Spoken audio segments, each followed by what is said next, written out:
What is going on YouTube? This is your boy like one half of Enduo, and this is basically a random talk. Very late at night, I know. Basically, I got home tired, had to take care of some family stuff, and got to do some work on the computer. So I'm like, while I'm working, doing work on my regular, my architect job, so why not just do some stuff? Because there was some thoughts that was on my mind. I just want to speak out a little bit about it because someone's gonna be like a little redundant. Someone's just gonna be the whole crazy stuff. But if anybody's up, now the chat's open, and those who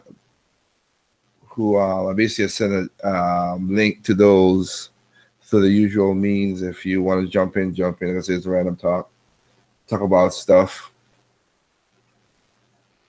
So with that said, a second. All right. So with that said, alrighty then. So we have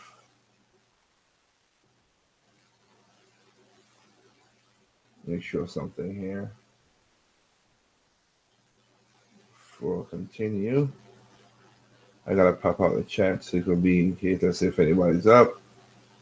Don't mean to it to be late, but just think of it as a regular video just to get some stuff off. So everybody made their obligatory how should I say, the obligatory micro mini S Super SNES video. Majority, not all, but majority of people done did that.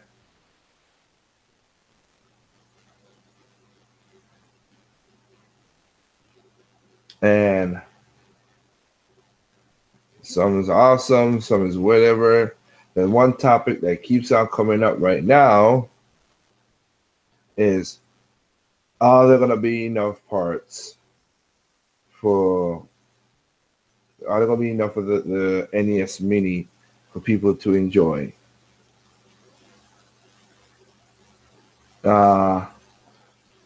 Technically speaking, the answer is very simple, and I'm not gonna be damage control because it made no sense to, because people always, because gamers are entitled nowadays. And my advice to most people is, if you want this thing right here, if you want this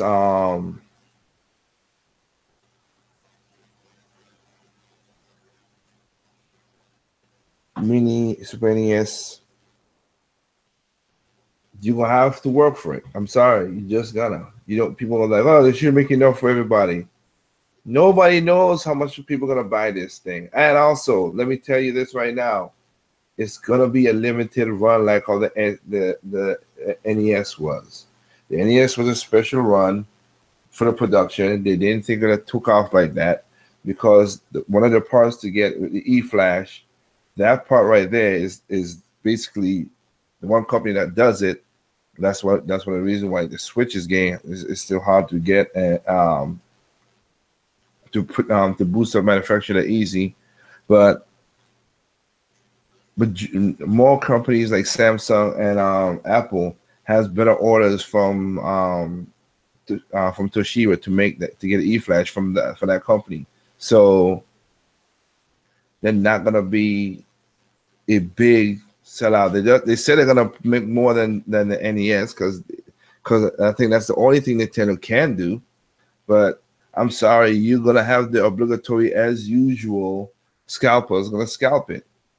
Like I said, I ain't got no NES. I am indifferent on this because I didn't see the need for NES Mini, the original Mini myself. People got it. I hope people are enjoying it. I know a couple of people have bought it and enjoyed it,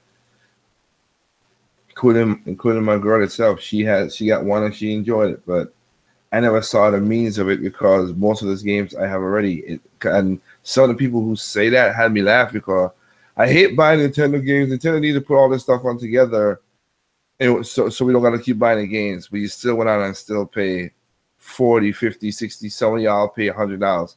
still to get the NES Mini for video games that majority have a library are already owned.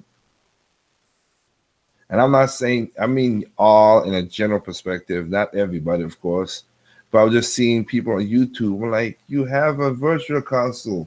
You had most of those games. If you want that, just hook back up your Wii or Wii U or 3DS. Some games were rare. Like the one right now is Star Fox Star Fox 2. That's very rare. Sorry. That's very rare, and I can understand that. My interest is not, and for all Star Fox fans who want to get it, you know what? You have to do something.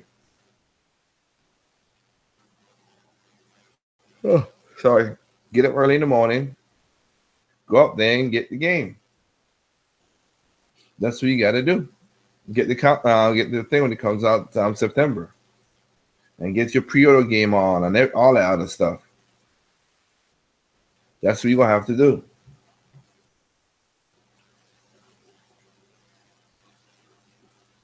It's not that hard, but no, it is kind of hard. I'm not gonna say it. It is kind of hard because you're going against to find all kind of stuff. But if you want it that bad, that's what you got to do.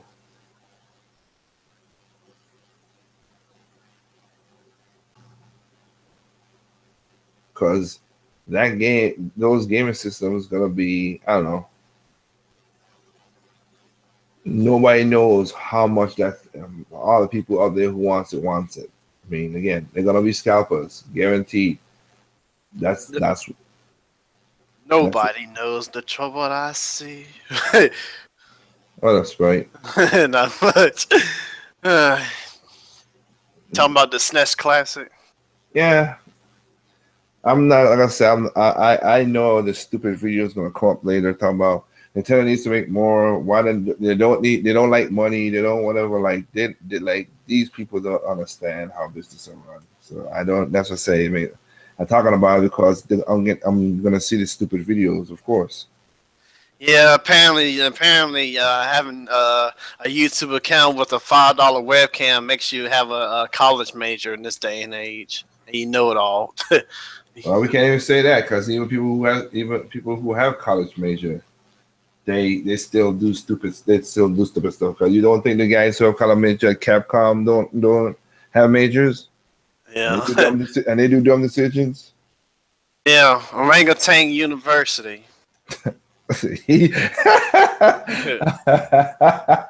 only people understand that inside joke. That's inside. Oh, yeah. Nah, but I mean, it's like no. Everybody always think that no company ever. That's the part that always killed me. Nobody knows the demand. There's a demand out there, but nobody knows the exact name number. You think there's nobody could say, "Oh, I'm gonna do the iPhone 6 Plus." There's only 6 million people want it. It's not that easy. Yeah. It's not that easy, but everybody think that Nintendo or any other company in the world. See, that's the part that kills me the most. Is like I give it that there are people out there who just think that they get like gaming is separate. Gaming has done some stuff that's separate from other industries. The whole broken game stuff, I don't get. Yeah, I do not get. But the majority of stuff still stays within the realm of like business 101. Mm-hmm.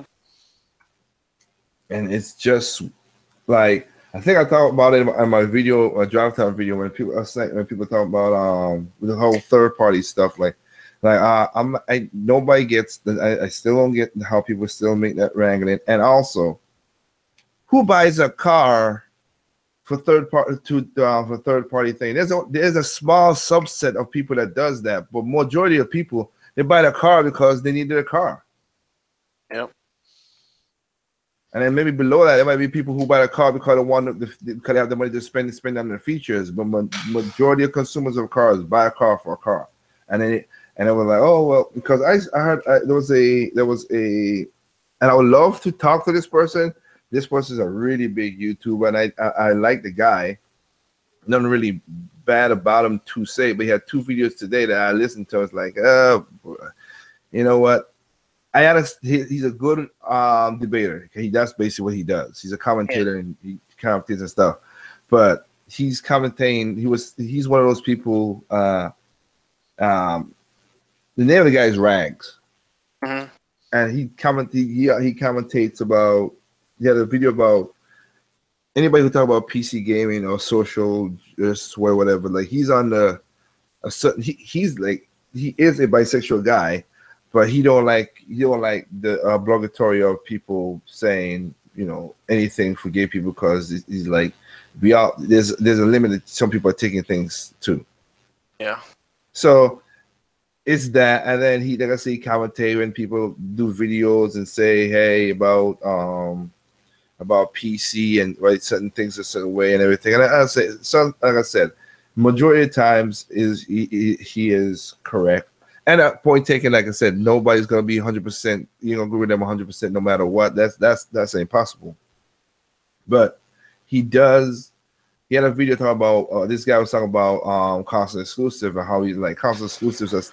Like he's one of the people like not console exclusive. I hate that word too.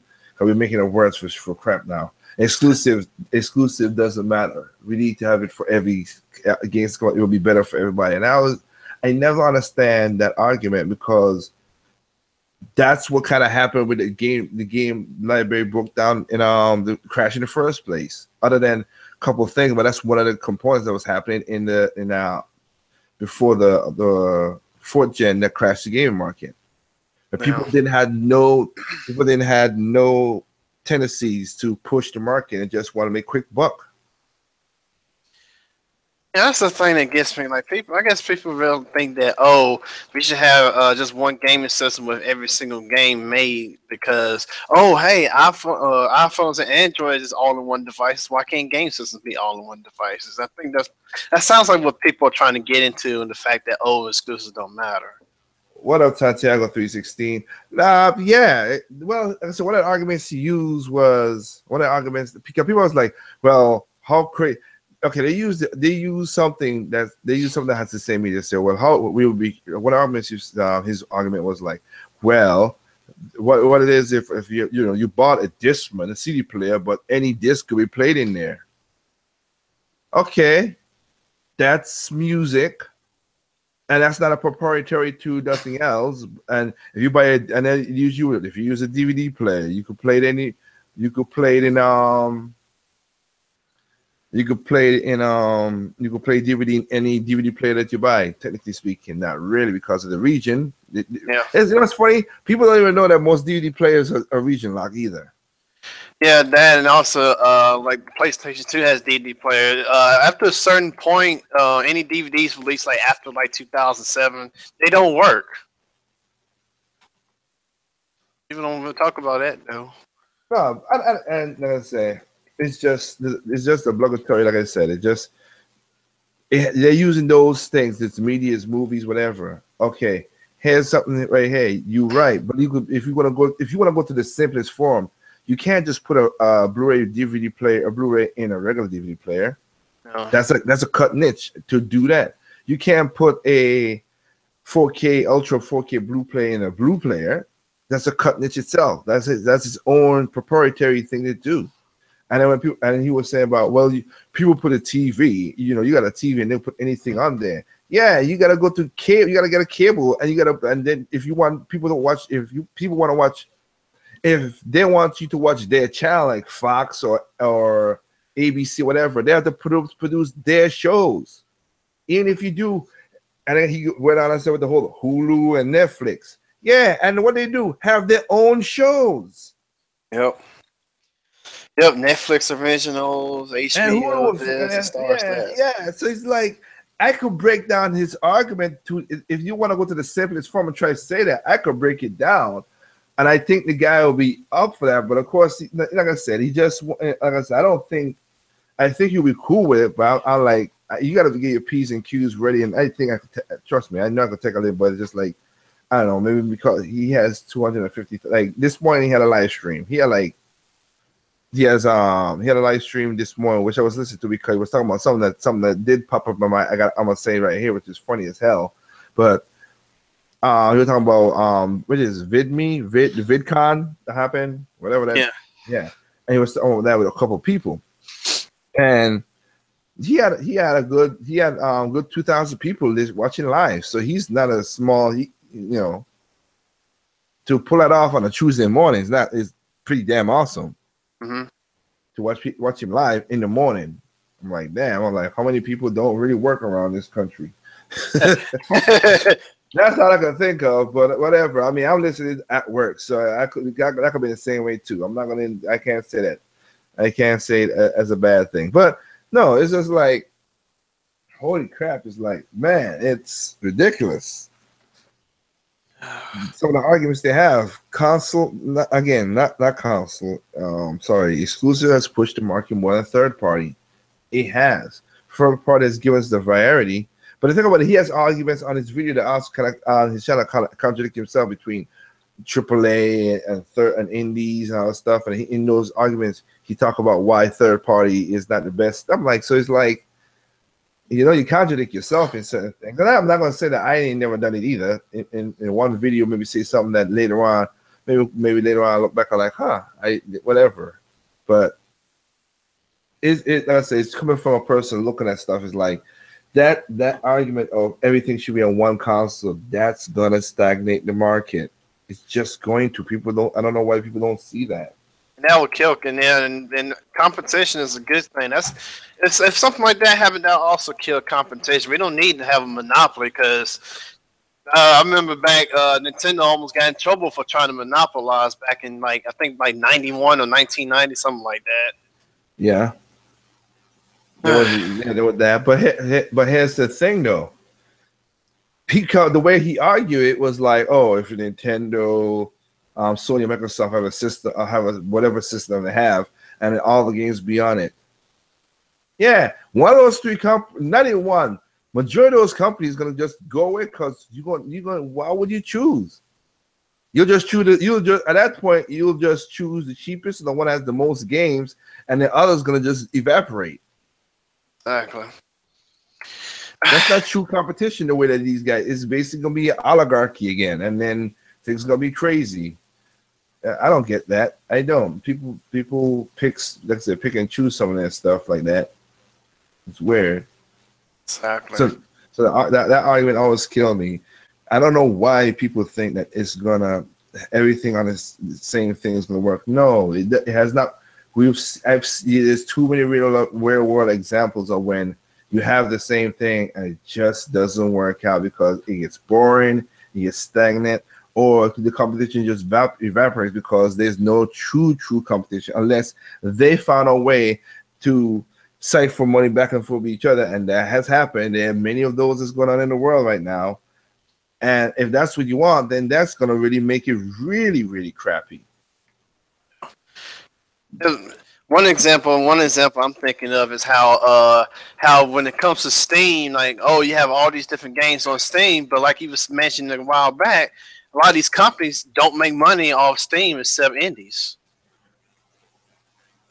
Because the $60 game. Look, if third parties want to make money off of Steam, they're gonna have to revise their budget to make money at a lower cost. That's what they gotta do. They can't make it at $60 because again, we now know a PC is not self-sustained. It's not going to be, because if that were the case, all these third-party games that these guys have, and they will get it will be like all these third parties. These guys will be touting and throwing their weight behind and saying this and saying that. These games will be selling more. They should be selling Mario Kart Wii numbers. Exactly. On one platform. Consoles should be like peons compared to PC sales. But because they have too much pirating and all that stuff, then all these sales that the publishers don't get money from. Case in point, the current Steam Summer Sale. Yeah. Exactly. You know, oh man, I'm entitled to get everything on one system. No, well, if that's the case, I should be able to get all the features in my car. I should get all the features in my house. I should get all the channels on my TV for just one set price. And here's the problem: when it does get on one set price, it's gonna be super big. What up, Doc? I was gonna say, don't bring it up, man, because I've already refused to argue somebody down about that. Their That skewed outlook person, on. that's not that. The person I'm talking about is not that. That he is a rational and will talk person. That crap. You know who I'm talking about? I think I know you're talking about. And you talking about you making examples like about you should have everything in the car and the TV. That means I should get all the girls then too, right? Ah, Lord, you're funny boy. No, I don't. I think I know. Look, I was going, Doc. Give me a second. Let me switch my. You know what? Best to be my phone now because it was based on one of my recent videos from last week. Okay, I saw that, and then I went back to see because I heard something this Sunday that you hell, you could drop names here. I don't care, dude. Just random talks. No, I mean, like I say, I respect the person, and they seemingly respect me, but okay, wait. Before you go there, I remember you said which video was it in? I'll see since you don't answer the name. Which video was it? It's the one about people crying about wanting third parties on the Nintendo console, I believe. That's the video you had it on. And this person was like, well, it's not fair that we don't get third party games on Nintendo consoles. We're supposed to get those games. No, I saw your video. I watched your video. I'm saying, but that was a person's comment. And the comment really doesn't make any sense. Like, their analogy is just completely off base. Like, let me see if I can link it here so you can know exactly what I'm talking about. Here. Like I said, I respect the person. Nothing against them. They typically have good great comments on my channel, but at this particular time, I was a bit disappointed in their perception of things. I mean, even still, people seem to forget that even though that the original NES and SNES did have a turn of third-party support, it still didn't get everything. There was some third-party games that was on like arcades and Genesis, but they didn't come on SNES. I only see one. I only see two people on. Is the contradictive console controversy, Doc? Or which one? I'm kind of. I only see two comments. Yeah, it's that person on there. Yeah, you know the comment when you see it.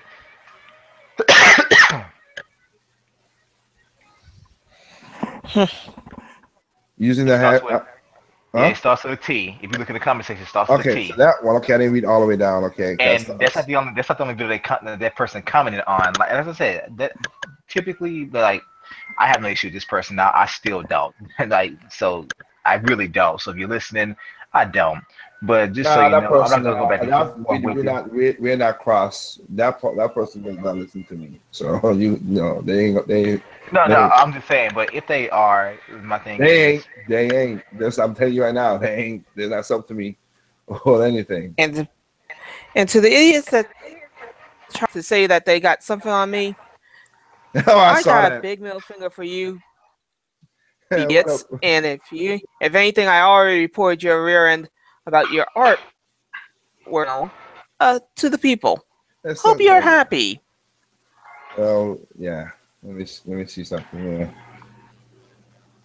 Let me see. It's about principle. That I did. I'm excluded from one. I gotta find one of their comments where it's like they just went way too far with it. And I'm reading this one right here, and it's weird. And to what they did is kind of it's because there's one thing in here I don't want to bring up because it's political and like it's stupid. I hate that when people say stuff political like that. Stupidity. Well, they don't put it in right in. They think they're usually in the right in. How should I say? The right subject matter, but it don't. It's just like how I get on people when using the words the wrong way. Who's playing Mario Kart 8? Doc? It's playing in the background. Sorry about that. No, it's fine. No, it's like it's ass kicked in battle mode real quick. Okay. Try to keep yourself in one piece.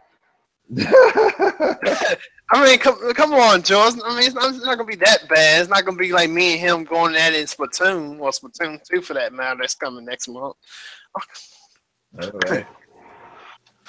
No, but pause that for a second. No, I gotta say, yeah, Jewel. Woo, y'all are crazy. I get it. Crazy.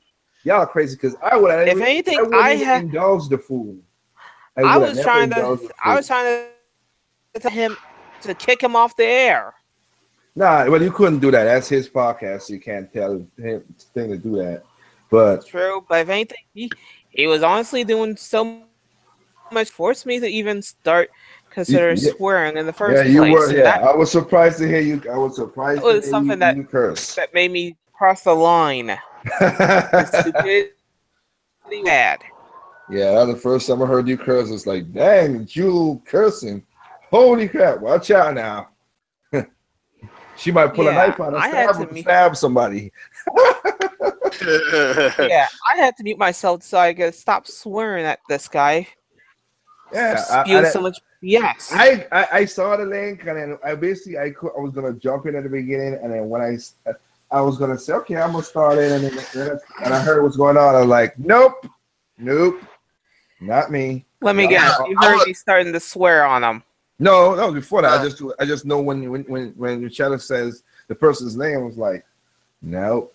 And then like I was in the side chat, and then when it started getting crazy, I'm like, well, never mind. That's what I was saying. I listened in and out because I couldn't listen fully. I was like, nope. And then last night I listened to the first beginning part until that person jumped in, and then the last part when he jumped out, I was like, y'all whatever, because the person is just the person. I think, like I said, the way to handle somebody like that is just ignore them. Or because you're not going to change their mind. I think they just get a rise out of people. They do that just because you can see most of you guys was adamant. He was just calm. And I'm thinking, he just did just the best with people. That's all that's the way I mean, from the outside. He just do just the best with people. That's all he does. Yeah. Okay, check this out. Here are two more videos. I'm going to link them in the chat for you so you can just kind of see where this person was going. Like I say, I think it's the person. I know who the person is. I've seen them on T's video and how things going on. I figured when you say that, and now that I'm reading the stuff, I see it. Let me read this one real quick. This is when I did my video about Ubisoft's E3 conference, which I thought was good. I thought it was the second best out of the whole E3. Yeah, and it was me just basically giving them credit for what they did, and of course commenting on the stuff that I did not like, and then they were telling me how they were pissed off for not bringing their multiplats to the Switch. I think we all would like to have all multiplats come to all consoles if they're multiplats, right? I think we can all agree there, right? If they're great games that are finished and complete. Yes. Yeah. But they said they're not coming to the Switch, and he said, in fact, I'm pissed off at third parties in general for this same BS. Nintendo gave them a platform that's easy to develop for and port to, and it's selling like crazy, just like they wanted, even though Nintendo owes them nothing and still not good enough, which I agree. Yeah. And then, of course, my rebuttal was, like other third-party publishers, they want their check first. They won't be paid to even consider porting their game to the console. And then, of course, is BS. Yeah, and he said that, well, we're the ones that's being shafted by this BS. We should have to invest in the second console just to get multiplats. That's why I disagree with you. I'm with you on that. Yeah, that's why I disagree. It's like, hey, I get it. I would love to have all games come to one console, so I ain't got to buy 2 or 3 different consoles. I would love that. I would love back in the 6th gen where Sonic was on every single platform. I would love if Halo was on every single platform. I would have loved that. But that's not the world we live in. No. Businesses have to have exclusive content to bring you over to them to keep you shopping with them strictly.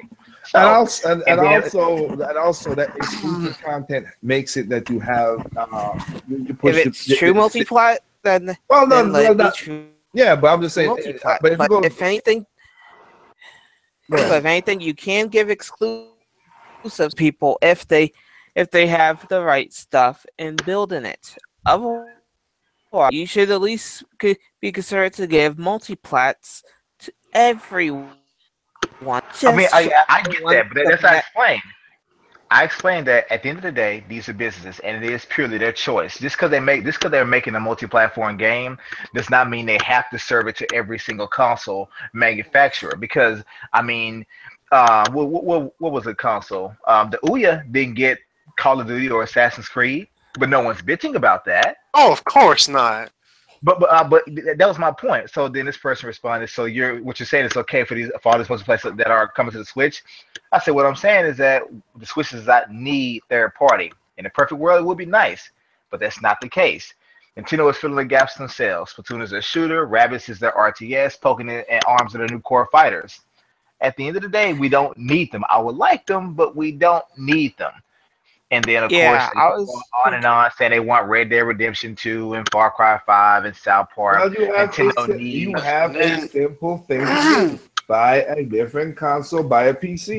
But the whole argument was I should be forced to buy a second console to play those games. I'm like, what world have you been living in for the last 30 years? It's always been the case. Here's the thing, too. I'm going to say that. That's the part. And then there's me. I just say, what's wrong with just having both? Like, that's why I released another video recently where I took a picture of my own consoles. I took my Xbox One S, my PS4 Slim, that's the one I thought you was, yeah. Switch out, and I put Nintendo Switch plus either this Xbox or the PlayStation. I said this is pretty much the way it's always been for Nintendo fans, that we buy Nintendo console primarily, and we always have plans or desire to own one or the other consoles. Yeah, mostly. I wouldn't even say most. I would say maybe about 50% of the Nintendo fans do what you just said. Because when you said that too, I was like, not really. I know a lot of people who just buy Nintendo consoles and don't care for nothing else. I ain't gonna lie with you. I mean, let me wrong. I would be happy with Nintendo, but I know a lot. But I know Nintendo fans that if they want to play other games that are not on Nintendo consoles, they know what they have to do. Well, let's put it this way: if you're on YouTube and you get through your stuff, all this stuff, and you live through all this drama and everything on it, then yeah, you have the funds. Enough the funds. You know the means of what to get. You are informed. You are an informed person to know that this is how it's been since the second generation. I said that before your video. I said before, there's never had a console, not even before your video. I had way back in 2014. No console has never had all games, never, because it had. If that's the case, another company would never came in and take over the market. That's one of the reasons when me and Sprite first started talking. He loves the Super NES, but I say, hey, but Genesis was just like good, because if Nintendo console was sort of great, Genesis would have never took half of the share market.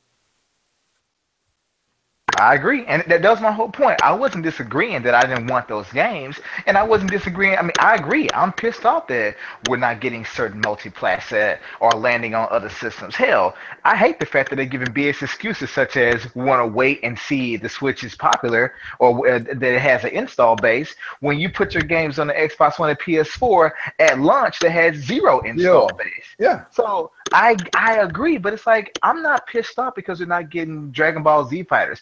I'm not pissed off because we're not getting Assassin's Creed. You know what my plan is? If I want to play those games, I know what I have to do. If I don't own those consoles, I have to go buy that console. If I don't mind not having the third-party games, but if they have reasons for not putting them on certain things, that's why I would draw the line.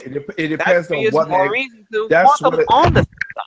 Yeah, that's why I draw the line. It depends on the excuse. Now, our system didn't come up with any excuses. They say all they said was we can put the game on a Switch without no problems, and they were like, "Oh, no downgrade or nothing." Because I did saw that, and again, shout out to Graham. Me and him, we did a little back and forth today, whatever, and it was a little miscommunication. But my point was, like, they said that they could put it without no downgrade, because in the video he was talking about, it could be a little ground downgrade with 30 seconds of frame per second. And if he does that, it doesn't bother me either way either. But still, they said they couldn't do it because they put Guilty Gear Core on the Wii. It's no different from what the other games were. It was the same fidelity. And the Wii's a weaker console than PlayStation 3 and PlayStation and the 360. PlayStation and Xbox? The PlayStation 3 and Xbox 360. Guilty Gear was on. You're cutting it out for a bit. I am. I'm on my home computer. It shouldn't really be that. That was odd. Let me switch over back to my because I should be double check. Oh, I'm curious. Like, just think of it as like a parallel universe or something. Like, imagine if Nintendo, like up there in Japan, they actually say, "Oh, you know what? We need to get some more thirds. Let's start money hand." But they only do it for the Switch and no other console afterwards. True. What up, Melon Man? Would things change then, or would it still be the same kind of like what happened with the Capcom 5? That one again. That's where I lost confidence in Capcom and third parties. Really, when Nintendo gave you money to make the games, and you guys screwed them on that. That was messed up. That's why I was like, okay, that's just not right. Like I know, Kimishima is like more of a money man, and Microsoft has done in Gen 7. Sony's did in Gen 8. I'm just saying, you never know. What? To money hat? Yeah. I doubt he will do that. I really do. You have a brand. You have something that no other two has. You have the other number one gaming. Like nobody can compare Nintendo when it comes to quality. Nobody. And I'm talking about over multiple games, multiple years. Nobody. It might be 2, 3. If you want to go percentage rate of having high quality games, yeah, they're 80%. They're 90% because nobody still touch her. When Nintendo has that's the why I say exclusive matter, because when you have exclusives, you are not rushed to push out the game. You take your time, you learn the system, you optimize. That bad word that everybody don't like to use. You optimize for the game. That's what you do. Well, that's what you do. You don't do crazy stuff like, because third party publishers rush the developers to do it. That's what it is. But no, like I said, because it could be a new studio just came out in 2000. It could be like CD Projekt Red. They might have had 3-4 games, and they have no problem. Their fans love it, and it could be like 100% quality games that they did. Just even go to that round. But they only have what? Couple years, a couple of games. Nintendo has multiple games over anything. What up, Grim? Technically speaking, hey, I'm gonna send you a link if you want to join in, Grim Pachi. If you don't, you don't. If you do, you do. But it is, like I said, I never seen a console that has all the games. Never. I never seen it. Nobody could.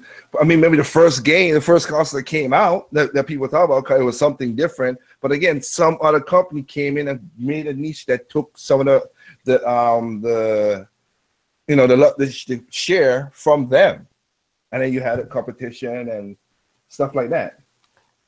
And the thing would be this: that competition breeds innovation and better quality. But then again, when you're stupid like what we're seeing now. No, there's good competition, and then there's mixed, and there's fake competition. Again, oligarchy. That's a word for a reason. Then you know what you're doing, you're just passing it on or whatever. Okay, example. Airlines might everybody think that all these airlines are competing with each other. Most of the airlines are not. They don't. Yeah, most of them are subsidiaries of another one. Yeah. We went from before September 11, we had 11 different type of major airlines. Now we're down to I think what they said is 5 or 4.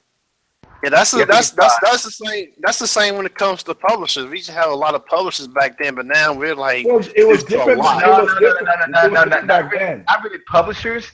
We had a lot of developers. Yeah, back then it was different. Back then the developers were their own publishers.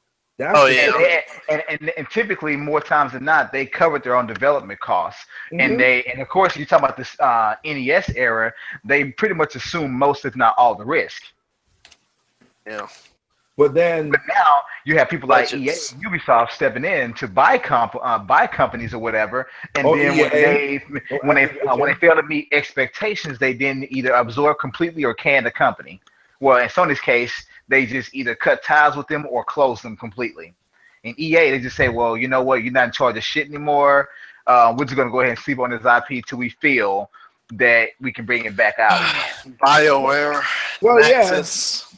Capcom did the same thing when looking for. I am happy WayForward kept on going because Capcom set on Shantae the first Shantae game. They had a game way before. They had a game for about a year before the downslide of the last year ending of the Game Boy Advance. But they waited. But they didn't have the confidence in the game, and then they just put it out in the last like couple months of the console of the handheld, and then.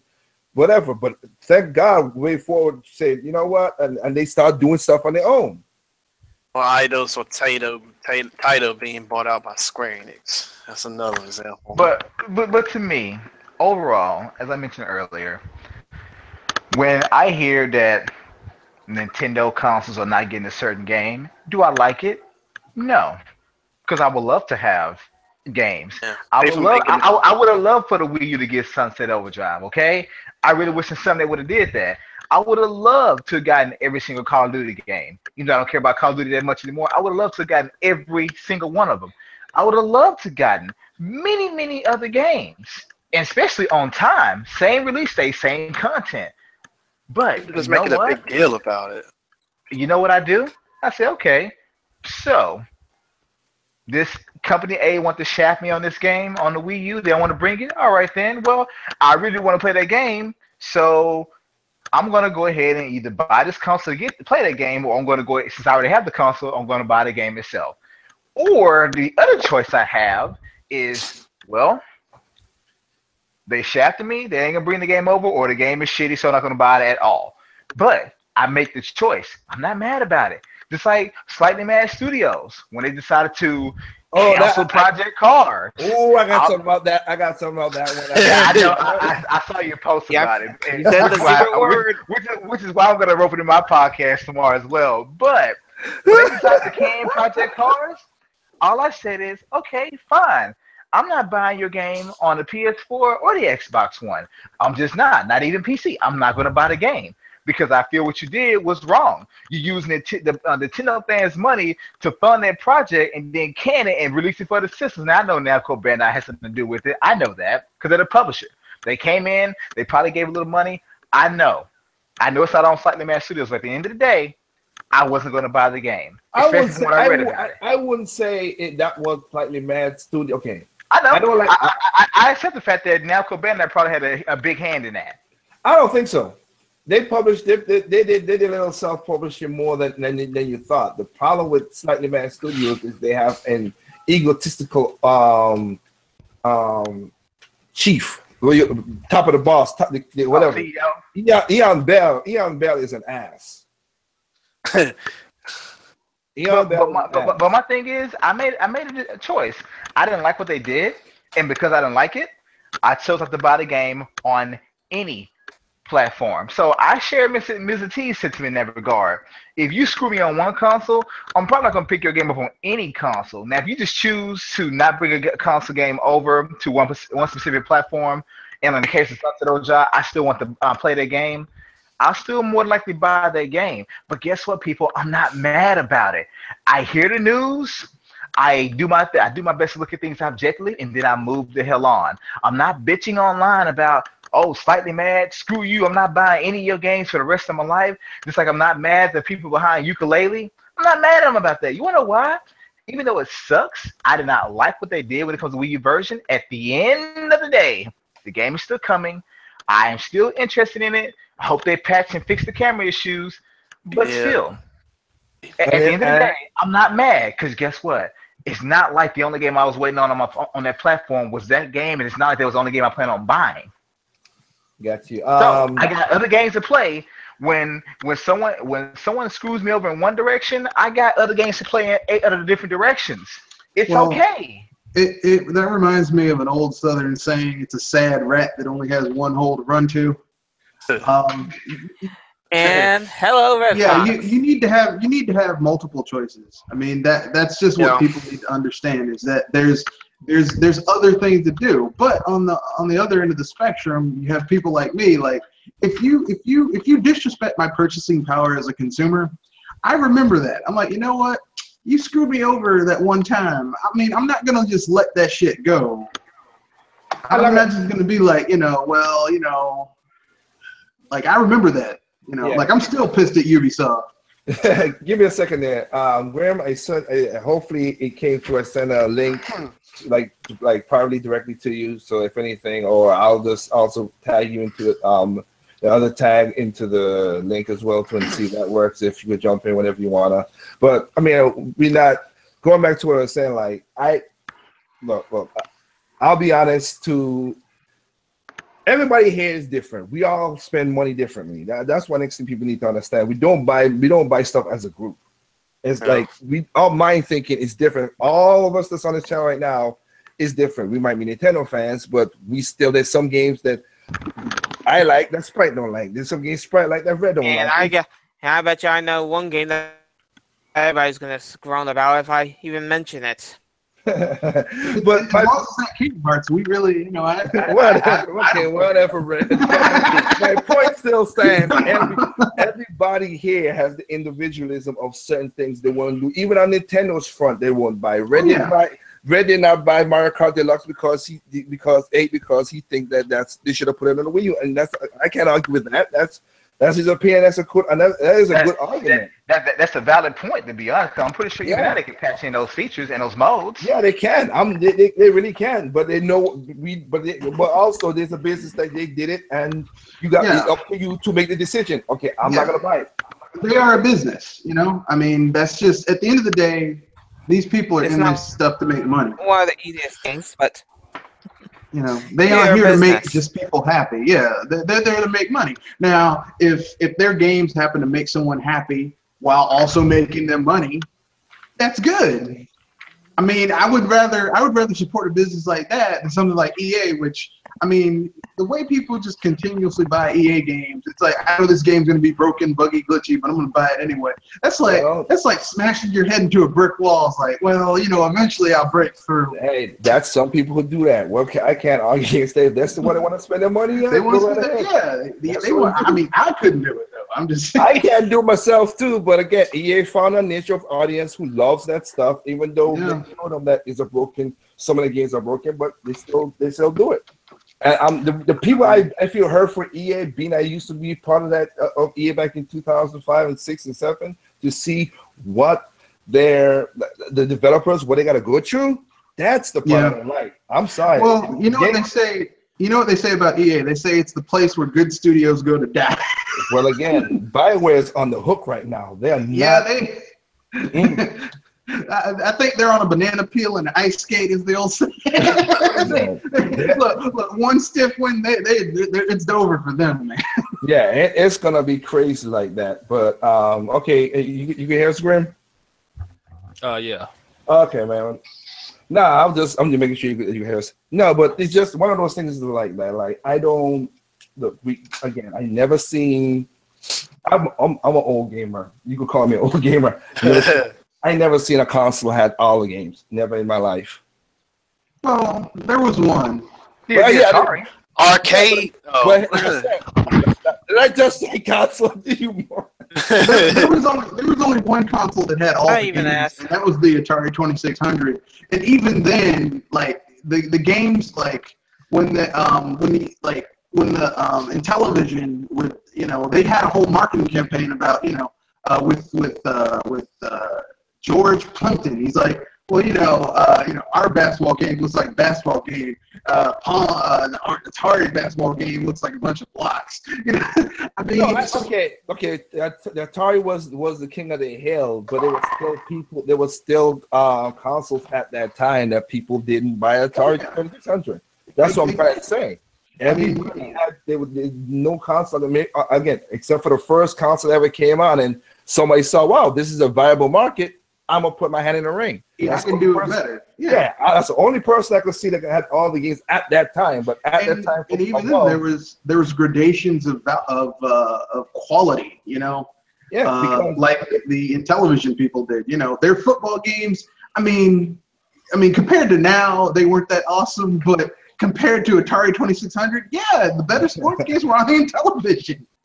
Well, and the point goes to again, because after the crash happened, Nintendo was brave enough to put their hat in the ring and make sure that the market in America was viable. They went a different way of doing the whole toys thing, and it survived. But again, they were good, had a lot of third parties. Then Genesis came and said, hey, we could do the same thing too. And they did. Yeah, for about 2 gens, they really did. They gave it a run for the money. And then, but they gave it a run for the money. But then they messed up. Nintendo messed up with Sony. Sony came and said, "Hey, you good third parties? Here's a little spot we could do it." And Sony came in and became Nintendo's competitor since the 5th gen. It happens. Every console, all the generation has something. You're not gonna get. You didn't get all the games. You just didn't. Yeah, and I mean that's par for the course. I mean, I find it hilarious when people are like, well, you know, I want this console, I want to have third party, but nothing is going to come to every console. That's ridiculous. I mean, the only way you could conceivably say you're going to get most of the multiplats is if you also do PC. Majority, yeah. That's it. That's the only way you can say, well, I get most of this stuff anyway. Especially now, but it wasn't like that back in the day. Back in the day when they said something was console exclusive, it literally was console exclusive. You know, I have a quick question. Sick of that word, though. I'm getting sick of that word, really. I have a quick question, and maybe I can't. It's because I can't think of one off the top of my head. But can anyone name a game that's actually landed on every platform? I'm not saying remake. I'm saying, is there any game that has ever landed on every platform, even to this day? Tetris, The Lost Vikings, Tetris, Pac-Man, yeah. Street Fighter 2. Pong. Yeah, Street Fighter 2. Yeah, Street Fighter 2 was on everything. I'm talking about the same iteration. Not where we had Pac-Man back in the day, and then they remade it for the Wii. They call it Pac-Man Championship for the Xbox 360. I mean, the same game, same iteration. Let's be honest. Let's be honest about this. Technically speaking, because if back then in those days people used to take the advantage of what the hardware was, no. But if you try to say exclude the content itself, then yes. Yeah, Pong, don't happen. Pong was on everything. Okay, that's the only game. That's what I'm saying. Like, if to be honest, like because the ColecoVision and all those stuff had different controls, that it still took one of the controllers worked way better than the other when it comes to Pong or Pac-Man or whatever. But even then, Pong is the only game that no matter what system it was on, it was basically the same quality all around, and you know. Well, no, and that's what I'm trying to say. That's what I'm trying to say. If I'm gonna say because of what the console did, then the answer would be to what Doc is trying to point out to a degree, yes. But if you're talking about the same content and quality, no, I mean, no, it's just been that. No, it's been there. Not content and quality per se. I mean, like for example. I know that's why I split up my answer. I got what you're saying. I got what you're saying. Let's hit multiple platforms. Okay, for example, Grand Theft Auto 5. Grand Theft Auto 5 has hit basically every platform except a Nintendo platform. Yep. No, I got what you're saying. Even a game like that, which is World War Now, has not hit every single platform within the same generation. So when people say, "Well, I want a console that has, that has all the third party," at the end of the day, no game has never done that.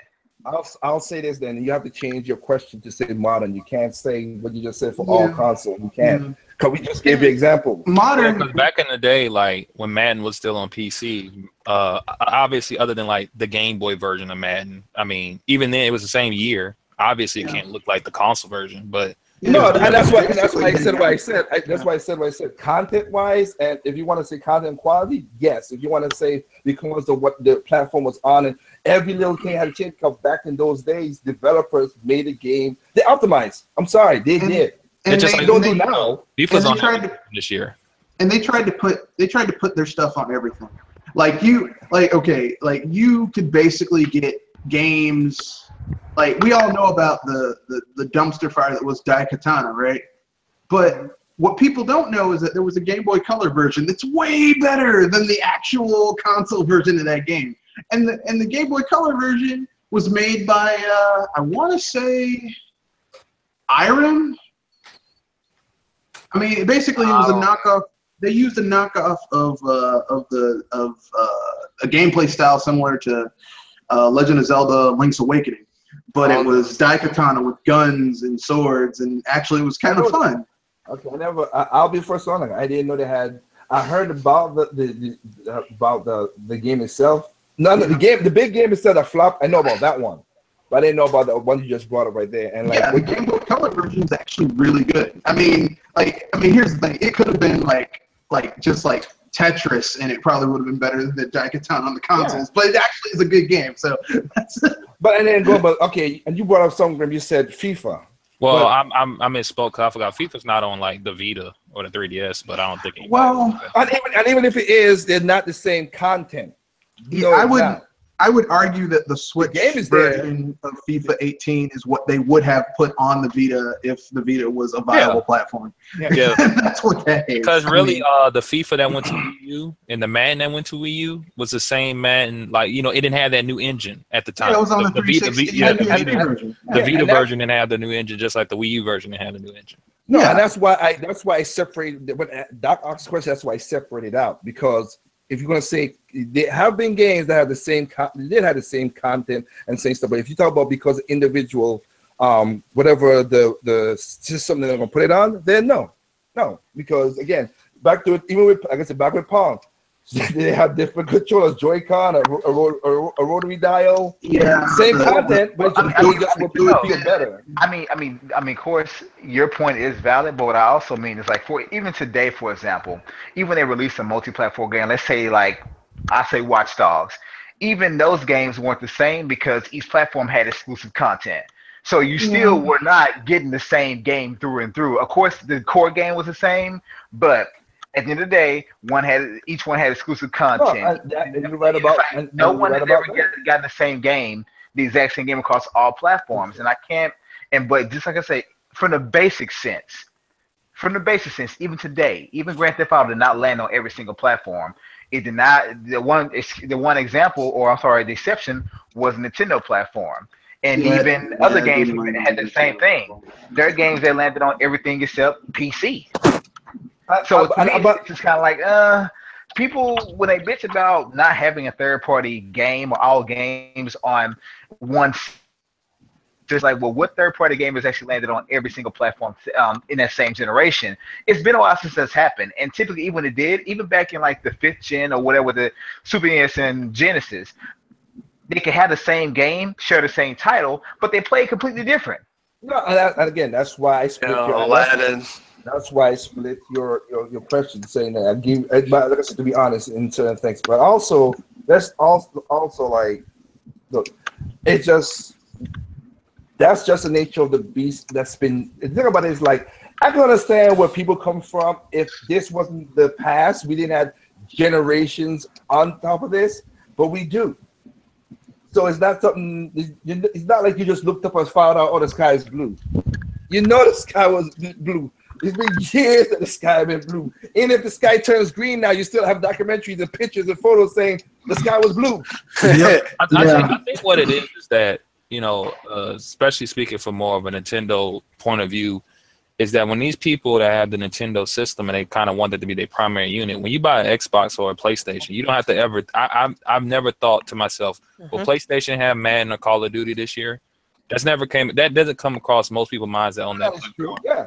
Whereas when they say, why doesn't the Nintendo system have the games?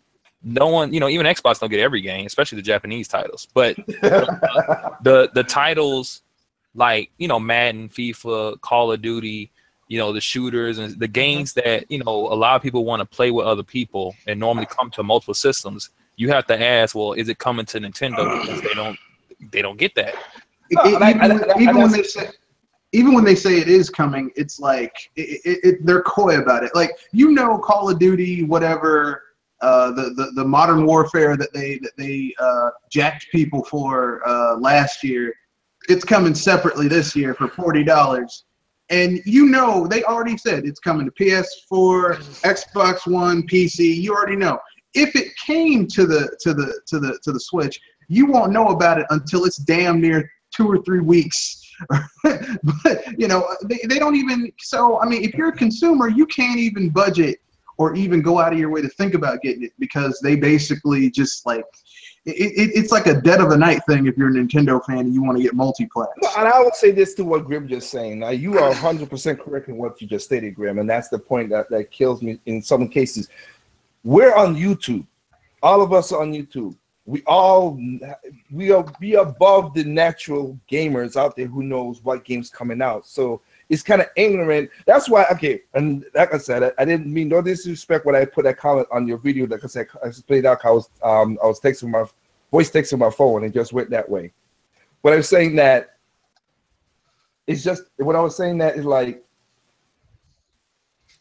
there's a subset in every console that just have this weird way of thinking. And Nintendo fans are not no different. We have a subset of people who think some weird crap. There's sometimes I agree with Mr. T. There's a lot of times I'm like, what the hell is this dude saying? I'm not gonna lie to you.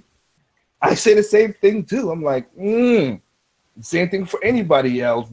If somebody says something, like it's like, but we are above the frail knowing that this game is gonna come out. So to act surprised now is weird to me. It's not like you just started a YouTube channel and you're new to this and you're 12 years old and you don't got a history behind it. Most of these guys, as you said, Grim, are in the 30s. Yeah, I mean, you don't know you're in your 30s and you don't know what game is going to be and how the system been working for the last 30 years of gaming. Well, see, the thing is like, you know, because you're not the first to tell me, well, the people I'm talking about is a minority group of people, but they're very loud. They're the ones that make YouTube videos and get a good audience going, right? Mm-hmm. So that, you know, I don't like using this term, but I don't know another term to use. That can breed other people to think like them, because for some reason we live in an era where people don't want to think for themselves. No, so you're 100% correct in that part. Go ahead. Sorry. So when I'm listening to these guys who at a time, see, there was a time when Mr. T is cool. There's nothing wrong with him, but there was a time where, you know, the silly stuff was kept to a small minimum. For some reason, I don't know what happened with the Nintendo fan base. I know it was like a big divide with the boycott Splatoon, and this stuff kept going on with the Wii U. Mm-hmm. But now it's kind of like Nintendo gamers, the ones I watch, they kind of like stick with other Nintendo gamers, which is fine. But it's like they're all saying stuff that in the past, like somebody would have said to them, you know, what you're requesting and what you're asking for is like out there. It doesn't even seem feasible.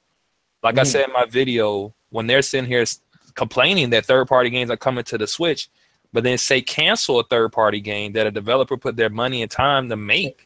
I will with you with that. Yes. I'm confused. I'm like, wait a minute, you want to cancel this game just because you're mad the new game has it been in the works for the Switch? That doesn't make any sense. And it goes to what you just I'll add on to what you said right there, which I agree with you on that part of the video when you were like the whole. So now you got a new shiny thing. You want to go for the new shiny thing and throw the old stuff away. That's what some of these gamers are again, and that's not even across Nintendo. That's all consoles that does this crap. The new shiny thing's coming out. Oh yeah, well I want that, but I don't want you.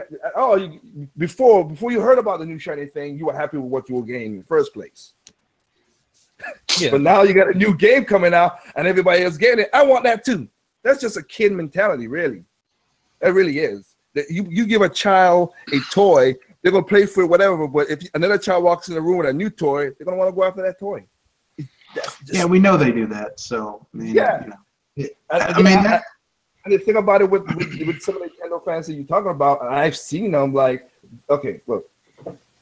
Again, that's why I stated right here for most people on the channel, like, I am a Nintendo fan, but you know what? I can think objectively.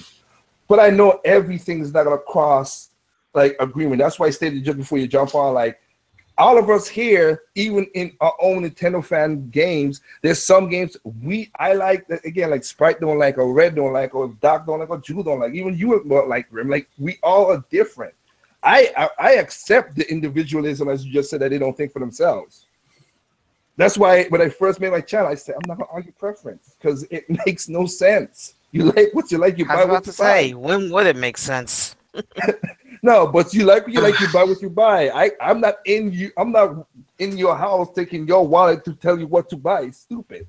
But that's how some people act. I mean, I was just gonna say, but we have channels that does that stuff. I love watching some Call Me Johnny, but and he's a big Metroid fan. But some of the stuff he said lately and in the past, I'm like, man, you're full of crap, dude, with that stuff. Or like Rob to Review, like I said in the video before.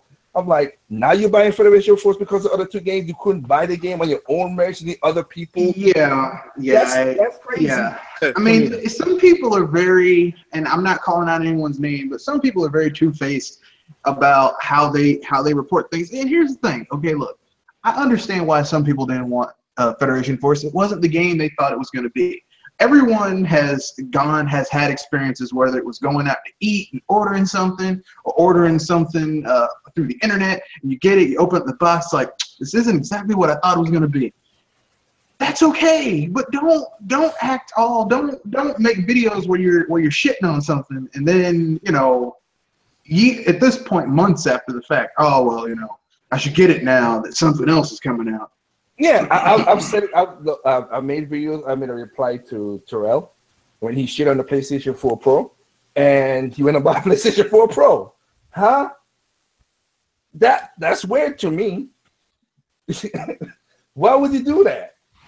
That's why I never said Xbox One or PlayStation is bad, because I might get at the beginning of the generation, I know I was going to get a Nintendo console. I am a Nintendo fan. That's my preference. That's what I'm going to get. But I never shit on the other console because I think if the games are there, I'm going to pick up whatever it is. And at first, I was leaning Xbox. I was like, oh, I might get Xbox One later, because at the beginning, it looked like Xbox had exclusives and stuff that I wanted. But they died down on PlayStation Pro Cup. So at the end of this year, I'm looking at a PlayStation Slim to go pick. Hell, Vita is dying console. Nobody's supporting as much as it is, but I still pick it up and play some awesome freaking games on that thing. Individualism has really, the thing that killed me is, I saw this today. Let me put it this way. I saw this today. That's why I said this is random talk. I saw this today. I see a lot. It's funny to see a lot of people say, I do this because I want to be different. But the same thing that you do is following a trend of other people doing the exact same thing. So you're not being different. Yeah. Oh, I color my hair because I want to be different. Then you look and then you go to the place where they walk around, everybody has their hair colored. I want to be different. I put tattoo here, and everybody has the same. They don't have the same design, but they have the tattoo in the same spot. Like I went to a place. Really, that came from my mind when I saw this chick has the tattoo across her chest, and then I looked around. I'm like, everybody here has tattoo on their chest. You different? How? Kind of like following the code, and that's what's been going on with gaming as of late. Yeah, so it's just where you try to talk individualism, but then you do the exact same thing as other groups do. Because I know someone from college. He was just into like JRPGs and like MMORPGs, but the moment he realized that like 10 of his friends started playing, I think it was like Battlefield or something. He started playing Battlefield. He's never played a shooter in his life, and he never cared for shooters until then. Because his friends are doing it. It's all about peer pressure in this day and age. That's one of it too, but that's one of the reasons I am one who does respect individualism. That's what you are. That's what you did.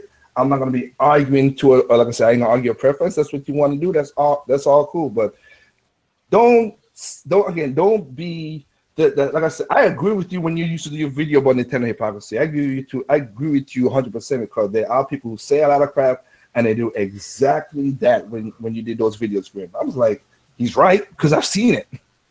Oh, we're not gonna buy this, I'm not gonna do this, I'm gonna stand by this. Oh, Nintendo needs to do this. And then next thing you know, they're like, oh, I got this game, I bought this system. Oh, I still bought the game anyway. I'm like, why go through that buffoonery?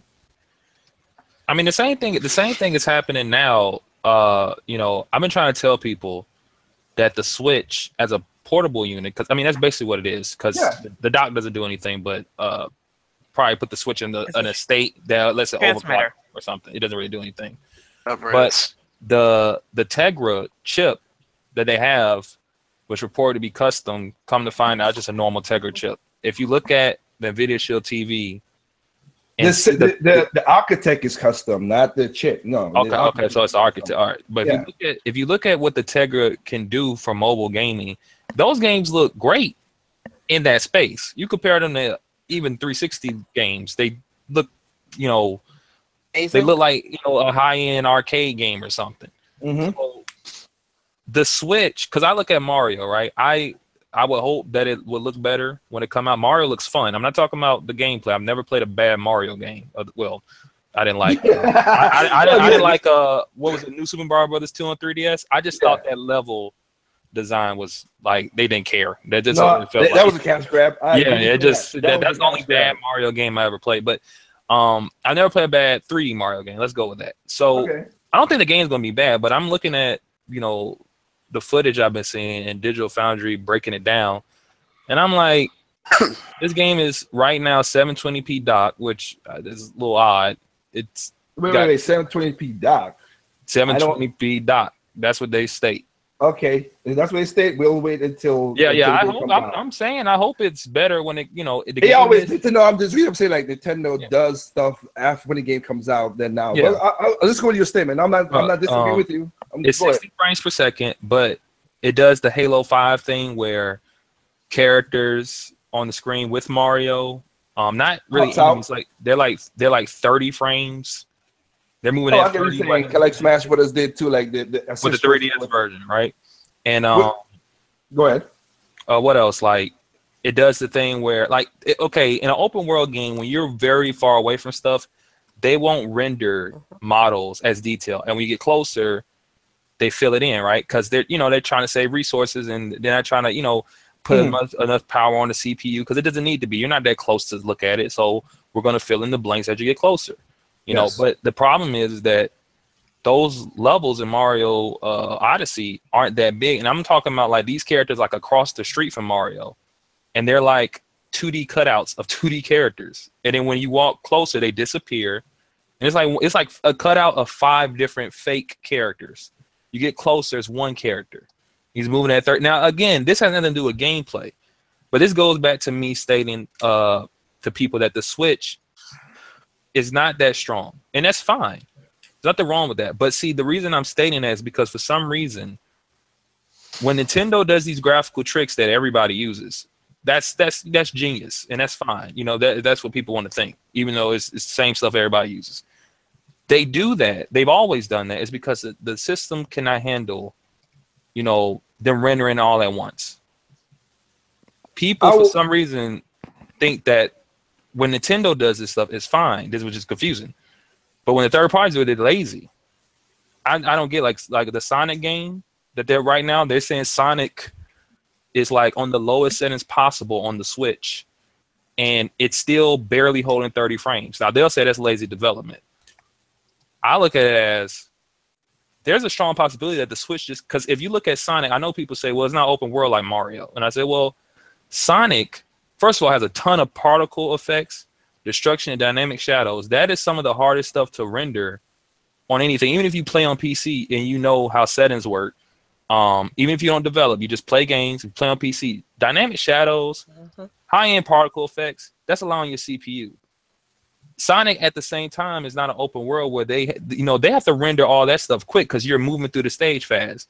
Like unlike Mario, where he's kind of slower, they can load in stuff at a moderate pace. Sonic stuff got to go quick because you're moving too fast, or you won't be able to keep up. They're saying, well, that's lazy development because it's 30 frames and it's 720p, and I'm like, I can't say that right now. I don't really think it is. I just accept a long time ago that the Switch isn't that strong, which is fine. Okay. But I wonder when when people are gonna get to the point and realize that the Switch is just not that powerful. And that these developers, I'm not saying none of them are being lazy. Because they're even lazy on PS4 and Xbox One. But everybody can't be lazy. That's what I'm saying. Like all the third-party developers, according to the small minority of the crazy Nintendo fan base, they're all lazy. And I'm like, I don't get it. I'll ask you a question right now. Okay. Now, you're right. I like that you just said right there with the PlayStation, Xbox. They are lazy developers, and I'm gonna get to one right now because, like I said, Doc was talking about. I gotta get to that person because I got full of shit. They are lazy developers. Majority of the problem comes from the publishers, though, that they don't give them the time, the money, or they just crunch. give them the crunch time that just makes things shitty for them. I always blame since I started my channel, since I've been in the industry, and like I said, I've been at EA, been at Ubisoft, and see what happens there. There is a third, the publishers that holds that big, because that's why I have an argument. Again, we might agree to disagree on this one, because I've seen you say many times about the whole exclusive, and you might have changed, you might change it out. I'm just bringing up what we had in the past when we said it. Like when an exclusive happens, you have more time to look at the console and optimize the features of what the console is to make a better game. That's what an exclusive does. Third party don't have that. How do you call it? That luxury or whatever. That luxury. Bingo. They don't have that. You're right. They don't have Nintendo. That's their system. They know what it can do. And you compare it to a third-party game that's going to multiple systems. Let's not even. We're not gonna even use Nintendo. Look at Xbox One. What's the only game that's using that everybody's touting to show what the the triple Xbox, what the frick it is so awesome? Forza 7. That's a racing game. I'm just saying. I know, but my point is that's the one that gets to get the high marks. It's made by them. They should be the one to really push the unit. Push the unit. Everything else has checkerboard rendering, blah blah blah, all that stuff. That's the way that's because I see from the other side. That's to understand. That's why I always tout. I understand everybody wants to be on the same system, but exclusive has a purpose in this industry.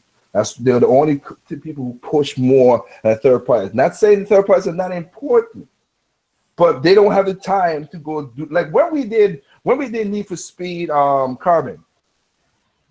Those guys were basically the teams were split up. When we were split up, like when I did my audio coding, they just took it and just split it. They didn't really took the code and said, okay, this is a Nintendo system, blah, blah, blah, blah, blah, blah, blah, type that in. This is the Xbox 360, blah, blah, blah, blah, blah. They just took it, copy it, keep on going because they were crunch for time. And that was during the 6th gen, right? Carbon, 6 or 7. Carbon, 6 or 7 cross gen. It was cross gen, because if it was 6th gen, especially on that GameCube with that Dolby Pro Logic, that would have been in surround sound. That's some of the best sound you'll get. I mean, even now, I haven't found systems that have as good a surround sound as that Dolby Pro Logic. And but like you said, but again, they didn't optimize full. I could tell you that from 100% experience. They took my code, and I put a lot of work of making sure the sound effects sound good, the music sound good, and do what I gotta do. But they just took it and split between all the different platforms that was for the game. It didn't took full advantage of it. I guarantee that's what they're doing with the new Sonic game. But this is what I was telling them. See, this is where the unit and how strong the unit comes in. That game was probably developed, the highest graphics developed for PC more likely. The leading platform was probably the PS4 when it came to consoles. And they ported the Xbox One, probably didn't change nothing really. But when they tried to do the same thing to the Switch, now the Switch, I do believe is very easy to port to. Problem is that this is the thing they keep touting. There's no reason why the Switch can't run these high demanding games. It can run Unreal Engine 4, right? That's what people say. The Wii U could run Engine 4. The Wii U could run Unreal Engine 4. The thing is though, is if we look at examples of Unreal Engine 4 games on the Switch, all the demanding graphical elements and features are off on the lowest setting possible. See, it's not about can it run it. That's great if it can run the engine. But what difference does it make if it can run the engine if the stuff that benefits the engine, which is all the nice graphics and features that comes with, is off? It's almost pointless, right? So when you look at Sonic, which like I said, it was in development before the Switch was even out, even made. Probably the lowest common denominator for that game in development was the Xbox One, or maybe a slightly lower. When they tried to bring it to the Switch, because it could just be ported over. And remember, they don't have time for some reason, people think that sometimes Nintendo should get special treatment. They should make a special version for them. EA did it. They complained and said EA's trash. Sonic just did what everybody else is going to do, port it over. Because that's what they did for everybody else, port it over to Xbox. It works fine. They port it over to Nintendo. It works, but we got to drop the settings. We got to put it at 720p. It's at 30 frames. And honestly, if you look at footage, it's dropping 30 frames all the time. You know and what? If that's how it comes out at launch, I personally don't have an issue with that because I would still want to play that game mobily, even on the go. Here's what I go, and it goes with what Doc said in his video. What you just said, and basically, you have no problem with it. I have no problem with it. Doc wouldn't have no problem with it if that's the case. If you have this, and he goes back to the question what Doc said, if it has the same content, then it shouldn't be no problem. Exact same content. Yeah, no, and that's right. If you have the same content, it shouldn't be no problem. I played Call of Duty Reflux, Modern Warfare Reflux on the Wii. I still got a game, still like that game. It's dramatically look horrible compared to the other games. I'm not gonna deny that. That's not even that. That's what it is. But playing with a remote nunchuck just felt like the best way to play that game to me. The superior controls, in my opinion. That's what I'm saying. It doesn't look like the Xbox 360 and the PlayStation 3 at nowhere close to that. But the controls, if I had to take the graphical hit and the maybe the frame rate, not like you said in your video, not like pausing and hiccuping or nothing, but like say it's like 30 frames per second. Let's just say that. You know what I mean? And I have no problem with that. But the problem is though, most of these guys that you're talking about, the subset, these are people who lives off of other people's words, and then comes up with the whole thing like, if it's that is parody for there now, look, they have to justify it. Yeah, and I don't. Look for me. Everybody always pushing, even PC guys, and like I said, I'm a PC person. I play game on PC. Even they get annoyed to me when they're like, "Oh, everything's jug rate, 60 frames per second is the best thing, and 61, 65." Not every game takes advantage of 60 frames per second. Yeah, not every genre is going to be helped by ultra high settings. For example, if you're playing like puzzle games, what is 4K 60 frames or plus gonna do for you? In 4K, I can see those Tetris pieces. Even those boxes look sharper. I mean, okay, let me put this one. I've been really into Infinite Interactive and D3 published Puzzle Quest games for years, and I've had them on multiple consoles and handhelds. I've had them on the Wii, the 3DS, the DS, the PC, and I mean, even high settings, it's like, what's the point? Now, I mean, you're right. There are things, and I mean, it just depends on what you're willing to give up in order to have other things. Yeah. And here's the thing: everything is going to have that. Like, I'm a huge fan of that Ghostbusters game that came out well, it was on the Wii and the PS3 and the Xbox 360. Mm-hmm. But really, my favorite version of that game is on the Wii because basically it's more cartoony. Because they couldn't make it as expansive. The sections of the game where you kind of wander around doing nothing, trying to find your next objective, has been minimized a bit, and it's still just as fun. They have most of the rest of the sequences there. It's just the levels aren't quite as big, but it gets the job done. I enjoy that game. But some people would say because you have smaller levels and some of the little bennies were removed, that's the worst version. But really, with the Wiimote Nunchuck, it's actually the best controlling version of all three. So and it goes to like we said, we have PC. Okay, so you have Minecraft 4K. Now I know why they did the whole thing, but it's a buzzword now. We know that's just marketing. But Minecraft is 4K. What would Undertale do to 4K? I mean, nothing.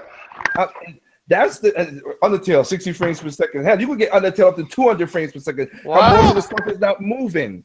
What's the point? I mean, it's kind of like when I find people. Huh? When I hear someone say that they have an up-reser for their old school SD consoles, and I'm like. They're like, you know, they have like a HD up-reser for like a NES, SNES. I'm like, why? What? Like, what's the point? Yeah, that's too expensive too. No, I mean, because it's not going to make your stuff look that much better.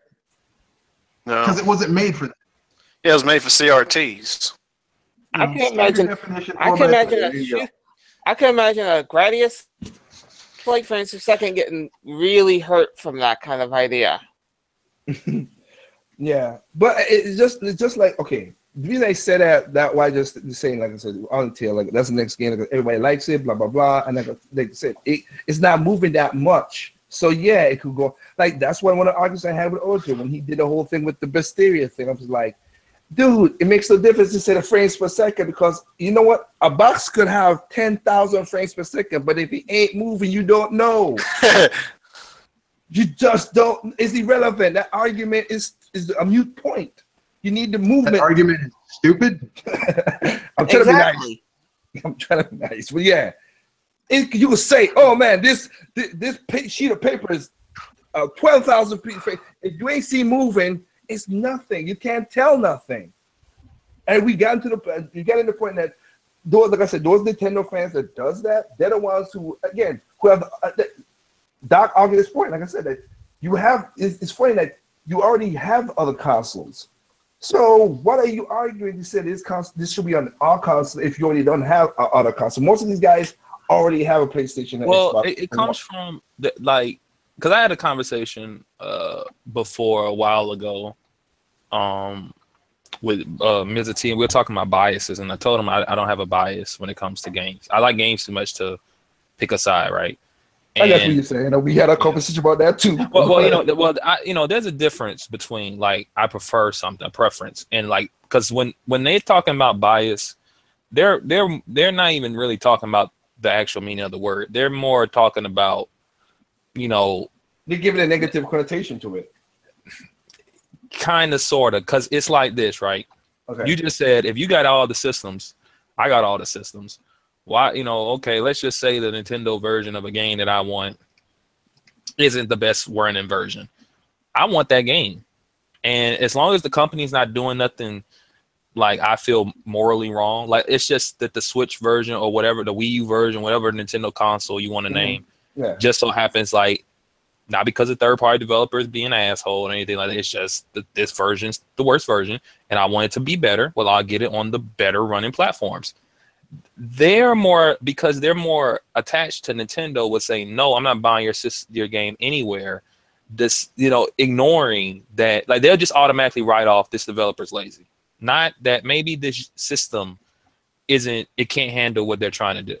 And sacrifices had to be made, and you're just not cool with those sacrifices. You get what I'm saying? Like, remember, like we're talking about Call of Duty on the Wii. Call of Duty on the Wii obviously doesn't look like Call of Duty on any other platform. Yeah. It looks significantly worse, but it was on there.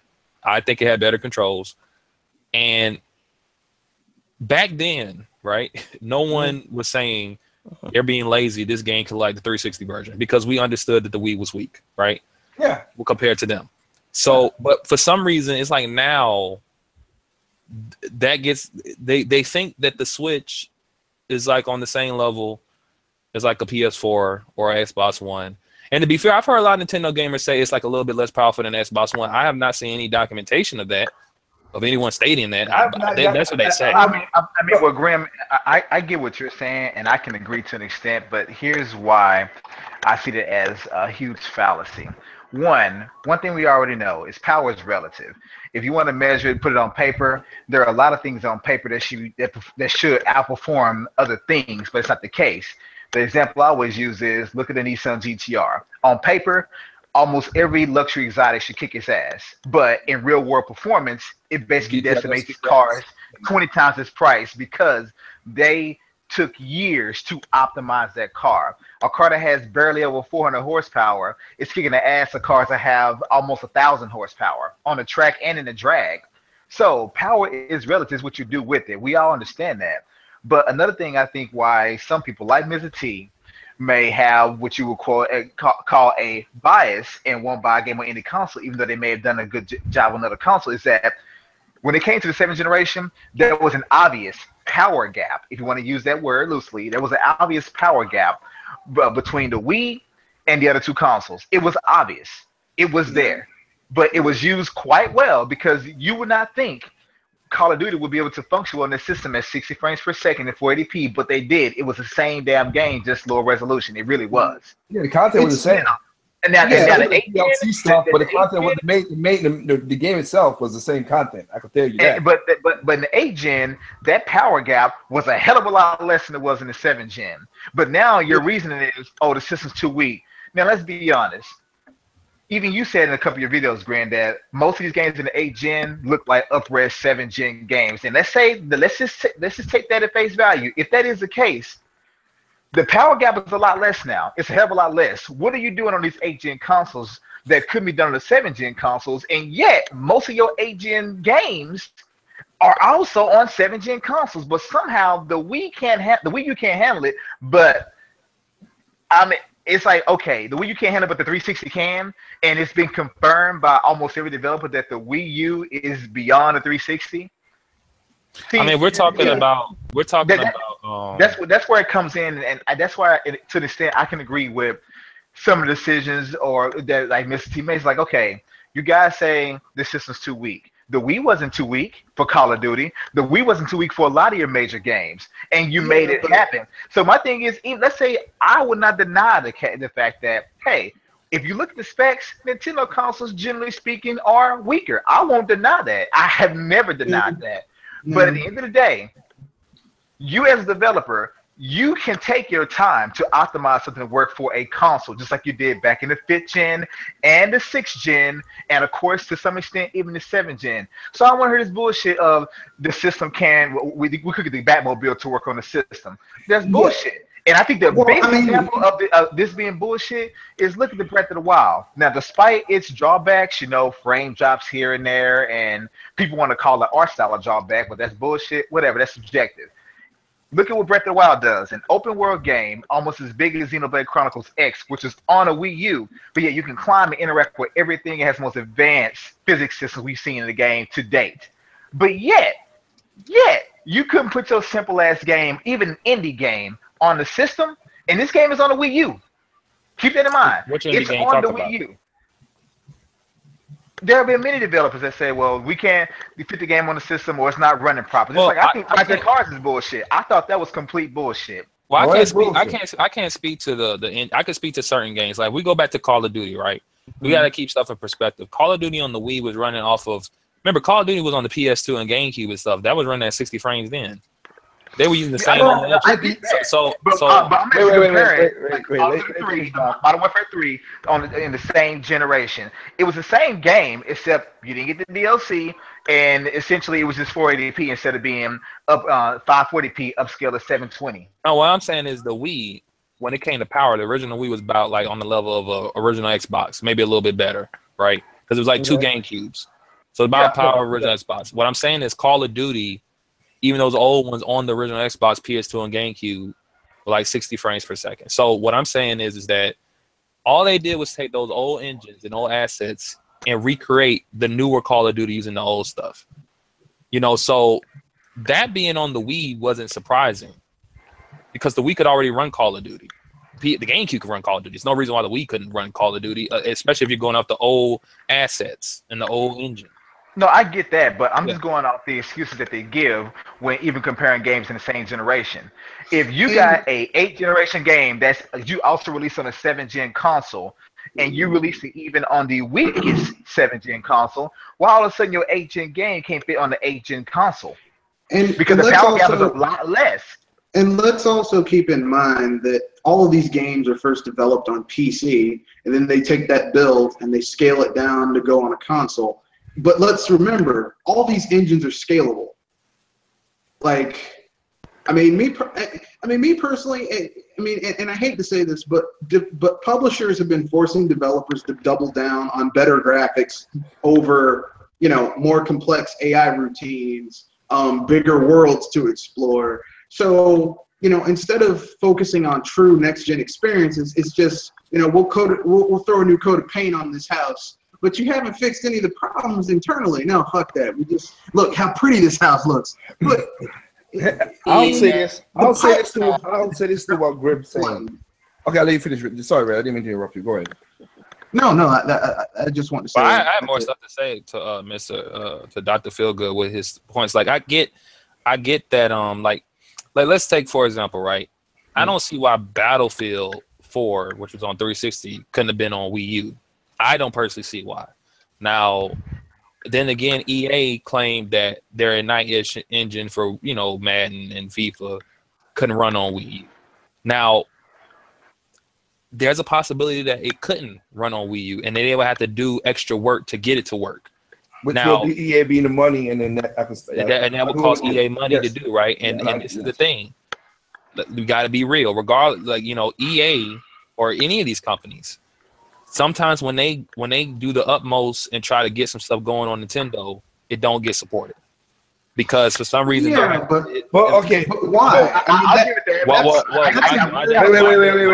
Why doesn't it get supported? I mean, my theory on that is, like I said in my video, and I've been saying this for years, around like when I was growing up, I bought, and you know, any game that came to the Nintendo platform, I wanted, right? But if I'm going off of how the more older people are, especially how they act on the net when it comes to third-party games and Nintendo, they claim they want third-party games, but they don't like none of them either. So I find it hard to believe that, like when I talk to certain Nintendo gamers, and they tell me the GameCube didn't have any third parties for the Wii, and I'm naming they get thousands upon thousands of games, third-party games. I'm like, GameCube was different. The GameCube had third-party support, but let's look at the latest, the last gen Nintendo system. Okay, EA is like, well, we can't get our games to sell. Okay, you put Need for Speed, Most Wanted on the Wii U. It has none of the extra content that the other versions have. They put Mass Effect the game onto a system and then put it out there for. Yeah, they put Mass Effect 3 Special Edition on the system. The only additional content that it had that was, and it was on disc. Okay, was they changed that ending a little bit to conform to how they changed the ending across other things. Other than that, none of the DLC was available to people who bought that game on the Wii U. And then a week later, they released the trilogy for the same damn price, $60. Well, third parties want to wonder why people don't buy their games. If someone came up to you and they said, "Okay, you can buy this sumptuous aged steak for $30 plus a side dish and dessert," and then you're like, "Oh, that's great," and then you look over and someone is getting that same steak plus the dessert plus a appetizer and a cheese course plus the wine for the same price, you'd be like, "Yeah, I've been scammed." To talk about Need for Speed Most Wanted on you, it was considered a clean. I remember the EA developers talking about it. No, it was the best version, and it did have all the content. It had all the extra content. It didn't have all the content. But to give a point though, according to all the stuff I'm bringing up, it said the Ultimate Speed Pack, which that's only extra content I know of. No, there was another Need for Speed game I think that bitch was stripped, but I got the Most Wanted U. It is the best version across all platforms. And a lot of people didn't buy it because they claimed that it came out late, but that game had came out before the Wii U dropped. That's not, it's very confusing. It's just like now with Xenoverse 2, they're saying like, that game is old. It should have been out when the Switch first dropped. And I'm like, well, you gotta think that game came out last year in October. We don't know when they got dev kits. We don't know when they start working on this port. To expect it to come out at launch, that would be nice and all, but it could have been a rush port. Maybe they're working to get it right. I'll agree with you there. When you have fans that talk like that, I mean, they're talking out their ass. So I can certainly agree with that. But to your point about EA would have to pay extra money to get a game to work properly, who remembers the PS3 and that Cell engine? The Cell processor? The Cell processor. That shit right there, people could not program for that thing for shit. Almost all multiplayer games were worse on the PS3, but you know what? They stuck with that damn system, even though it had the slowest start. Period. They had that was the other, like, third parties. That's their market. Their market is the PS Sony system, the Xbox system, and then PC. I was just gonna say that. But not only that though, did they stick on with it? The people were buying it because a lot of people looked at stuff like, how many people I had a 360, I had a Wii. How many people I had to, like, I would go over and play a PS3 version of a game I already own on 360, and I'm like, this game plays like crap on here, and they're like oblivious because they don't know, right? I'm not saying that they're like dumb, they just didn't know because they didn't play this other version that plays better, right? Their version is perfectly fine.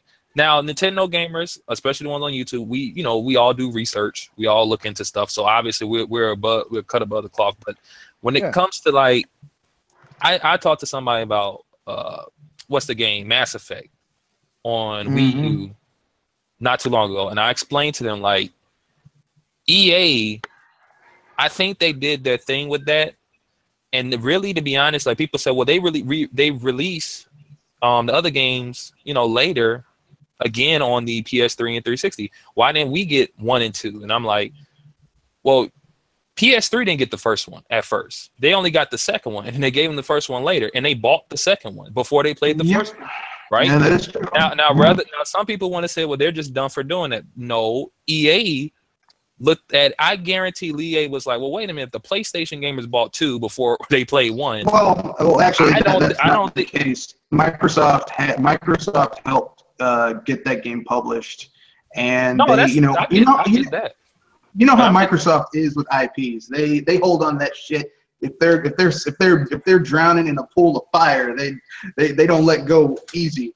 I got you. Go ahead, Grim. Is that the PS3 owners got the second one before they played the first one, but they bought and supported the second one, and then eventually the first one came and the third one came, right? Now the Wii U owners, obviously 1 and 2 and 3 had already been done on the previous systems. When it came to the Wii U, 3 was the more recent one, so they gave you 3, right?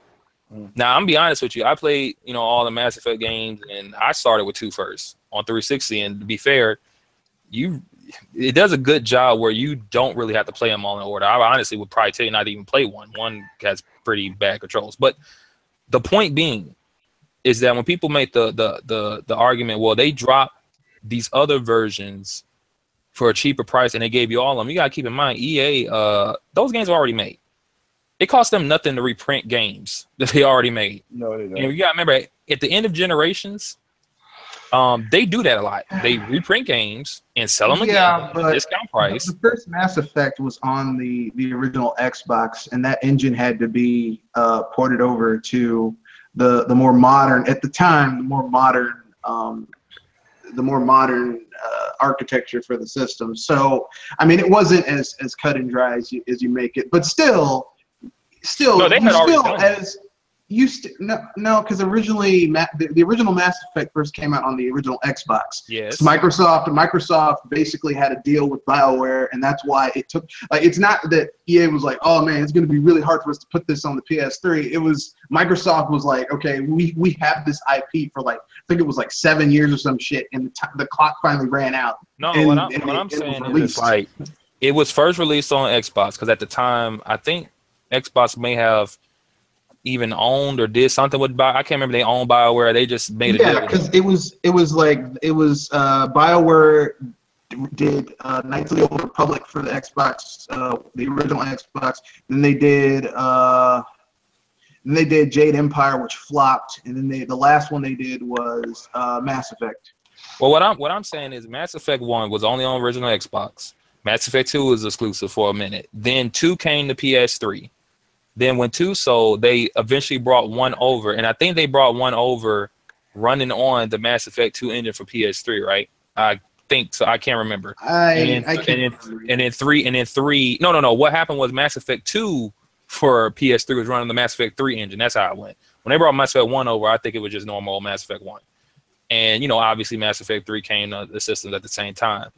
What I'm saying is that when they sold those games again for the PS3 and 360, they were already made, so they just repackaged them. People say, well, why didn't they bring those to the Wii U at launch? I'm like, well, then they have to recreate and import all those games over, and then probably had Game Pass support and all that stuff. That would take a lot more time, not knowing if you guys would even buy the game regardless. You may not just have an interest in it. Forget if the game runs right, you may just not care. Nintendo gamers may not just cared about Mass Effect. You got to think about all the Wii supporters. No, okay. I was think saying all the people that have Wiis, they could have already had a 360 and PS3 and bought I think it's a two-pronged thing. The people who were multiple console owners and also had a Wii U, they probably already had those games. The people who had never played those games got a disservice of getting Mass Effect 3 because let's keep it real, that's probably the worst entrant in the series. Well, it was the worst entrant in the series. Someone who has Mass Effect Andromeda, it could get worse. So I mean that's kind of.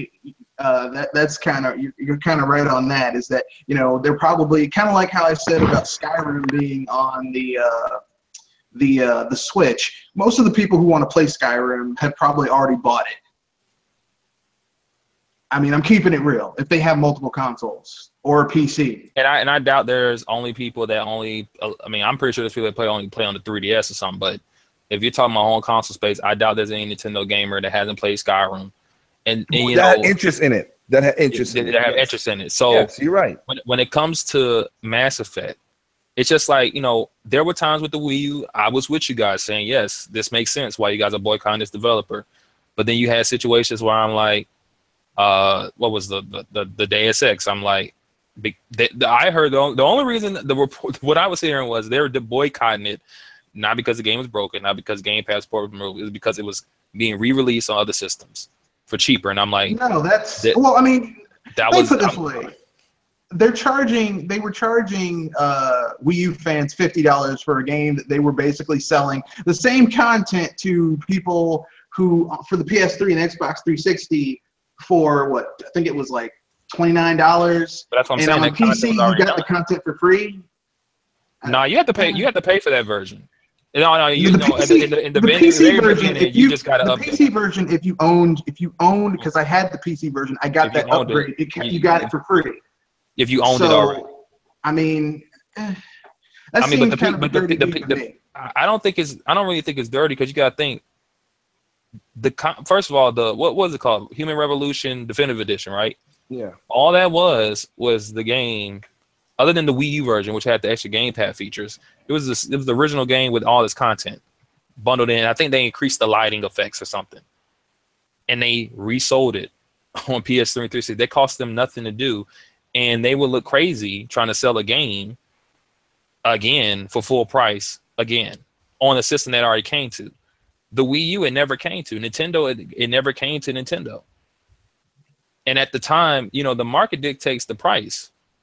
Nintendo gamers never had this game.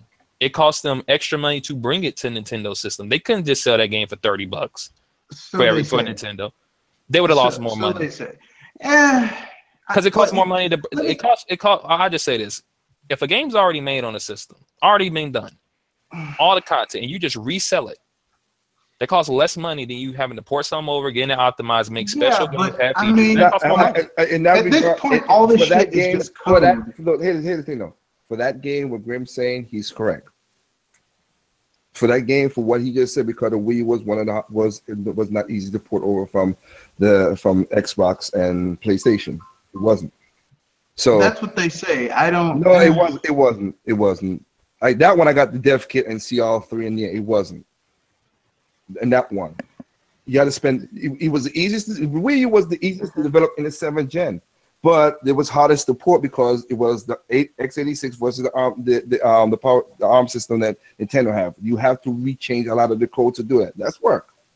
So in that, but here's the thing though, and I think what we're all going through here, that's what the problem is. Like, it's not a blanket statement.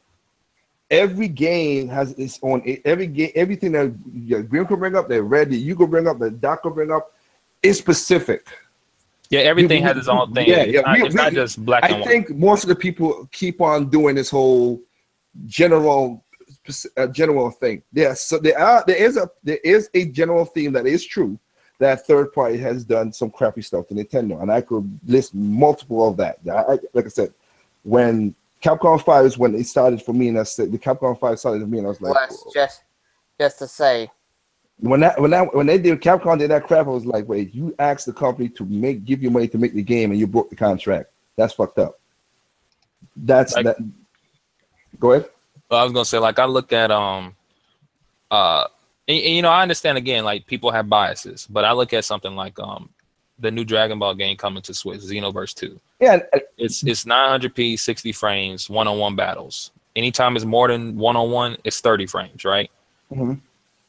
That's lazy development to the people. To some really people, to subsets, it's development, right? But that's what they think, and I'm not. Yeah, again, ARM does the same thing. When it's more than 1-on-1, it's 30 frames, and I'm like, but that's not lazy though. That's confusing to me. No, ARM is actually 60 frames when it's 4 people. No, it's 30. No, it's 60. They must have updated it. No, it's 60 frames per second even with 4 people. That's what I'm saying. They must have updated it. It wasn't like that before. No, it really was. The only time it drops down more than that when there's actually more going, like when it's more people. Say, but no, even when it's 2-on-2, it is 60 frames per second. I did remember the Ibukis did say that, and he's the producer of the game.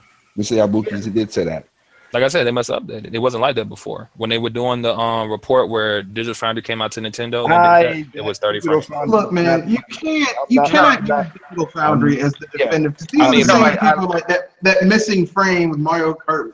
It's not that. I'll say this, right? Okay. With Digital Foundry, right? Mm-hmm. I personally never seen them. I've seen them do the shit where you could clearly tell that they're getting on one version harder than they would another, but their information wasn't incorrect. You get what I'm trying to say? Like they're clearly talking crap. I could give you one that was seriously incorrect. Okay, let's put it this way. I don't use Bayonetta was one of you figured it out. That one was weird. That one was weird what they said in their conclusion. I'm not saying that Digital Foundry. The reason I said Digital Foundry because Digital Foundry from your game is set up to do a certain specific thing, and it's to propagate the whole graphics and 60 frames per second thing. When we just stated just a while ago, it doesn't need it for all games. We just stated that. That's all they pushing. They don't put it into a perspective like, oh, well, because remember, Digital Foundry said Toad Treasure Tracker is 60 frames, and they had a glowing review. Toad Treasure Tracker, 60 frames per second, 1080p, blah, blah, blah, all this stuff.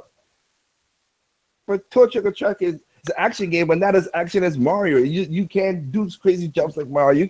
You can't. They're not in perspective when they do their stuff. They just go to one blanket of the looking at it, frames per second, graphics, bam. That's what they tell you, and then people feeds off it. That's their market. So they would be in black and white, but were they being incorrect about the information? That's what I'm saying. Okay, with Bayonetta, they try to. With Bayonetta, if you want to get an example, the game was unplayable. If it was like 60 frames per second, I'm like, well, it actually held 60 frames for the most part. The lowest it dipped was about 30.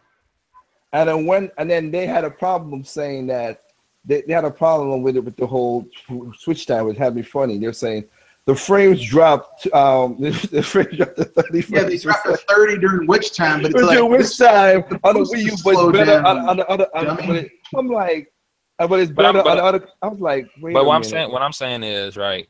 Because what you guys are more talking about is them being assholes. Because that's what it sounds like. Did you hear me say that? But no, I didn't hear you. You didn't say that. But that's what it sounds like. I'm talking about was what they're saying wrong, incorrect. Wait. I'll let you finish. Let me say this. Everybody's different. So I'm different. This is what I'm saying. I'm saying what the information. If you want me to really be straight with you, the information is wrong because they're just going a blank statement. That's what I'm trying to tell you. I'm thinking that's why your information is wrong. You have to be specific in certain game genres and say, okay, for that game genre or for this, it works because again, 30 frames per second, 1080p does not enhance or make anything better for certain games. It just doesn't. No, that's fine. Okay. But what I'm making the statement is this, right? ARMS is everywhere that's reported, even at the release. When you play 4-player, it's 30 frames, right? What I'm saying is that Dragon Ball Z does the same thing. It's lazy when they do it. No one talks about it when Nintendo. I don't think it's lazy when Nintendo does it. It's just probably the Switch can't do all that stuff and remain at 60. I don't really know. I don't develop for it, but I'm pretty sure if Nintendo has to cut the frames when they have 4 people on ARMS, and Dragon Ball has to do the same thing, but that's third party. I would just assume that the Switch just can't handle much. So going with what Grim's saying, this is because he put out the statement what you just did right there. I understand where you're coming from, and I agree with you because if you're saying if one company does that with Dragon Ball You say Xenoverse, the Xenoverse, right? Yeah. You say Xenoverse because I remember, like I said, I told you that Arc System say they didn't have no downgrades with fighters, but it was Xenoverse, and they do that. Then you have these certain subset of Nintendo fans say that. Then when it comes that if Nintendo does it, like like Mario Kart drops down when there's more people on the more players on a 4K local co-op. It drops down 30 frames per second. We know that. Then what Grim is saying, like, then well, Mario Kart does that, so their definition, because he's not talking about, like I said, per se people, a lot of people in here in a way, but like I said, there's subset that I know some of the people he's talking about. Then you can't say Mario Kart developers you got to say the same thing. If you say for that person doing that third party, then you got to say for Mario Kart. That's what I'm saying. No, and I say I agree with you. No, that's what he's putting across right there. That's what he's putting across right there. And in that statement, I agree with Grim. And see, if they're gonna be saying this, like if they're gonna be saying this as a statement, level head or something like that, I say I don't care. But I'm just saying, like in that regard, then Grim's what he stated is right. But my biggest problem is that with the certain people in the Nintendo community, there was a time where it wasn't like this, because honestly, if I'm playing 4-player split screen on ARMS and it's 30 frames per second, who gives a damn? You know what I'm saying? That's exactly. How I think. I know. But now it seems like I hear a lot of Nintendo gamers talk the frame rate resolution thing, which is weird. And they're talking about it with a system that is like, I don't know why you would expect that stuff, especially when a lot of these people were saying, well, we know the Switch is mostly a mobile unit. We don't expect high gravity. This is before it came out. But now I don't like I think Zelda maybe gave them that impression. But even Zelda has issues frame rate wise. Some of them got patched, but it's still there. It's 900p, not 1080. You know, it has. Well, the Wii U is 900p on the Switch is 1080p. No, the Switch is 900. It's 720 on Wii U. Switch is 900. It probably gets upscaled to 1080p, but it's native 900 when you dock it. Yeah, native is 900p on this when it's docked, and 720 is undocked. So I think maybe Zelda is what gave them the impression that, the Switch is very powerful. But it's like, okay, no one is expecting like the more demanding games that came, when this generation started really picking up. No one's expecting those games to run on the Wii U, even Wii U owners, right? But Zelda can run on the Wii U just at a lower resolution. I'm like, Zelda is, I'm not talking about the quality of the game. We're just talking about how difficult it is to run. If it can run on the Wii U, which compared to the 360 and the Xbox One and PS4, the Xbox One and PS4 is, doing a little bit more than the Wii U. Honestly, on paper and everything I've been seeing with the Switch, I have yet to see a Switch game that the Wii U cannot run. I'm just going off the bat of that until Nintendo. I'm waiting for Nintendo to do it, because you're right. Like the Nintendo, the console manufacturer normally is the one that pushes the unit. I'm not expecting third party to do it until I see that happen. And according to all these analysts and all these people, I'm going to continue to believe that the Switch is basically, on the same level as a Wii U, maybe a little bit better. Maybe a little bit better. No. Which is fine for me. No. Okay, let's change. Let's go with your statement right there. Are you saying pushing the console? All right. Mm-hmm. No, okay. If you're gonna go graphical terms as one aspect, then I'm with you then.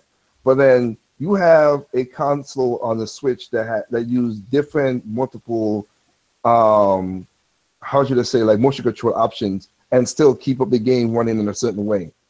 That's pushing the industry. Nobody's done that. Oh, I'm not talking about pushing the industry, because the Switch is probably the most appealing mobile device, gaming device ever. Okay. I'm not talking about that. I'm talking about purely. We're talking about graphics and power and stuff like that, because remember the conversation. Let me go. That's what I said. If you talk about, you said graphics, and I said I agree with you with what your statement was. Now, if you say power, it takes a lot more CPU to register all those motion controls for certain games. Not all, but like ARMS. For me to have two people doing twist turns and all that stuff on the same console, where you do curve uppercut. You could do a curve, you could do a curve uppercut, you could do all this stuff like that, and you still have the game running in split screen, which a lot of games these other guys that ain't doing no more. But it's not, again, that's their thing. That's not knock on them. But it's using more CPU to do all that. The inputs is ridiculously like to code. That's pushing the CPU. It's all okay. I'll put it this way, and I think that's what this argument was at. Grim, and I look at this one. Since like when I came to America, I said a lot of stuff, and to what Grim saying, what Red said, everybody said, let's make it easy right here. It's always not just one thing that makes everything make this statement true. Sometimes it's a multiple stuff that makes it true. So there are a lot of like how Doc and everybody was saying, like there are some publishers. Look, okay, Dragon Ball Z Fighters. I mean, Dragon Ball Fighter Z, whatever it's called. I keep on getting that mixed up for some reason. I think it's just called Fighters. It's just Fighters. Let's go with that. Just Fighters. Our system said that we have no problem putting a game on the Switch. You just up to Namco if they want to give us the money to publish it. So if you want them to give us the game, if you want them, just tweet to Namco Bandai and tell them, hey, people would enjoy the game on the mobile system. That's what they do. And that port begging, they're just saying we have no problem putting the game on the Switch, if whatever. If they get a graphical hit, let's just say that say that the game does come to the Switch and it has a downgrade in whatever system it is, I guarantee you, and I will, like I said, I'll bet my company on this, is because Namco rushed the development for the Switch. They didn't let Arc, because Arc, like Guilty Gear on the Wii, it was no different from the other consoles. When they got time to put into the game, they put it into the game. I always blame publishers more than developers with this. So I go with what you're saying, Grim, with the whole, with people saying the lazy developers. There's some that do it, but I mostly say the publisher because you also on a time constraint, and these guys are looking for quick buck, that's what it's supposed to do as a company. Let's point blank, that's what it is. But I can list off many times when a game was for the Wii console on a Nintendo console that got ported over to the other consoles, and it's the same thing happened, that the other consoles didn't buy it. Even though you had prettier graphics, even though they said it was more power, it didn't sell on the other consoles when it sold on the Wii. I'm not talking about no jokey games either. I'm not talking about like Carnival Toss Rings or something. I'm talking like Rayman Legends. You get that's one, or call it, or not call it Golden Eye or Okami. I mean, or Resident Evil, Brother Cardinals and Darksiders. Like they're games that people clamor. That's why I said every console has that subset of just degenerates. That's the best way I can call it. Degenerates. That's the best way I can call it. I mean, because I sometimes I wonder, like they'll say 1 minute they'll take the graphical hit because they realize the Switch can't run and stuff, and then when a game does take a graphical hit but it's on the Switch, then they complain and say, well, why is it taking a graphical hit? Yeah. Or like FIFA. I believe EA when they say that engine, the Frostbite engine that they're currently using, cannot run on the Switch. Now everybody says that. They said that in the interview. No, they didn't. They said that there's no reason it couldn't run the Frostbite engine, but right now they're not interested in doing it. Like I said, the interview I saw with the FIFA developer, he said it couldn't run on there. They said they would have to go. Okay, wait. But I said, hold on. That's what I was gonna say, right? I remember with Battlefield 4, they said they got Frostbite on the phone, right? There is no game, nothing. There is nothing that uses Frostbite on the phone. Right now, still to this day, you go to EA's page where they're trying to they're trying to get it on the phone. I don't even think they're working on that stuff no more. That was just something they said. It never came to the phone. I really don't think that the Frostbite engine, the old Frostbite engine, which they don't use anymore, probably could be on the Switch. But then again, they would have to still go back, take the game that they already made on the new engine, dumb it down on the old engine. And if they did that, we don't know how much money that costs for them to do. We don't know. This is EA, so We don't know how much money that costs them to do. We don't know if they'll make their money back. We don't know if the gamers will support this game and give them their money back. You know, they're recouped. I'll say this. It's a tricky business. Okay, I'll say I don't know if you heard a video what I said about it. So I'll say this. And I want to hear your response, man, in this. Okay, since I know the person who did work with EA, but look, okay. Let's go with this aspect. The gamers are asking, the people who bitch in again, this subset always talk about, these are the same graphical because we look at Breath of the Wild and stuff. Some things are true, some things are not. Now, this Frostbite engine that they're talking about, so that they can't get it run, all right? And I stated that in my video when I talked about that. The thing I have against FIFA 18 is we're not getting the same content. That's why I have a problem with. They're not getting the same content. You're gonna pass it over. So if you were a smart businessman, and they did this in the past, that's what I'm saying. They did this in the past. Just like we just talked about with Call of Duty Reflux. We know the only and then like I said, the subsets are arguing with the graphics, which I don't care about, because again, the only time you see the graphical fidelity of FIFA game is when they're doing the celebrations and when they're putting the players up front. Other than that, you're looking at a pitch from 2 different degrees up top or from an isometric view. The resolution will show the ball, whatever, but again, it made no difference back then when I was working on FIFA 05 and 2006. I also worked on those games too. We know that the physics engine could work for sure, because that part I would agree with Doc because of the Breath of the Wild thing. The Breath of the Wild graphics physics engine really does blow a lot of people out of the water in what it could do. My thing was, okay, you're gonna take the hit. All right, it's not gonna be the graphically look like it's supposed to be. How about, and we're not gonna get the single player mode, the journey mode. Yeah, they're touting for all the other consoles and some of the DLC too, because you go to GameSpot. Everybody else have this DLC thing tag on to them except for the Switch version. But, okay, how about you give us, like I said, give us FIFA Street. That doesn't take that long to code for. How about you do that for Pacific? If they did that and give it to, and I don't care if they did it and people like it and then they put it over to the other and give that as DLC to the other consoles. Because that's what, as a businessman, that's what I'm talking about. Like, but if you give us, say, hey, we give us FIFA Street 3 or 3, whatever the superstars that you see in this for this year, Cristiano Ronaldo and all those Messi and everybody else, but put them in FIFA Street where they can have fun and do tricks or whatever. You say that's on the Switch version. I'll tell you this: I could guarantee you, it will sell way more than EA expected it would. Because I would agree with that. I honestly think that they should just bring back the Unrealistic Sports games, period. I know. I'm just saying. I think it should bring all that back. But I'm just saying, since they're not, that could have been a good tag. Since we're not gonna get the journey mode, the single player mode, to get the Switch, the Nintendo fans to say, here's as Barry would say, here's a little Benny for something different that you can enjoy. And again, if they put it later on, whatever, then you're gonna have that same subset gonna be stupid about it. Now, that's not gonna change.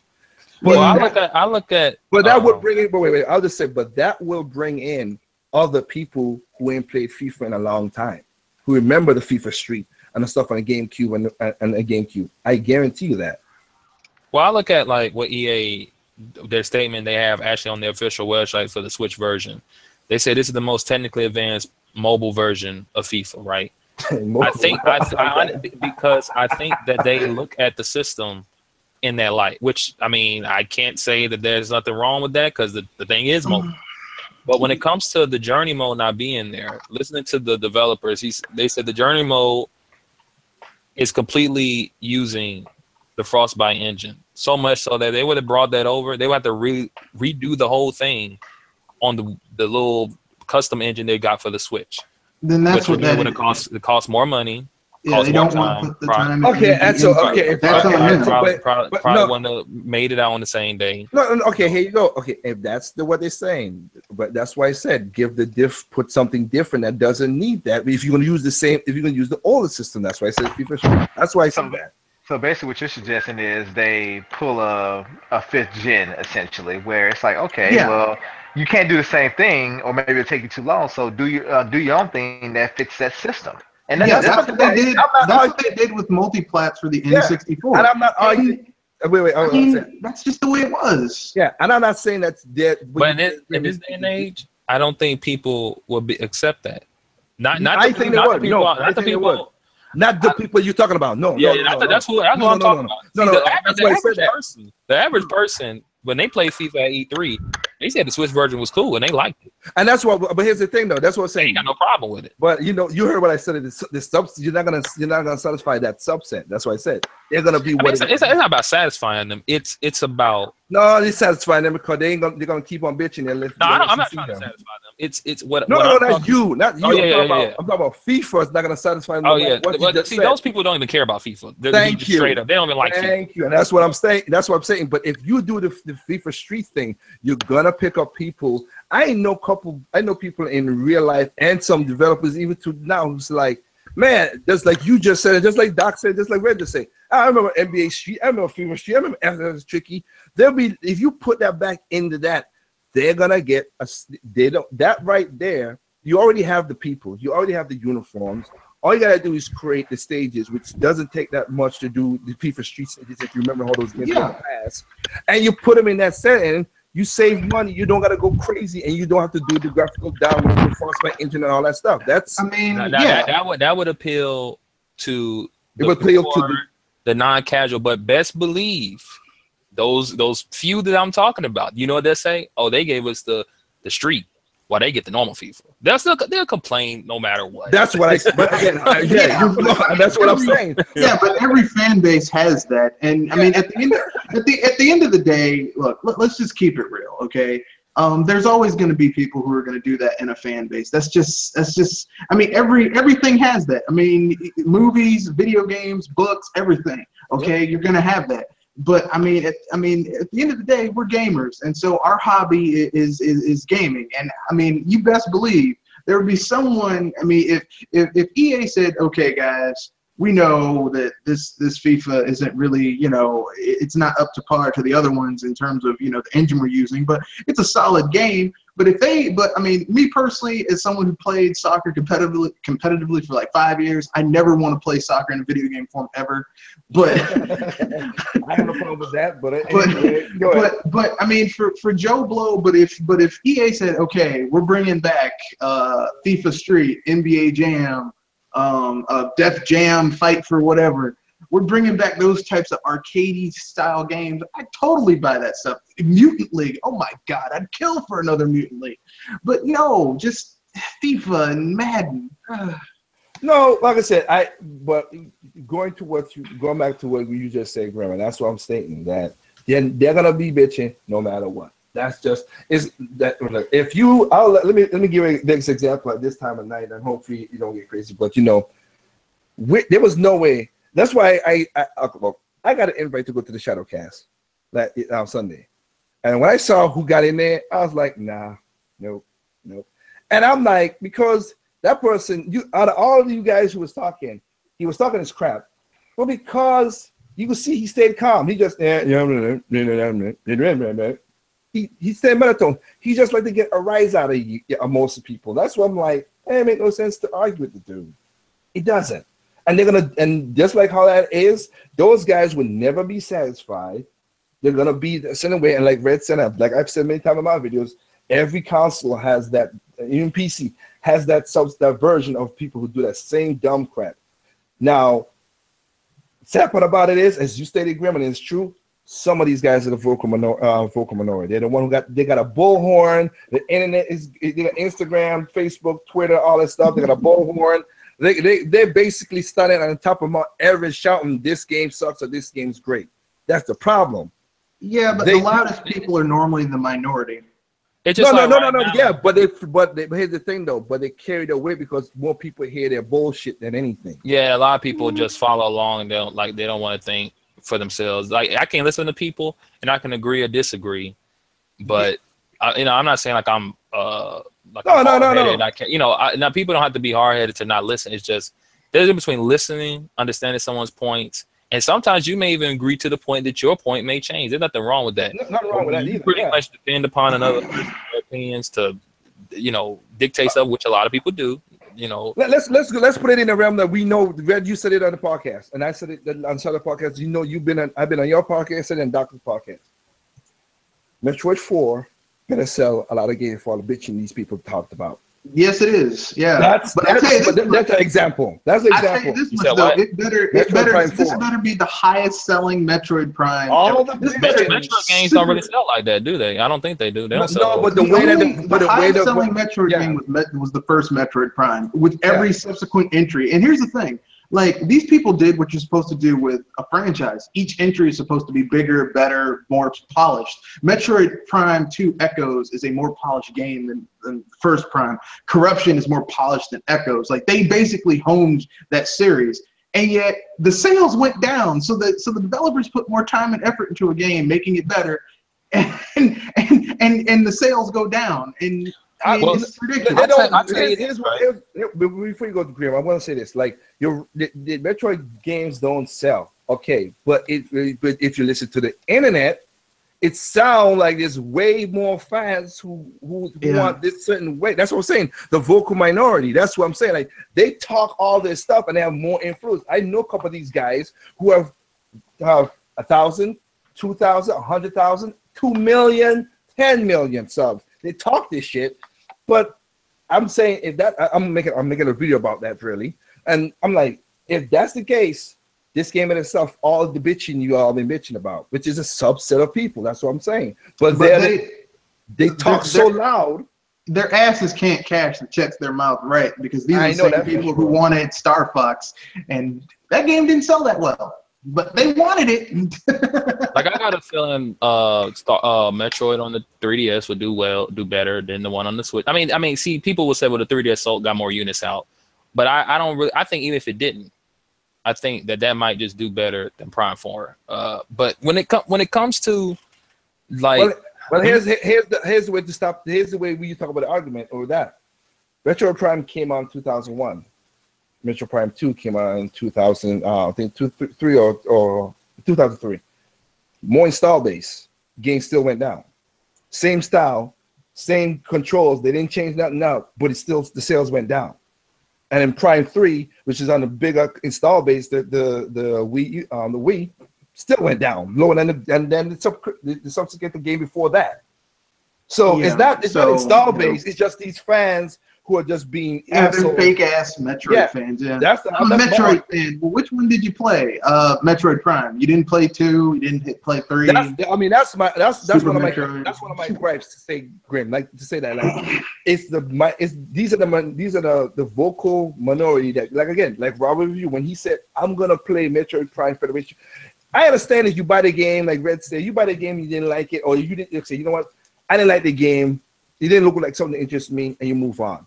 But that was the biggest Nintendo boycott that didn't make any sense.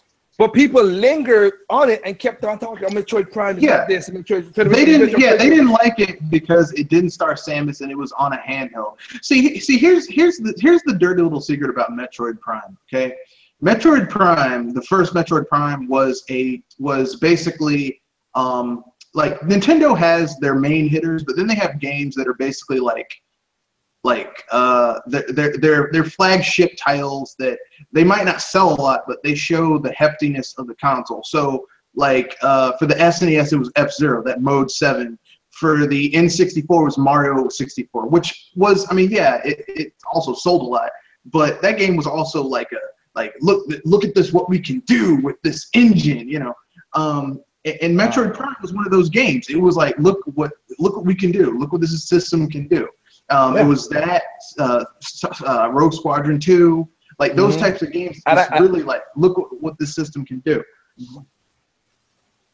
And the thing I'm saying is, like, for that, like, for me, when I heard it from Rob when he said it, is like this. It's like, you just couldn't. Okay, now you're gonna pick up the game. Now you're gonna buy the game because of the other two games. You can't pick it up on its own merits. That's weird to me. If you say you're this big fan, that's weird to me. You just because a lot of them were saying, well, they're not gonna buy it until they get the Metro game that they want, and then they'll buy it later. And I'm like, but that's not gonna help the That's not helping the company. That doesn't make any sense. Yeah, that doesn't make. If you don't want it, I would think unless something changed, you wouldn't want it regardless if they gave you the Metroid game you want. Thank you. Because now it sounds Thank like you. you buying it just because you buying it. Like you don't even care to really play. You just buying it because it's Metroid. Grim, let's keep it real. These are this same fan base are the same people who bitched and complained about wanting a Star Fox game. They got a Star Fox game that like 80% of the shit they wanted from a Star Fox game that they said they wanted, they still didn't buy the damn game. So what's the point? Like, yeah, I don't get it sometimes. Like one thing that I've heard recently, and this is not now. This, I've heard this from Terminator Juice, and to be fair, he didn't just say this for Nintendo. He also said this for the Xbox One. He was saying GTA 5 will work very well on the Switch. GTA 5, in theory, would be cool on the Switch. GTA 5 is portable. You could take it, anywhere. Imagine someone is playing GTA 5 on the Switch, and then they pull out the kickstand and they're playing somewhere. Someone sees it. They could take GTA 5 where they want. That sounds cool. Now, let's be real. People who want to play GTA 5, that's like always in the top 5 seller, like every MPD. People who want GTA 5 are probably going to play on the systems that, number one, have their online infrastructure ready. Their friends are already there.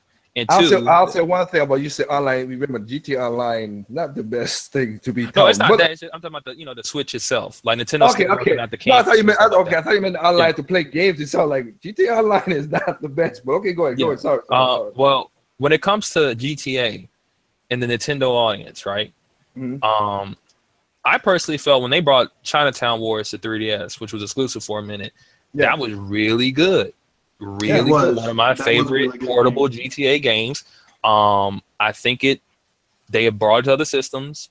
I'm assuming because either the exclusivity deal ended or just it didn't sell that well. It didn't sell that well. So when it comes to Nintendo gamers, I remember when Nintendo and the GameCube was boycotting GTA.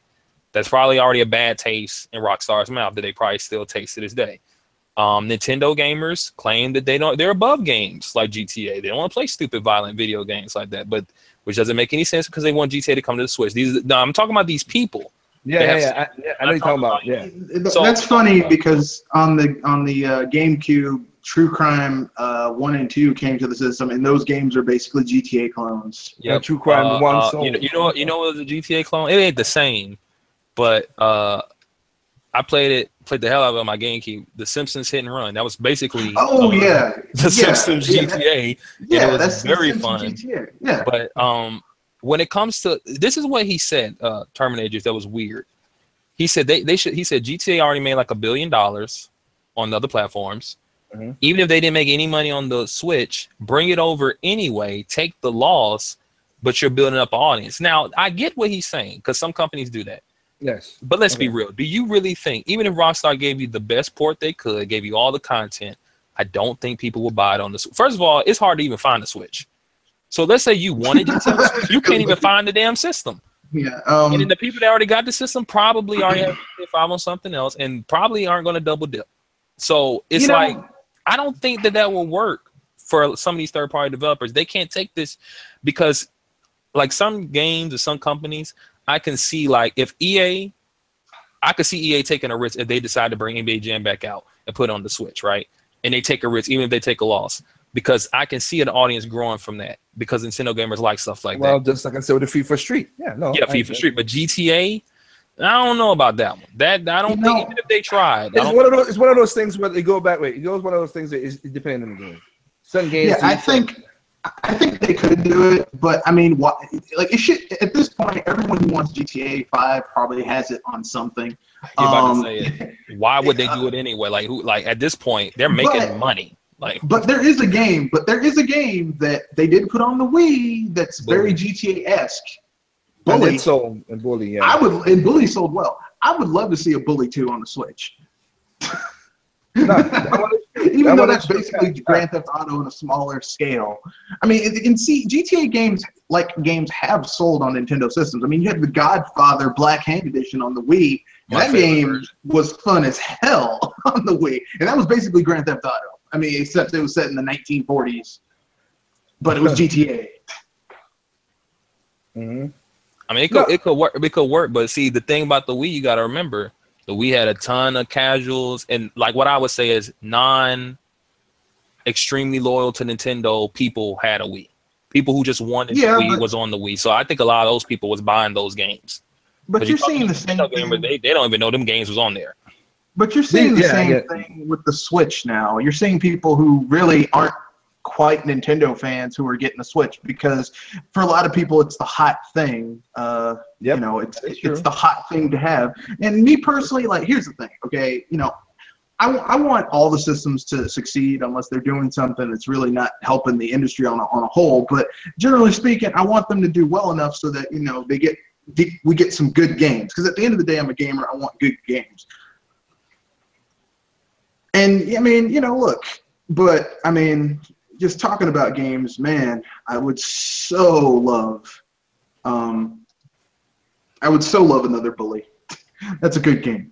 No, well, like I said, going to what you were saying, Graham. Like I could go for me when people have listened to people's arguments and stuff like that. I could most of the time I could agree with what they're saying. And again, that's the thing about it is, I wish people could understand that.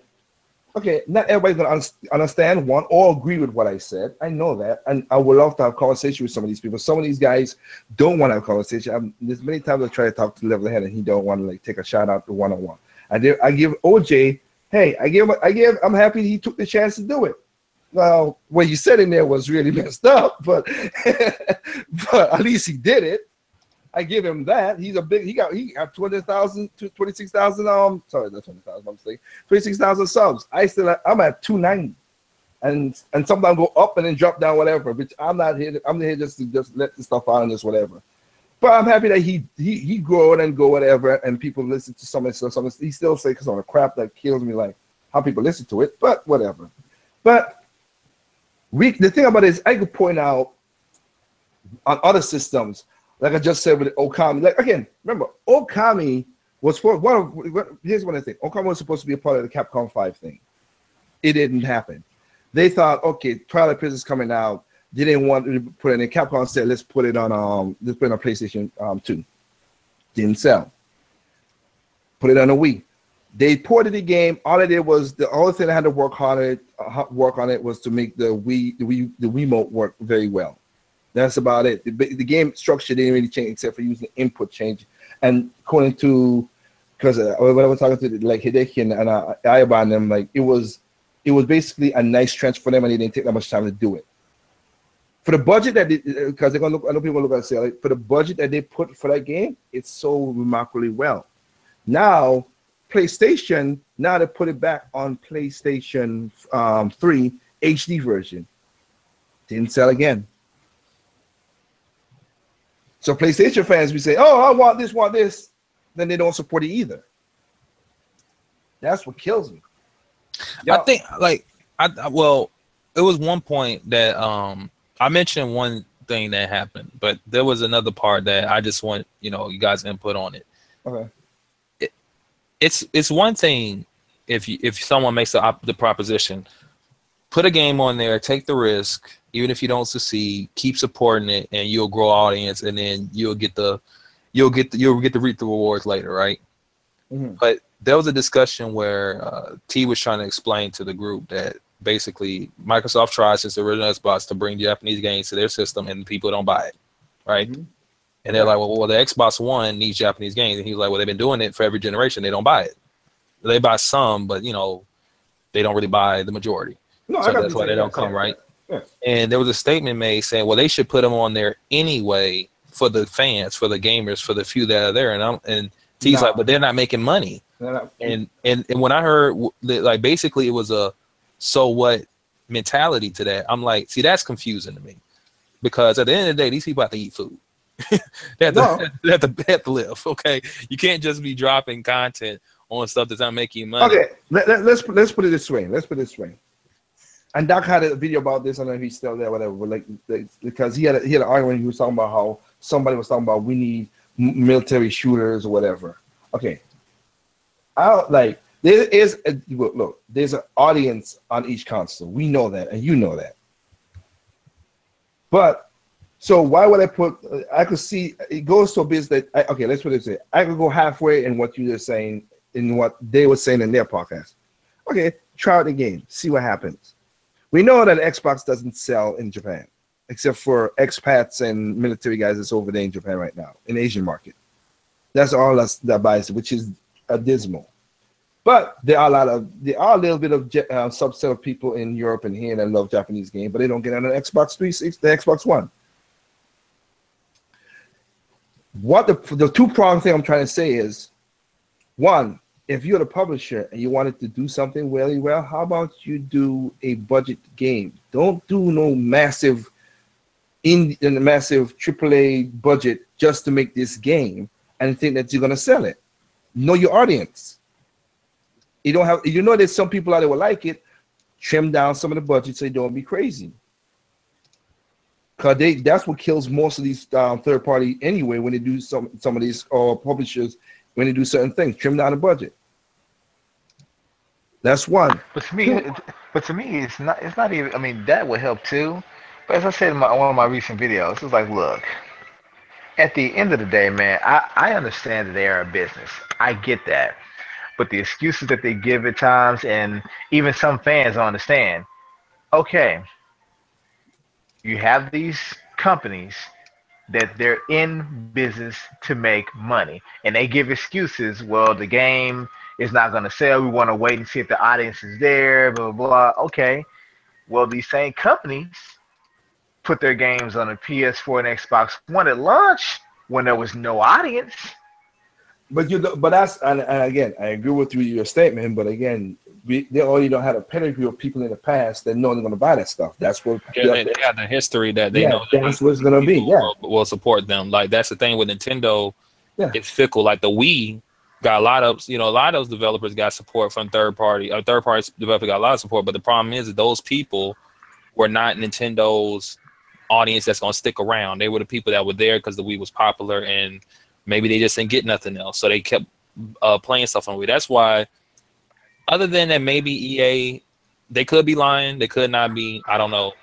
Maybe the Madden on the Wii U could have ran the new engine, right? But keep in mind, Madden was doing well on the original Wii, and it didn't have no new engine.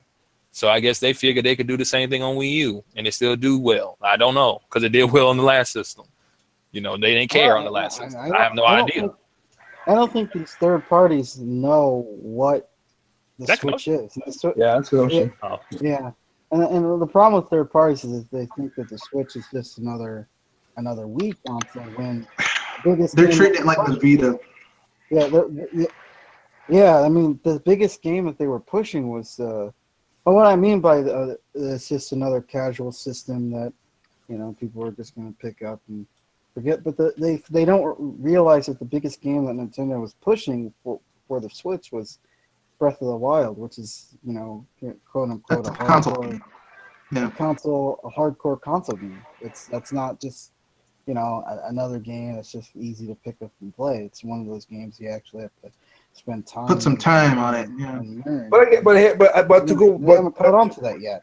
Yeah, but to go against what you just said, though, Kanoshi, again, that's what exclusive. So you can't really put apples and oranges in that. Basically, that's where it's going. Well, and my counter argument to that was, I think during the Wii, the biggest game people were talking about was Wii Sports more than Twilight Princess. Don't get me wrong, there were people talking about it, but it just seemed like Wii Sports. No, well, the number one games that sold on the Wii was basically Wii Sports, but that I don't count that because it's more packing than anything. But the biggest game that sold on the Wii was Mario Kart 8, the Wii Sports Resort, Wii Fit. Just Dance. Just Dance, yeah, but Just Dance was nowhere close to those three games I talked about. I'm just talking about and you go to sales up in the 30 millions, those games were, as Grim saying, because most of those some people who never would have bought they bought a system for those specific games because what was advertised to them, except for the Mario Kart thing. That's just people just loving the game. Let's just go with that. That one is people just loving the game. But the Wii Sports Resort, the Wii Fit one, yeah, that's the only game I could tell you that was made with a peripheral that was a success. Because anytime people try, Nintendo's, Sega, anybody try to put peripherals to certain things, it always flops off. Now, the problem, now, I know Grandpa actually brings this up a lot and a lot of other YouTube. The issue really isn't so much power. It's more optimization, because you have a lot of these new engines that even have trouble running on PC that, are, I think, Battlefield 4 still isn't fixed. Yeah, there are probably a number of games, not just from EA, but from a lot of these AAA developers that still aren't fixed and probably aren't going to get fixed. That's true. Well, Battlefield 4 isn't fixed. That's correct. But Battlefield 1, Battlefront, which they all use that same engine, work perfectly fine. So they got it. Battlefield 4 is just a lost cause. That's done. What the hell, man? But I talked about people with optimization. Like, a lot of people say, well, the Switch is easy to port to. They just need better optimization. Like, especially with the new Sonic Forces. That game is one of the biggest games that's really getting people upset, because they're like, why is it 30 frames? Why is it dipping at 30 frames? And why is it 720p? And all the settings on low. And I'm like, sometimes even when they optimize the best they can, if the game, even on its lowest settings, is just too much for this piece of hardware to run, it's just, that's what it is. There are some times where some of the best optimized PC games, like, I tell you a game that's really optimized well on PC, Metal Gear Solid 5. I was very surprised how optimized that was. I mean, if you just don't have the hardware to run it, it just ain't gonna run good. They can only optimize so much, especially when you're dealing with a game that's gonna be on multiple consoles. Something that's only gonna be on one console, they can optimize just for that specific console all day and night. But you know what? And that's what I said. I'll answer to your question what you just said right there. Now, I really have not seen a dev kit for the Switch. So with the Wii U, I did when it first came out. So I am going to hopefully one of these days get a tack at it and see what's going on with it. But I'll say to what you just said right there, like, those specific fans, and I know, like, I've seen a couple of them, like Active and Real Gamer 27 on, which is he's a clown. But like some of the stuff, because he's one of those persons who another person I try to go with a little debate or at least talk about some of the stuff, and some of the stuff he brings up makes me like think, what the hell do you get some of your information from, really? But anyway, if that's okay, let's use the reason I was saying, I'll put it as an example. Smash Brothers 4 on the Wii U went at 1080p 60 frames per second, except that and here's where it comes to optimization. I think people sometimes need to understand how that word really needs itself, because remember that assist trophies is running at 30 frames per second, so they can keep the frame rate for the regular characters running smooth. That's optimization. That's what that does. If this now, and again, I'm not in Sega's camp. I don't know how the game runs. I mean, you just said the game. I've not really looked in. Sonic Forces is not really the top of my game for looking for. Mania more than anything. Now, if they said this for Mania, then I would call them BS. I don't know what's going on. There is a rumor that Mania is at 30 frames right now on Switch, but I'm gonna be honest with you, that's 30 frames at launch. That's just bullshit. Okay, that's what I'm saying. That's a totally different story. Totally different story. No, and that's what I'm saying. I don't know about Forces. I've not kept up with Forces that much because nothing really intrigued me that much to make me want to look into this game more than it's interesting, but Yeah, anybody, I have been skeptical about. Yeah, for anybody else out there who wants the game, look, know how I say things. If you want to go and you want to pick up and have fun, go right ahead. That's not. I don't castrate you for that. But I'm saying that if that's what it do, here's what my statement is, Grim. For the time and for what they're gonna for the time and what they're gonna do, if that's the best they could do to make that game run 30 frames per second in the game, and it still has all this stuff. Now, there's one thing I take credence to with you in what you say about the whole, because Victory Review use that same dumb argument, and I hate that, with the whole particle effects and all. No, we've seen particle effects on the Switch already. If you watch Breath of the Wild, when the blood moon comes up, you see particles when the blood moons come up. When you hit certain things, there are particle effects in that game. So it can be done. No, it's not that it can't do particle effects. That's not what we're talking about. Because if you even look at Breath of the Wild used tricks to get that stuff going that most people won't even recognize as tricks, just like pretty much all the dungeons using the same type of assets. That's a trick. It's not, it's not about, see, it's a good trick because when you're playing the game, you're not thinking about it. You're not thinking, well, they're reusing assets, resources. They're just, Here's what you're gonna say. Here's what I say with you. Okay, what you just said again. See, this is why I wish more conversations could be like this. What you just said about using the same assets, you're right. But the physics engine dictates over because you could solve most of those dungeons in the most weirdest of ways, and that's why Numa and a lot of the producers said they never even thought that people would do this to solve some of these puzzles. That's changing That's changing how you play the game entirely. Yeah, that's I'm not. I'm not saying Zelda Breath of the Wild. No. I'm not saying you're knocking it down. No. I'm not saying. I'm just saying that game, just like right now with Mario, just like with ARMS, they all have their give and takes. For that physics engines to be there, could be why Breath of the Wild has one of the lowest very enemy counts in a Zelda game. There's nothing wrong with that. The game is still fun, but that is something that people have noticed. Probably why Zelda Breath of the Wild story and all that stuff. See, all that took development time. Probably why the story doesn't seem as pieced together to a lot of people. A lot of people feel that way because they probably would spend a lot of time working on that physics engine and getting to work well just on the Wii U alone. Because before I went to the Switch, it was on Wii U. Oh yeah. I played the game before a lot of people. So that physics engine is really pushing that game on both those systems. That's taken a lot out of it, and it had to come for 8 sacrifices. I'll say this. I'll answer your question. It is pushing that game pushes the memory of the system. It's still not topped out the Wii U. It has not. Everybody would say that, but it has not. Because I could see when these guys running the CPUs back in Nintendo when it was in Japan and seeing what it does, like the memory allocation that they do with this. Because remember, the whole game is loaded. That's why it takes so long to load the game, minute and a half, because it's loading the whole map. Well, we talked about this before. The one thing that Breath of the Wild does that I have never seen in a lot of RPGs, they actually explain why enemies come back in the game. Because a lot of the times you wander around an RPG, you fight an enemy, and then you come back and then they just pop up.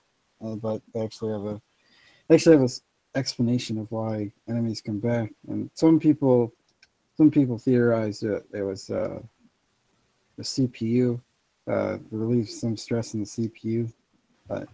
Me and you had a conversation. It's not that. That's not what he did that for. But what with Breath of the Wild, what I'm saying with that is what I say with Breath of the Wild is in that regard of, if you talk about, again, I cannot come up with an argument if you talk about the whole thing. The sad part is everybody and you brought it up yourself, not as a knockdown or nothing, Grim. You were talking about before we didn't argue about this whole 60 frames per second graphics, blah, blah, blah. That's what's getting crazy now. We don't enjoy games for what it is, right? That's why they did that podcast. People just can't be happy for nothing now. They're just sad for the littlest of things. Yeah, that's why I always say you got a Zelda game now that's different from the other games. Zelda, different other games. The story is not there for you. Okay, I understand that. You know what? You pick it up, you enjoy it. The story's not there. The thing that kills me the most is people keep on having that gripe keep going. That's what that bothers me the most. You picked up the game, you saw that, you say, hey, you know what? Fallout 4 has its problems, whatever it is, whatever, blah, blah, blah, whatever. 2 years later, you still arguing about that? You picked up the game, you played it, you enjoyed it, and you say we got to say, move on. Unless somebody asks you some questions like you doing, Grim, I don't see why you should make a video still 2 years later about something like that. You get what I'm saying? Come on, man. That's what we do on the internet. We bitch and complain about it. We argue about the same thing over and over and over and over and over again until the argument is dead. And we dig it up, use some dark necromantic ritual and bring it back to life, and then we kill it again. This is why I say things like Digital Foundry are just one of the reasons why one of the destroyers of gaming, because people are more worried about anti-tropic filtering than they are about actual game mechanics. Yeah. I mean, I like going off topic for a minute though. No, go ahead. We were talking about. I want to remember. We were talking about like the systems and what they could do in the optimization, right? Mm-hmm. Yeah, go ahead.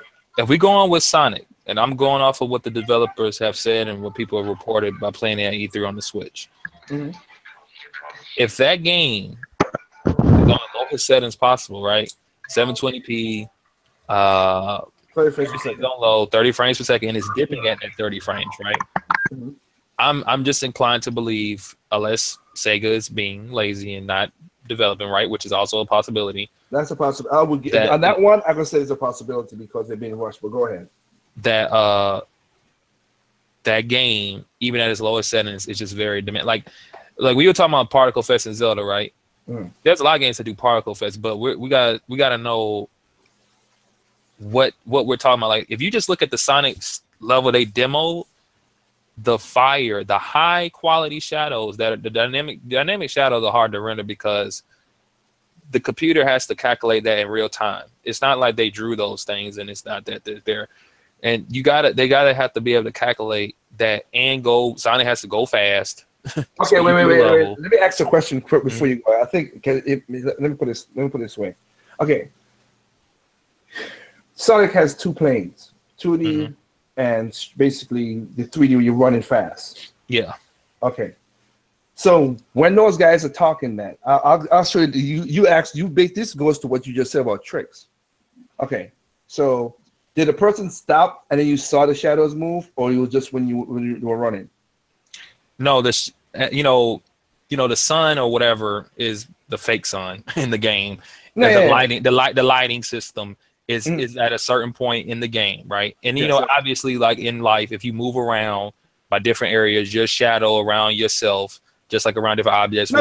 I got that. I'm asking this one just a simple question. When you talk about when you saw it, was they moving or did they stop and you see the movement of the shadows? No, there was no stopping. Okay. You could write that into the code and it's not that hard. Yeah, it's like you could write that to be the path to show that when that Sonic passes this point, then it's gonna angle the shadow this way. You can write that. That's what I was saying. You can do that, but a lot of these developers just rely on the dynamic shadow system. They don't do what you're referring to a lot of times. Well, how can you wait? But how can you tell if the character didn't stop? You gotta. If Sonic stops and then the shadows move, then you have dynamic shadows. If he's moving all the time and he's moving and you can't tell that. I'm just telling you right now, for real. When the game comes out and if you see a gameplay and somebody stops and the shadow does move, then you're right. Then I'm not. When the level starts, he's not moving, and then he has to gain speed, right? As he's gaining speed, the shadows are moving. No, but once he goes so fast, I can't see. That's what I'm trying to say. But let's just look and say, if a game is like you just said right there, he stops. Okay, but then he's moving. If somebody stops in the middle of the stage, which you can do, any Sonic game that I play, you could stop. If you could stop right there, like in the Whale Hog and all the other games, if you stop and you see the movement of the shadows, then they're using dynamic. I'm just telling you right now. It doesn't use the dynamic, and I'm with you that that's something they use, or maybe put it on a switch, power, blah blah blah. But you can write it in because most of Sonic is basically with the 3D is going straight forward, and I mean seriously, it's not. You can write it into the code and put it that when Sonic's this point of the game, the shadow keeps on moving, or you can guess it. That's not dynamic shadowing. I'm telling you right now, it's not. Well, I'll say this right. Okay. Dynamic, even if it wasn't dynamic, now dynamic would be harder to run, but even just high-end quality shadows is demanding on the CPU and the GPU. So that game is definitely using that. I could tell you right now, some of the crispest looking. That China game has some of the best looking graphics I've seen in a long time. It's very good. Okay, that's so. And again, going back to the particle effects, the destruction, just in that one level alone, even when they show Green Hill Zone, the amount of smoke and fog effects that's building up, and amount of stuff breaking and falling off, and that stuff takes a lot of CPU power to run. Like I said, the Switch is using the Tegra. The Tegra is. And here's what I'm going to say. And again, I'm not talking. That's what I'm saying. This is not the argument with people. Yeah. I know people hear us go back and forth and go like, no. I'm just making sure we stay the basis and we understand with each other, because many times me and you have to talk past each other. And I want to make sure people understand where you're coming from. So what you just said right there, you saw that. You saw the graphics, it looked good, and the text. And then I've seen Breath of the Wild, like in Breath of the Wild, again, it could be, like you just said, a trick. Like, it's a draw distance thing. Like, the draw distance in Breath of the Wild is one of the most amazing things I've seen. You could be on once, and if you ever get a game, Graham, I'll tell you this. Go to Gerudo Desert or go to Gerudo Tower, the furthest away from Death Mountain, all right? The furthest away from Death Mountain. You could still look back and see the Salamander Guardian walking, shadows. You still see it, and you still see the lava flow from that long a distance. You could see that, and that's all done on a Wii. I'm playing the game on Wii. I'm not playing the game on Switch. I got a Switch version for my sister's playing. I'm playing now Breath of the Wild on the Wii U. So that I'm just saying that there's certain things that kind of does or does not negate what's power being. It all goes through the optimization again, like I was saying before. And if you use it to what the system can do, yes. Now, all I'm saying with and I'm not disagreeing with you that if with Sonic Mania, I'm not Sonic Mania, Sonic Forces, if they're doing that and they put all the rendering to the shadows and it looks good, I'm not denying that. I have not watched many footage of the game. I think I'm denying. I watched more of the 2D playing one. The 2D playing one, the original Sonic. But I see more of the 3D Sonic one where they're moving fast. I see a couple of it, and I'm like, okay.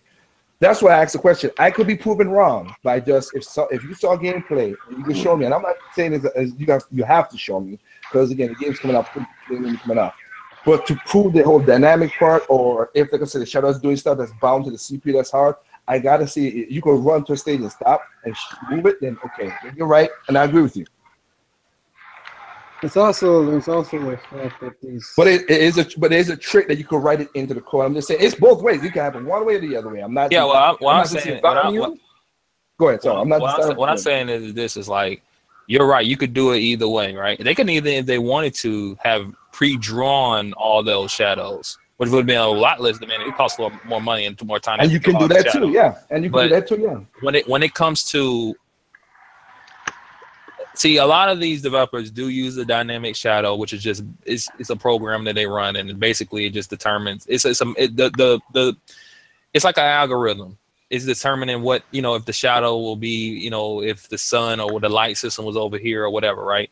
Mm-hmm. Now, I'm betting if they did use it, and like I said, I'm pretty sure the lowest common denominator was Xbox One. If all those systems could use it and run it at 60 frames, they probably didn't say, well, wait a minute, is the Switch going to be okay with this, right? And then when they got it and realized it can't, it's like you said, it's a little too late. But see, I see it's weird. If you're a normal consumer that doesn't do any of this stuff, follow the industry and pay attention to all these little details and stuff, I can understand why someone like that would be like, I'm not buying this. This is crap compared to the other versions, right? But when people like us have the knowledge and understand that there's time constraints, there's development costs, sometimes if a console comes out late and the game's already been made for years and they decide to port it over at the last second because the system came out the last second, the game may not run as hot. Yeah, that's what you could run it just better too because Arkham City. I was gonna take you back to the 360 and how I was like, I think there was a Tony Hawk game that came out the first year of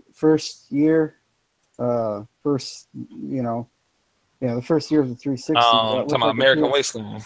Yeah, it looked like a PS2 game, and people were yeah, it did like a high res PS2 game. People were like, "Well, what's the point of the 360?" But then when the one that was made for next gen came out, people were like, "Oh." Yeah. But let's keep it real though. But let's keep it real. Even now on the PS4 and the Xbox One, there are games that have difficulty maintaining 60 frames per second. Even now, like I'll tell you right now, right? Looking at the new Crash Bandicoot remake and how detailed that game looks, and people like, I know Mr. T was making a joke saying the game's 30 frames with Mario 60, and I'm like, if you look at that game and you know what the PS4 can do, I wouldn't expect that game to run 60 frames per second. They put a lot of work in those graphics for the Crash remake. and the animations. I don't think that game. If it maybe the Pro could do 60 frames, maybe I don't know, but I don't. Let's not even go there with the Pro. That's yeah, one. I don't.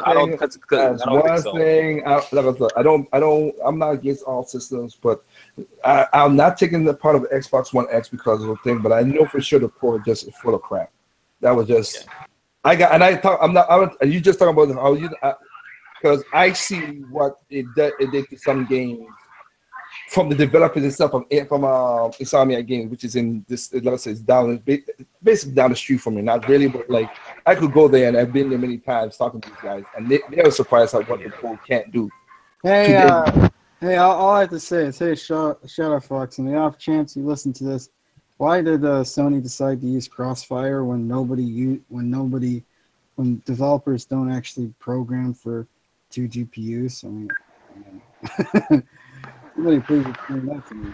But like I said, this game kind of late. I don't want to do one thing. I do want to do one thing. Now, here's an example of here's a good example of what we're talking about when I say developers talk a lot of crap. Ian Bell. Now, Red Fox knows this guy. He cracked the joke, and you guys were on that podcast when they announced out. What did they say about what Project Cars could do last year? They say right? They got a game that could do 12. They gave Project Cars 2 to do 12K. There are no 12K monitors. Hey, buzzwords, people. We know what's going. I'm just saying. Now I'm pretty sure they could render a blank white screen at 12K. There you go. But now they're saying, okay, we're trying to get an Xbox One X and the Project Scorpio game, whatever that one, and they were like, yeah, we can't get this thing to run at 4K 60 frames per second. Yeah, of course they can't. No, and I get that, but my point is, why brag and say shit and then you can't prove it? That's what happened in the first Project Cars when you were starting. So wait if anyone knew anything about Project Cars, they would know that game ran like shit on everything but a high-end PC with the first Project Cars. So I don't know why they're bragging about it now. Wait a second. So this fairy tale that Forza is running at 4K 60 FPS. No. That's Forza. That's Forza. That could work. I could see that because that's in studio. I could see that. That's exclusive. I could see that. They already got it running 4K on the PC.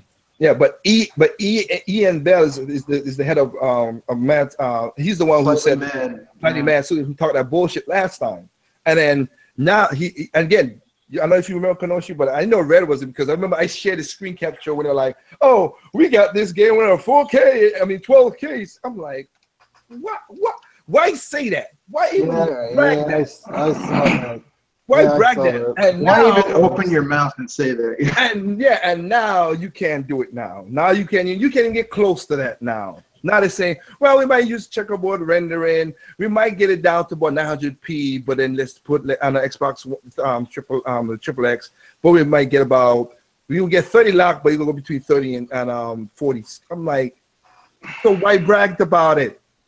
That's the kind of stuff that ticks me off when they hear developers talk that shit. They're like, you know what? Fuck you. I'm not buying your games.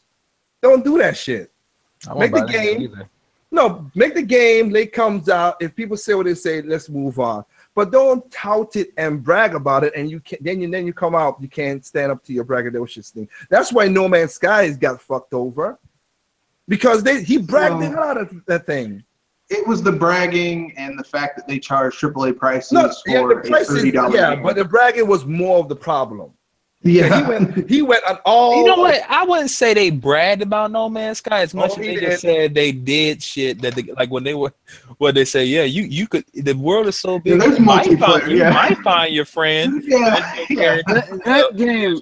But here's the thing, though. But on the look, you could go to Jimmy Kimmel. You could not Jimmy Kimmel. Shit, Jimmy Fallon. Gotta keep on getting those two mixed up. You go to Jimmy Fallon. You go to Conan. You go to what's the other guys? Steve Colbert and stuff. Like these guys asked them specific questions, and he answered. And he was like, "Yes," but then he said, "Yes, maybe." But the hilarious thing is that Sony threw their asses under the bus. They were like, "Well, they need to have a PR department to control their things." It's like, but you published it. You're the PR that department. Is true. That is true. But that's what I'm saying. They put their. Like I said, Nintendo didn't like Nintendo. So like I said, the Crash team. They ain't going out there touting all this stuff. You know what I mean, Grim? They ain't touting it out there, or even saying maybe whatever. Well, let's keep it real. The last time Crash Bandicoot went around talking shit, were in those commercials back in the day. And sales-wise, Crash Bandicoot still got smashed by Donkey Kong, which is what it was made to compete against. So, yeah, but I think Crash has learned his lesson about talking shit. No, he still talks in the commercials. I've seen a couple of commercials. And when they got him talking crap again. I mean, I think they did. That's just for nostalgia reasons. I think that's. I know cool that. No, and I know that. No, I know that. I'm just saying, and this it was never an attack. I gave Crash as an example. Like, people who like don't go out there and be so braggadocious. Like right now, the people from Radio Dawn is doing the same thing with Titanfall, talking all this stuff, and then we gotta back it down. Don't do that. Just don't. If gamers ask a question, just say, you know what? Wait till the game comes out and get it. The Titanfall 2 people really need to be quiet because that game bombed. That game bombed spectacularly. That game is so weird because that game it's an improvement from the first. It's a good game. I don't care. I don't care to play it. Basically screwed them over. It's very weird. EA screwed them over. They basically put that game between two high tier in the same genre. How do you expect a game like that to compete with Star Wars and Battlefield? And Call of Duty and Call of Duty, yeah. Maybe EA felt maybe EA went to the developer and said, "Hey guys, we already know what's going to happen, so let's just go ahead and just throw it out there anyway." Maybe EA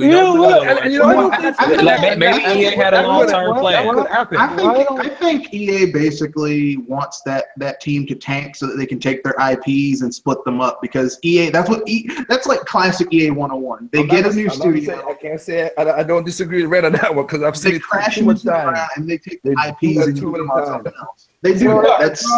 So are those developers gonna be slaves to making phone games for the rest of their days? Is that did you see that joke that they made at the Anthem event reveal? Say that again. Sorry. No. All right. When they show Anthem at E3, did you see when the guy came up and talked to the main character, the joke he made? No. Oh yeah. He said, my face really hurts, just like the girl from Mass Effect Andromeda. Oh yeah. I picked up on that. I'm like, so they're making fun of their own crap.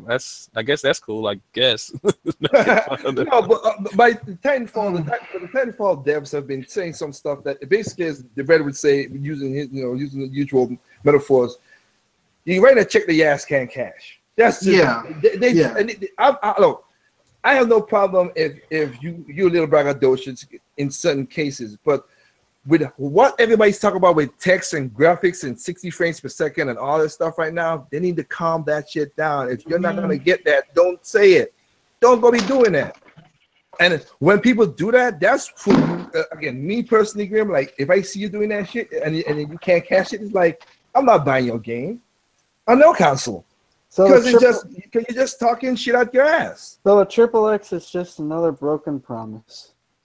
I don't think it is because really it is a broken promise for what Phil said. It is a broken promise for what Phil said. No, it's a fulfilled promise from 3 years ago. I mean, what did Phil say? Because you know what, a lot of people take what. No. Okay, Phil Spencer was saying that this was going to be the uncompromised 4K system. Yes. What does that mean though? When he stated out back when people asked him what the Project Scorpio was going to do, you're going to be playing games in native 4K 60 frames per second. He said that on multiple occasions. Yeah, that's what I'm saying. You can do that. He didn't say you were doing that on all your games. See that this. Okay, I'm very fluid. I'm very fluid in bullshit. Okay. You're fluid in bullshit. So when here's the thing though. That's the statement. But that's what the statement he said. You gotta you take it for what they did. or not. I'm just going simple. Like that's what he stated. Now he's saying. Go ahead. No, I was just saying I get you. It's just like a lot of people making the complaint about the Xbox One X, saying like I thought all the games would be 4K, 60 frames, and like he never said that. Now he did say you play games at 4K, true 4K. He sometimes just said 4K. He didn't get any detail. He said 60. Wait, I could get some of the interviews because they had one with IGN when he did say it uncompromised is going to be native 4K 60 frames. But that's a tricky one because he said uncompromised. I did a video breakdown. I said nothing in this world doesn't have compromises. First, let's get out the gate. They had to make a compromise with the system itself because they could have put a bunch of powerful hardware in there, but then they would have to charge you for it. They know they can't charge you for more than $500. No one's going to buy a system for more than $500. So that's a compromise in itself. You know what I'm saying? And they're probably already taking a loss. They can't take too much of a loss. So that's a compromise. They have to say, well, what's something we can sell for X amount of dollars that people will buy and be powerful. And they can't make it so powerful that it makes development for developers so expensive that it's not worth their time and resources. Or make it so powerful you're not going to get. Not every game on that system is going to be 4K, 60 frames per second. I'm sorry. Okay, let's go. People who saw this thing and thought that was going to be a fact. Well, this okay, wait. That's why I said I think fluent. Wait. He was making bullshit. I was just like, I know. Wait. This is what I'm saying. Now, this is also a problem with gaming media. Now, when Phil says that, right, and this is something I don't like about media because sometimes they don't ask the right questions too. When he stated that, as you just said, Grim, then what your question would have been like? You talking about the games doing that? These games that you guys be doing, or what? Because they just let that roll. And everybody always, when you go to the end of any of these interviews, he's like, okay, then these guys are going to give us 4K 60 frames per second. They took out the uncompromised part. That's the media saying that part after the interview or the interview's wrapping up. I did see an interview that he did a long time ago with Giant Bomb, and they asked him, what did he mean by 4K uncompromised? And this is what he said that was very interesting. He said, he said, when we say that, we mean that the game will be able, he didn't say true 4K or native. He just said the game will be able to run in 4K on the existing engines already made for Xbox One. Keep in mind, there are engines for Xbox One that the max resolution is 900p. So if he's saying it can run in 4K and existing, now the question is, he didn't say, will that engine now be native 4K? If it was native 4K, they would probably have to go in and alter the engine so it could be native. Now, when we talk about native 4K, are we talking about textures or are we talking about overall image? They all just talking about resolution. I doubt if they talking about the textures. No, native 4K means but see, look, I also said that when they said native 4K, sometimes they didn't say gaming. Maybe they mean Blu-ray playback. You never know. No. All these 4K games. Yeah, not to mention. Not to mention, but something. Not to mention 4K period. Don't know. No. If you talk about okay, I'm saying if you saw the people care, but I could tell you. I could show you in the but not to mention that. Go ahead. And but not only to mention that, but 4K is like but you need a 4K TV in order to watch your 4K to play your 4K games, and most 4K TVs upres shit to 4K any damn way. Yep. So. I'll be just saying. All I'm going is by state. Like, okay, it's like okay. I give away trying to run quick in time like here, like okay, if you get caught on something like you said yourself, some of these gamers sometimes you have the right that you can change your mind on certain things when they talk about Nintendo or so, like you said right there earlier, and I agree with you on that. If you find if you prove to me something, I have no problem saying I was wrong. I do it. Like for me, like one of the things I've said the last couple times now, I said in my last video. I knew the next game they're gonna do 2D for Metroid was gonna be Samus Returns because I saw the contract that Wave4 was gonna do. I got the developer wrong, but I didn't know that they had a contract to do that game. And I'm thinking with Shantae with Spriteworks they do. I'm thinking they're gonna be an awesome game compared to Metroid Zero. That's Zero Mission. So I saw that, and that's what I said. And you can go back to 2014 when I was saying that's the game that's gonna be the next 2D game that's gonna come out. I got a developer wrong, and I will say, hey, I got a developer wrong. Now, what the thing that kills me is sometimes, and I understand I'm not denying what you said with Giant Bomb. I believe you, that happened. But sometimes people just don't correct their mistakes and kept on because they want to keep this buzzword going. Catch what I'm saying? They keep on keeping the buzzword going because they know that's what their fans are insatiable for. And that's why I said when I listened to the IGN interview, I was like, okay. But then now you hear him say, well, 60 frames per second is not important. They're going to be checkerboard rendering. It's going to be all this stuff. He did not say that before. Well, I'll tell you this. In the Scorpio reveal, they said something interesting. They one of the developers in the Scorpio reveal when they first showed it, this is what they said: 4K. I think she said 4K resolution, and then she said the best frame rates. No, she said highest resolution, best frame rates. That's what she said, right? Now, let me tell you what's funny about those words. A lot of 5,000 frames. A lot of people would think, oh, best resolution is 4K. They have 8K TVs. If you want to spend $10,000 on 8K TV and get nothing for it, so to say, this is the thing. They're talking about the no compromise thing. This is what these gamers are mad about. There's a bunch of compromises. That's what they're saying now. And I'm like, but you believed when these people were being very vague to you. What does highest resolution and highest frame rate mean? No, better, the best frame rate. Keep in mind, best, better, all that stuff, that's very opinionated. Someone may say 30 is better than 60. 60 is better than 30. Somebody might feel 15 frames per second is the best frame rate.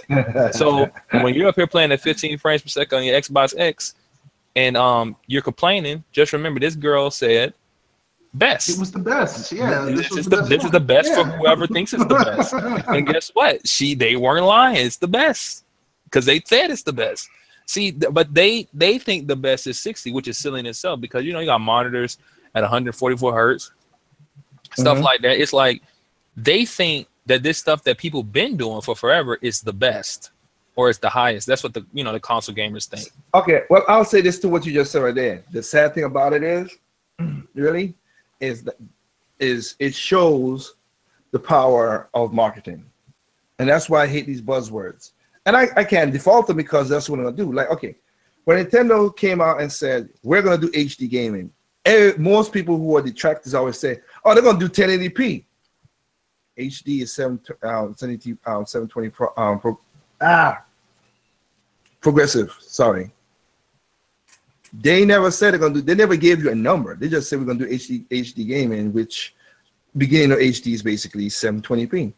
And did they try to? Oh, they can't do 1080p, 60 frame, blah blah blah blah blah. They never promised that. But y'all took it for that because that the buzzword is you make the assumption and all that stuff. I'm just to prove my point of being that I'm guilty of what you just said right there. That when Spills went to say that, I'm thinking. I know it's bullshit because of the other side of gaming that I know. But I'm thinking, hearing this guy say this is like, a lot of people going to be disappointed in the future. And that's what I was thinking. Any questions? Yeah. That's what my thing was. I'm not saying that he was wrong. He's saying it. What I'm just saying, a lot of people are going to be upset, which you see a lot of videos about that shit now. Even Rich and Angry Joe, all these guys don't make these videos about this crap now. So I'm just saying, I'm not surprised. Why you guys are surprised of this shit? Yeah, but I mean, hasn't Phil Spencer basically been lying to people for years now with the Xbox? I mean, because every time he say something, everyone's like, the power of the cloud is going to make all these games possible. Then when that didn't really get anything to sell, DirectX 12, man, that's really going to make that didn't do anything. Well, shit. I don't know what other buzzword. 4K, y'all, 4K. And I'm with you, Grim. I'm with you that I wish a lot of gamers. That's why I made the video last time saying why those people just can't be happy. You gotta be sad about stuff. If Sonic Mania is a good game, I'm just giving an example, like you said, it's a good game, 30 frames per second. It could. I don't know the developer of it, but let's say that's what the Switch could do. If it does that. And the game plays all right without bugs or whatever, I'm got the same content. I have no problem with that. Like you said, you don't have no problem with that. Most people don't have. The rational people don't have a problem with it because we're playing games for enjoyment, to pass the time, to have fun. I'm not in a dick measuring contest with nobody. It just ain't. Y'all want to talk that stupid shit, and that's what's bringing down that's what the industry is dying piece by piece. But that's the kind of stuff that kills me. I don't care. Again, not all games one needs to be 60 frames per second. Okay, it makes no sense for some games to be 60 frames per friggin' second. Or 30. So there's a lot of people out there. There's some games that's like the Telltale games. They could run at 20 frames per second and still does what it's supposed to do. Because that's cinematic, because that's basically telling a story.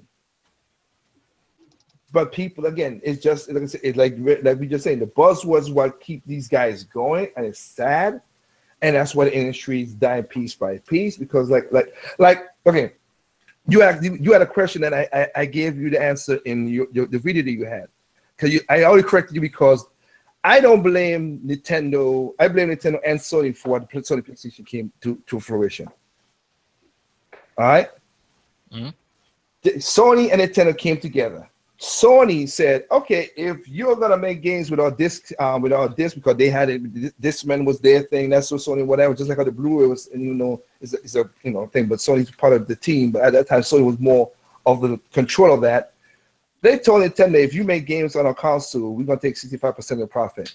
Who the frick would sign that deal? I wouldn't. Are you talking about Sony and Nintendo? Yeah, I mean, but from my understanding of the history, it had already been a done. It was from. No, it was a done deal. But Sony, no, it was a done. It was okay. The contract was signed that we're gonna do the PlayStation, the Nintendo PlayStation. That's what it's gonna be. That was the contract. But then we're gonna use this big technology, whatever. Sony told Nintendo that we're gonna, because we're using our technology of the disc, we're gonna any games you make, we're taking 65% of the profit. See, this is what I'm saying though. Like, maybe I got the story wrong. Like, every time I read up on the story, it was that the contract, that part was already down written. That part was, yeah, and that part. But Nintendo was not really aware that was there like that. And when they realized it, that's when they did the Michael Jackson moonwalk. And they did. No, they did. And that's what I said. When Sony, when they said that of giving, I'm gonna give me. Think about it. You know how much money Sony would have made if Mario 64 came on their system? And it did what it's supposed to. Just say that it works perfectly to what Nintendo, because they'd have been the first party and then they'd been at the game. You know how much money Sony would have made compared to Nintendo on that if they had sent, that deal I went through? A ton of money. Because that thing revolutionized the game industry in 3D space. Show people how to do things. I'm just saying, if it was concept, everything worked out perfectly, and the PlayStation, Nintendo PlayStation worked out, whatever. But you give me 65% of your profits to a company. All right. Now Nintendo, I said Nintendo's a fault of that too. There could have been a man, or I said man because of the company. They should have said, "Oh wow, that was no, we're not doing this contract. We're not doing this, whatever." No, they went to Philips. And just because they already promised the investors and a lot of people that this system is supposed to come on, that's why the 64 came out a little later, because they had to revamp the whole freaking thing. Because remember, if the 64 was made to run one game only, Mario 64. Yep. That's the only thing it was run for. It was not run to make any other games because it rushed that system. The 64 was rushed because of what the thing. They was trying to, the Philips one, they was trying to rush. They said, okay, Philips said, you know what? Hey, we want to make some money too, whatever. So Nintendo said, okay, make us a CD-based game, and we're going to give you use of an intellectual property because everybody knows those things sell. And then when Nintendo saw what they did with the game, they're like, no. It's like the Jews with the Holocaust. Never again. No, they said no. Now with that, they broke the contract with Philips. They legitimately said, hey, we went to court. They did it the right way. But after seeing Hotel Mario and those Zelda CDI games, can you blame them, really? Can you blame them? I can't blame them. But they at least stepped up and say, Grim, you know what? Good try. It's good. But we gotta dissolve this contract. You have the CDIs, go ahead. I bet you that was in the settlement. Do you keep the CDI, put it in the game? Because I guarantee you, Felix were like, well, you know what, Nintendo, you don't want it. We still made this game. We can use it. We're gonna make money. I guarantee you, Felix was giddy as hell thinking that. Well, we have 3 Zelda games of Mario. We're gonna make a ton of money. That Nintendo's not gonna make not a profit off of it. And those games bombed spectacularly. They destroyed the Philips CDI exactly. But it's hilarious. Yes, but at least that's what Nintendo should have did with Sony, and they didn't. And that's why I said both is at fault. That was a clusterfuck in that deal. And Nintendo, of course, birthed one of their biggest rivals, which was Sony. Good or bad, I say it's a good thing. As me as a Nintendo fan, I said it's a good thing that happened in the real of the thing. I'm not talking about a deal. I'm talking about Sony came out with a game because I own a PlayStation 1 and a PlayStation 2. I play some good games on those consoles. And third party got a little breathing room from Nintendo to make good games. So I'm not saying is in the scheme of things, it worked out. Shitty deal, but it worked out. But it's both parties that fucked that deal up. That was one of those things like, huh? And there's a book called Console Wars. At the end of it, they were talking about that. If you want to read about that, I forgot the name of the author. If Anderson were here, he'll tell me the author. But also, some of this information came from when I get the chance to talk to Nintendo developers stuff for then in Japan. Then back in 2002 and stuff, I learned of this stuff. That's why I know. That's why I learned when Okami was supposed to be part of the Capcom 5. And I was like, okay, wow. So that's what you did, Capcom, really? And again, the Nintendo did give money for the exclusive deals to, hey, Resident Evil 4, here's the money to develop it. Beautiful Joe, here's the money to develop it. Like, here's the deal, here's the money. Go ahead, Capcom, we want you to be a part of this, blah, blah, blah. Wait. That's why even you can go to the developers. She gave me more. Sorry, Hideki Kamiya. She became me like those guys hate Capcom for what they did, not just because of Nintendo. They just like, we signed a deal, we're making this game, and you broke the deal. But I'll tell you this much though, I bet Hideki Kamiya would be more open to going and making a game with Capcom again than Microsoft. At this point, I ain't gonna say it. I ain't gonna lie. At this point, it could be right. I'm not talking to man. At least Capcom let him make some games and didn't cancel it. Like the game was done. Oh no, we can't do that. No. Yeah. And again, talking to Ayaba when he was saying like he telling me like, yo, like we had the game ready to go, whatever, but we using some of Microsoft team, and then they took the team from us, and then they try to rush us to rush again. They're like, nah, we're not doing this shit. And Hideki was royally pissed at that. Wait, you give us a team, you take it away, you bring back some of the team members, you take them away again to do some things, and you want us to run it on this, want to make this game on this crazy ass schedule? Nah, F y'all. They walked away from the deal. It was Platinum and walked away from it. And not Platinum as a company. Hideki was just fed up of it and just like forget it. Yeah, and we all know who Hideki Kamiya is. That is a straight shooter. Yeah, he talks he don't play that stuff. Like, you don't mess. Like, that's what I'm saying. So that in the forecast, that's why I explained that to you on your video, Grim. Like, that's the story of how PlayStation was born. This the game thing. And again, I'm not a person as a Nintendo fan. I'm not angry at it because again, I played some the Crash Bandicoot games I like, some Wipeout games. Hell, Battery. I still wish we could get a Battery to Tushi ending. I love that game on PlayStation. Well, I'm just telling you, there's some Nintendo gamers that refer to Nintendo as God. So I'm telling you, Sony. I'm trying to tell you. Look, I know, no. I get you right. I'm not even arguing with you.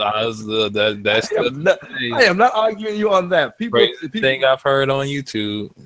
People bow to the altar Nintendo. I got to. That's why I said I could blame both Nintendo and that. Like, I blame Nintendo for the Wii U, not just only for taking the name and the marketing, but I blame Iwata for giving the chance for third parties in the first year, like they asked, and they back the fuck away. Why do you should know that? Again, if third parties have been screwing them over since the N64. You think they would figure out, we shouldn't trust these motherfuckers because they're shifty. No. Like I said, if keep on getting, what the guy name is again, Red? Because my mind is as far as getting Devil, Peter Moore. No. Yamuchi.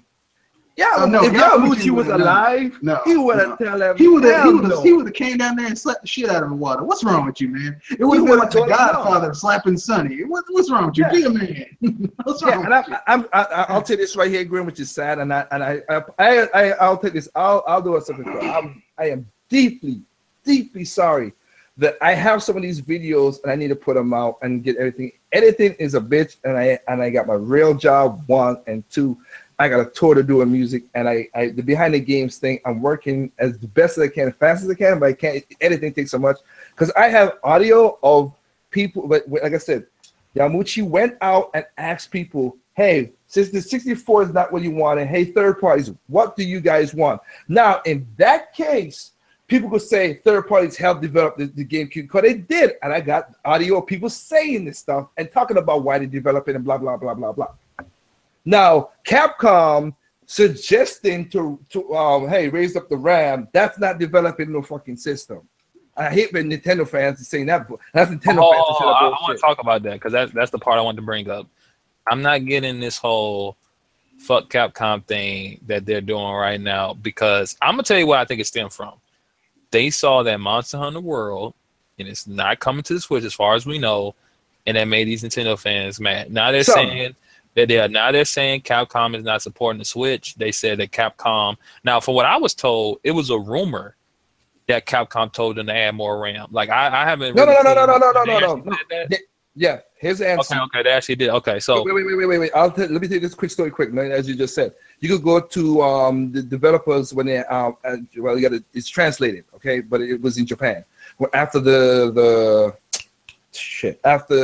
reveal of the Switch, the big thing they had in January, and they were talking about that. They told Nintendo that, hey, because we want to do Resident Evil this and all this stuff, it'll be cool. They suggested if you had, because they weren't going to 2 RAMs. The people that made Nintendo, here's the thing, the people that really made Nintendo push the RAM to 4 was Monolith Soft, which is inside of Nintendo. They were saying, if you're going to do any Xenoblade game and X whatever, we want more memory to do some, as you just said, with the dynamics and the world leveling up and everything else, we got more grants to do things. That was the people who made Nintendo go 4 gig of RAM, not Capcom. They suggested it. That's what it was. And that's why I crack the joke when people say that. I'm like, wait, you suggested, so wait, you telling me if I put salt, if you're the chef, Grim, and I say, hey, Grim, you can put a little more salt in your recipe. I told you that, but you're the chef, and I'm just the regular person. I'm just person like, oh, I'm a food taster, whatever. But you're like, oh, you know what? And you put in the salt in there, or somebody else came in and put the salt in. Like Red came and said, Graham, I'll put a little bit of salt in there. Red helped you develop, help you made that dish. But I just suggested it. I'm not a cook. I don't know why these guys are getting that. That's the difference. Like what the Capcom, the fuck Capcom thing. Like now, this is the crazy part. When the Switch was first revealed, I remember all these Nintendo fans were happy. They're bringing Street Fighter 2 back. It's better than Street Fighter 5. Street Fighter 5 is shit. Stuff like that. Now they're saying, that's the truth, man. That is true. No, not Street Fighter 5. But what Grim is saying, you're right. Now they're saying Street Fighter 2 is just a lazy port. It's an old game. I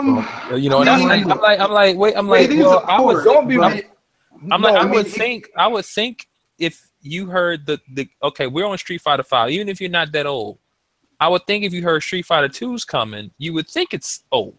I would think. Yeah. I think anybody would come to that conclusion. And here's the thing. I think that the reason there are people who are like F Capcom at this point. I mean, I think some people have a valid reason. I think the fact them not bringing old NES games to the system. We should call them by their new name, Capcom.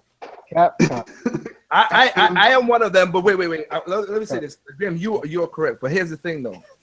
I have video evidence of what I'm saying. So, I've been suspect of Capcom from the Capcom 5. That's how I am. Okay, since I learned about that deal and how that shit is, I've been suspected of Capcom many times. Have I bought Capcom games after that? Yes, but it's been on like maybe not. You know what I mean? Like, depending on what is going on with the game. Because I bought Resident Evil 4 for the Wii. I bought Capcom Okami for the Wii. I bought Resident Evil Umbrella Chronicles and Dark Side for the Wii because what it is, they put the time to the game. So I did do that.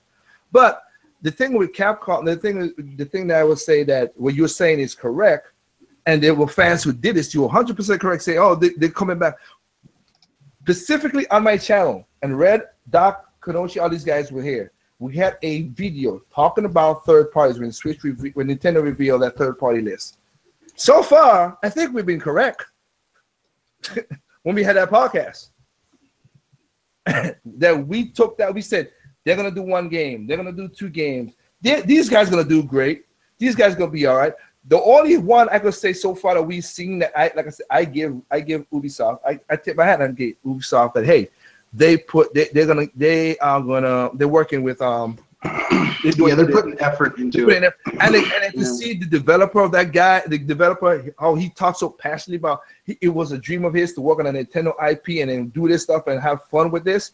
That makes me think this guy put his heart into the game and not no bullshit of let's just cash money. But let's keep it real. Ubisoft is desperate right now. But desperation gives you great games sometimes too. Oh yeah. Desperation can do some amazing things. Yeah. But even by looking at that game, you can tell work was actually put into that game. It wasn't just some sort of No, and that's what I'm saying. Huh? What game he's talking about? The Kingdom Battle, Raven Rabbids, the Rabbids and Mario. Rabbids cross with Mario. Like I just really feel like after E3, because I wasn't hearing any of these the crazy Nintendo fans say fuck Capcom because it's honestly looking at Monster Hunter World, if that was on the Switch, it's not gonna look like that, not as detailed. No, and I do not think. And if it comes to the Switch, they claim this is what they claim. They just want it on there.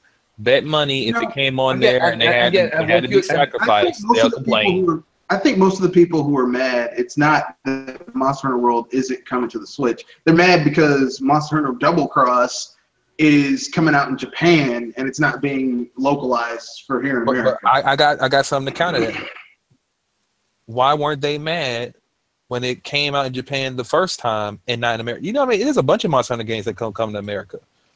They didn't complain. That's true. These so-called Monster Hunter fans did not complain when it came on the 3DS. But here's the thing. It goes back to the Metroid. It's some of the Monster Hunter fans who play that stupid game with that shit. Not the true ones who care about it.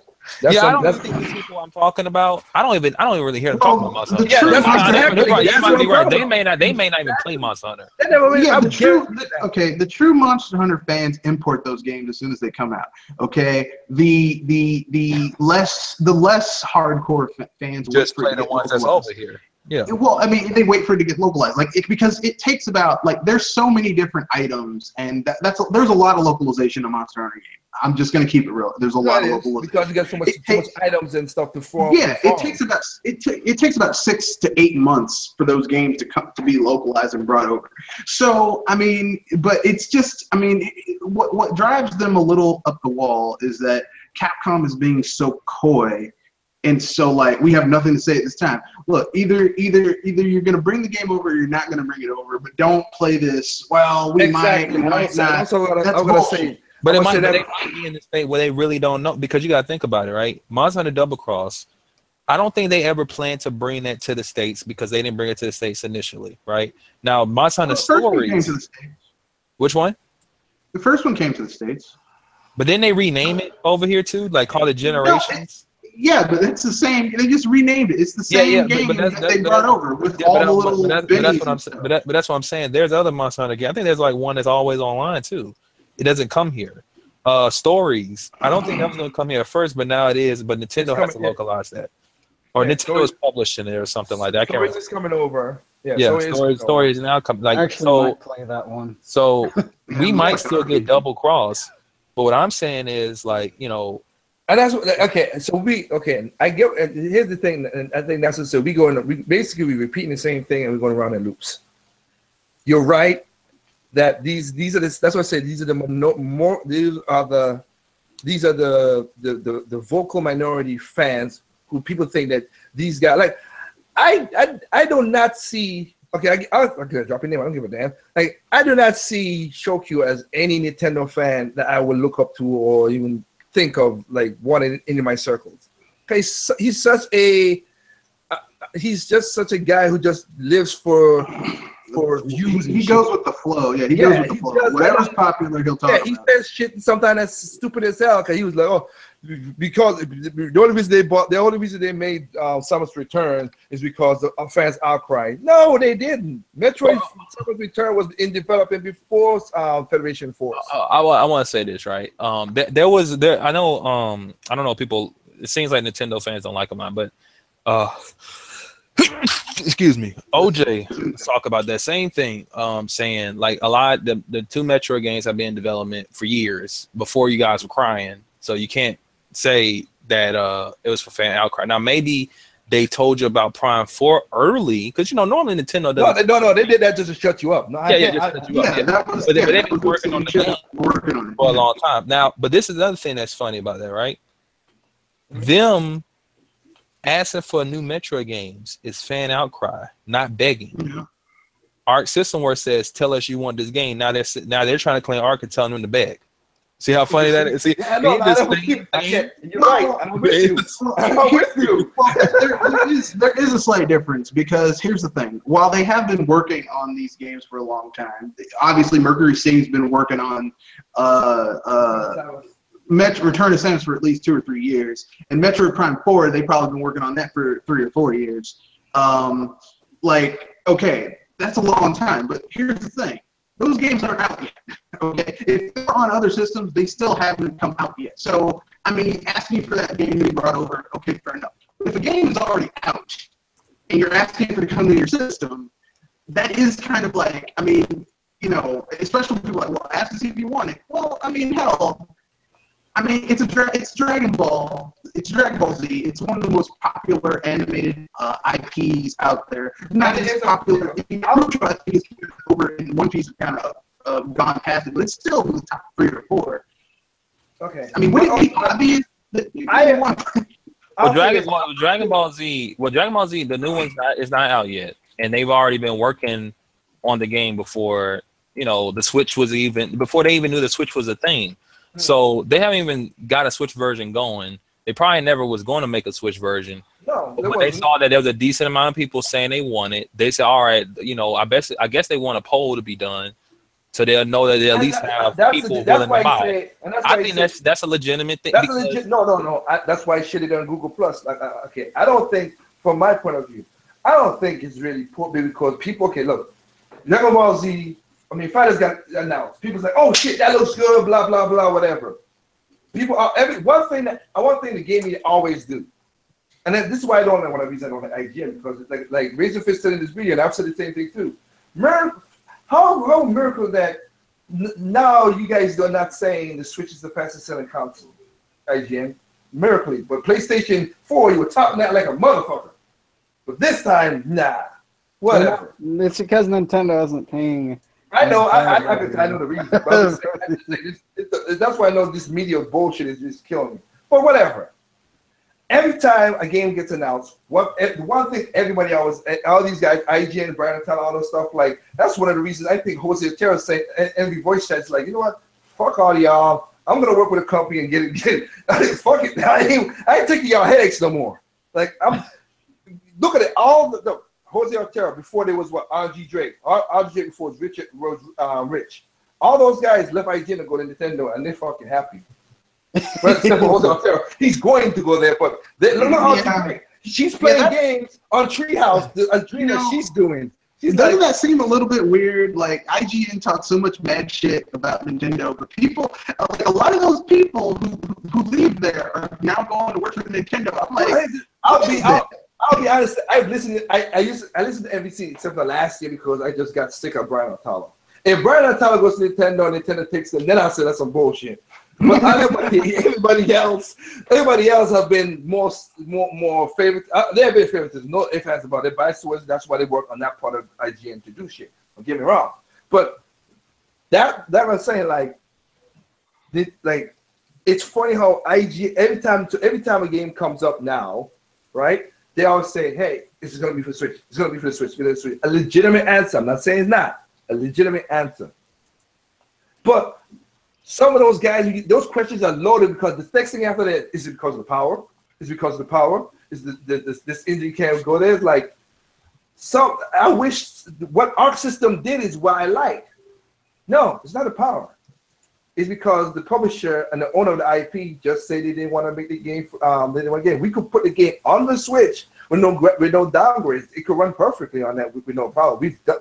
Arc System takes thing in the game, but it's up to Namco Bandai. So if you wanted to make the game show interest, go ahead and tell Namco Bandai that. I don't think that's port baiting. I'm thinking they legitimately Arc System developers at that meeting with it on that dev thing they answered the question the right way. That's the way I look at it. As for business and from a gamer, they answered the right way. And even if somebody said no, we can't put the game on the Switch because we can't put the game on the Switch because we don't have the time or the money. I respect that answer as well too. But just don't go with arbitrary bullshit, even though you never tested out. Okay, there's the reason I go to what you said, there's a lot of developers who never worked on certain systems, and because of their cockiness, like Ian Bell and all that shit, they never even test doing some of the stuff to see if it could work on their end. They just blatantly use it as just as, oh, it's just weak and it goes off. Now, the PR person is the person who said the Batman mobile was not the devs. And Shadow said that multiple times, and I went back and listened to what Shadow said, like see the development Q&A and everything, and he's right. The PR said that the Batmobile can't run on the Wii U, which we know is bullshit. He don't know about no development. He don't know whatever it is. The devs never said that. But that's what happens most of the time when people feel negative towards third parties when they say stuff like that. Like I said, if you really wanted a Metroid game and you went out and played Metroid Federation Force and you liked it or you didn't like it, then I have no arguments with you. And then, oh well, Samus Returns come, I'm gonna buy it, and Metroid Prime come on, but you didn't like it. At least you tried it. Or if you just say it's not interesting to me and you left it alone, I have no problem with that. But then now you're bitching about it, it's something different. And we know for sure that with Xenoblade Chronicles X, we have mechs bigger than the Batmobile doing way more stuff than the freaking Batmobile on a system doing something way different than what they try to do with Batman Arkham Knight. Now, do I think they're going to get it at the high graphic fidelity of with the other games? No. I'm not. I don't think. I would never thought that. I didn't think of that. But again, Batman Arkham City on the Wii when it first came out, that was a freaking awesome game, and they implemented the touchscreen very well. That's all people should be asking for. But certain gamers on all consoles, that's what we said. We talking in circles, and we coming back to the same thing. They're gonna be always a subset of Nintendo. And I'm like I said, I apologize. That's what the reason. Other than the comment, when I remember, I apologize to you, Grim, if you're still there. Meaning that you're talking about a subset, and I know it shouldn't really bother me too much because I know it's not that I'm the empty drum because you said Nintendo fans, and I'm not that person. I know you stated that a long time ago, and I agree with you on that. I apologize for saying that this subset is getting too toxic for every console, and it's just making gaming shittier. Like the thing I don't get is I see people, including myself, I don't have a Switch right now. There's people that don't even have Switches that are like, I want Dragon Ball Xenoverse to come to the Switch. But the Nintendo gamers that want the game, it's like, I'm not begging. I'm like, I don't think I'm begging. I think I'm asking for a game. Because I think what's funny, what is begging and what's like, I know on the internet, anytime someone asks for a game to come to a system, they're begging. Like even Nintendo gamers did it with Wii U and Bayonetta 2 when some people would just like, hey, I want Bayonetta 2 to come to my system. People want to brag. Bayonetta 1, not 2. No, they wanted 2 to come to the Xbox One and PS4. Oh, you mean the other way around? Okay, I thought you meant yeah. They wanted that to come. They wanted that to come. It was only on Wii U, and some Wii U gamers, because they wanted to, I guess bragging boats. They were like, "You're begging," and I'm like, I mean, I'm pretty sure there was some that were, just like there's some probably begging for Dragon Ball Z Fighters, but most people. I'll say this too. Okay, you use that example. I said that to the one example. Let's use other example, because the reason I said that's messed up because freaking people was threatening the damn developers. That's fucked up. Plus Nintendo saving and all that stuff. That's cool, but still, people threatening developers' life. I am not down with that bullshit. I saw some of the emails when I was over in Japan of these people talking about they're gonna rape their daughters and bullshit like that. What the fuck is wrong with some of these people on the internet? Now I'm reading what they said about fighters coming to the Switch, right? Mm-hmm. And they said we're not experiencing any difficulties with the Switch version of Xenoverse 2. I would say that if we carry on getting requests from fans, we will manage to create a version for the Switch as well. So, and you know, they did say that power is not the issue. Now, keep in mind, you know, Xenoverse 2 compared to the other versions has sacrifice to be made to be on the Switch, right? That's why I was saying in my video, if it came to the Switch, I wouldn't be surprised if something is decreased. And I was, but my answer to you, just as I said just a while ago, if they did that, even though they said that is no power, the power's not the problem, and it could still without no downgrade in the interview I was listening to.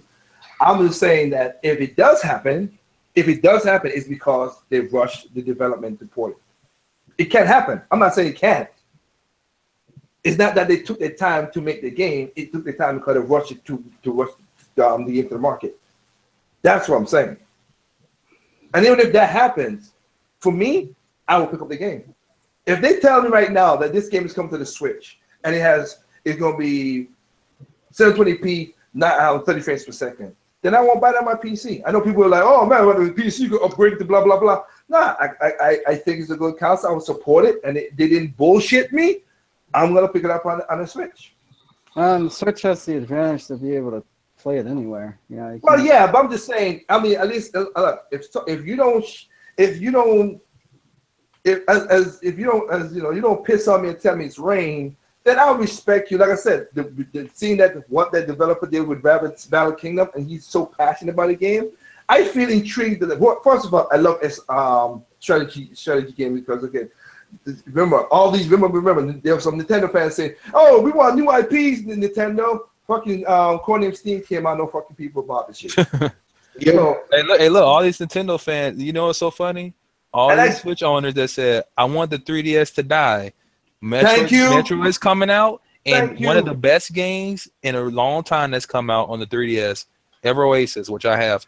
Oh, they want, but look, they toting them games and say, "Oh, these are some of the best games there." But you just want the system to die. But I said it in my last video. In the last video, I said the same thing too. I was like, this Metro fan said, "Oh, the 3DS should die," blah blah blah. But like, oh, but you know what? Now that we get some Metro, I'm like, you guys are not business people. Shut the fuck up. Exactly. This is if just as a consumer, I mean, if you got a system and I don't know, I don't do that whole.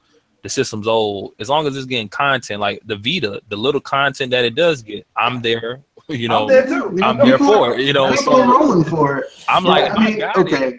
As a consumer, you got the system. The games are normally $30. The games are between $30 to $40.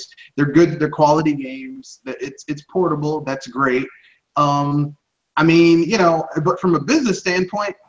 They have, like, at this point, 65, almost 70 million install base with the system, and it has very low cost to develop for. Yeah. Why wouldn't they keep that shit around as long as Reggie said at E3, he said he wanted some people to make sure that we're going to support the 3DS way into the future. I think he said that in 2016, the 3DS was the only system really growing for them.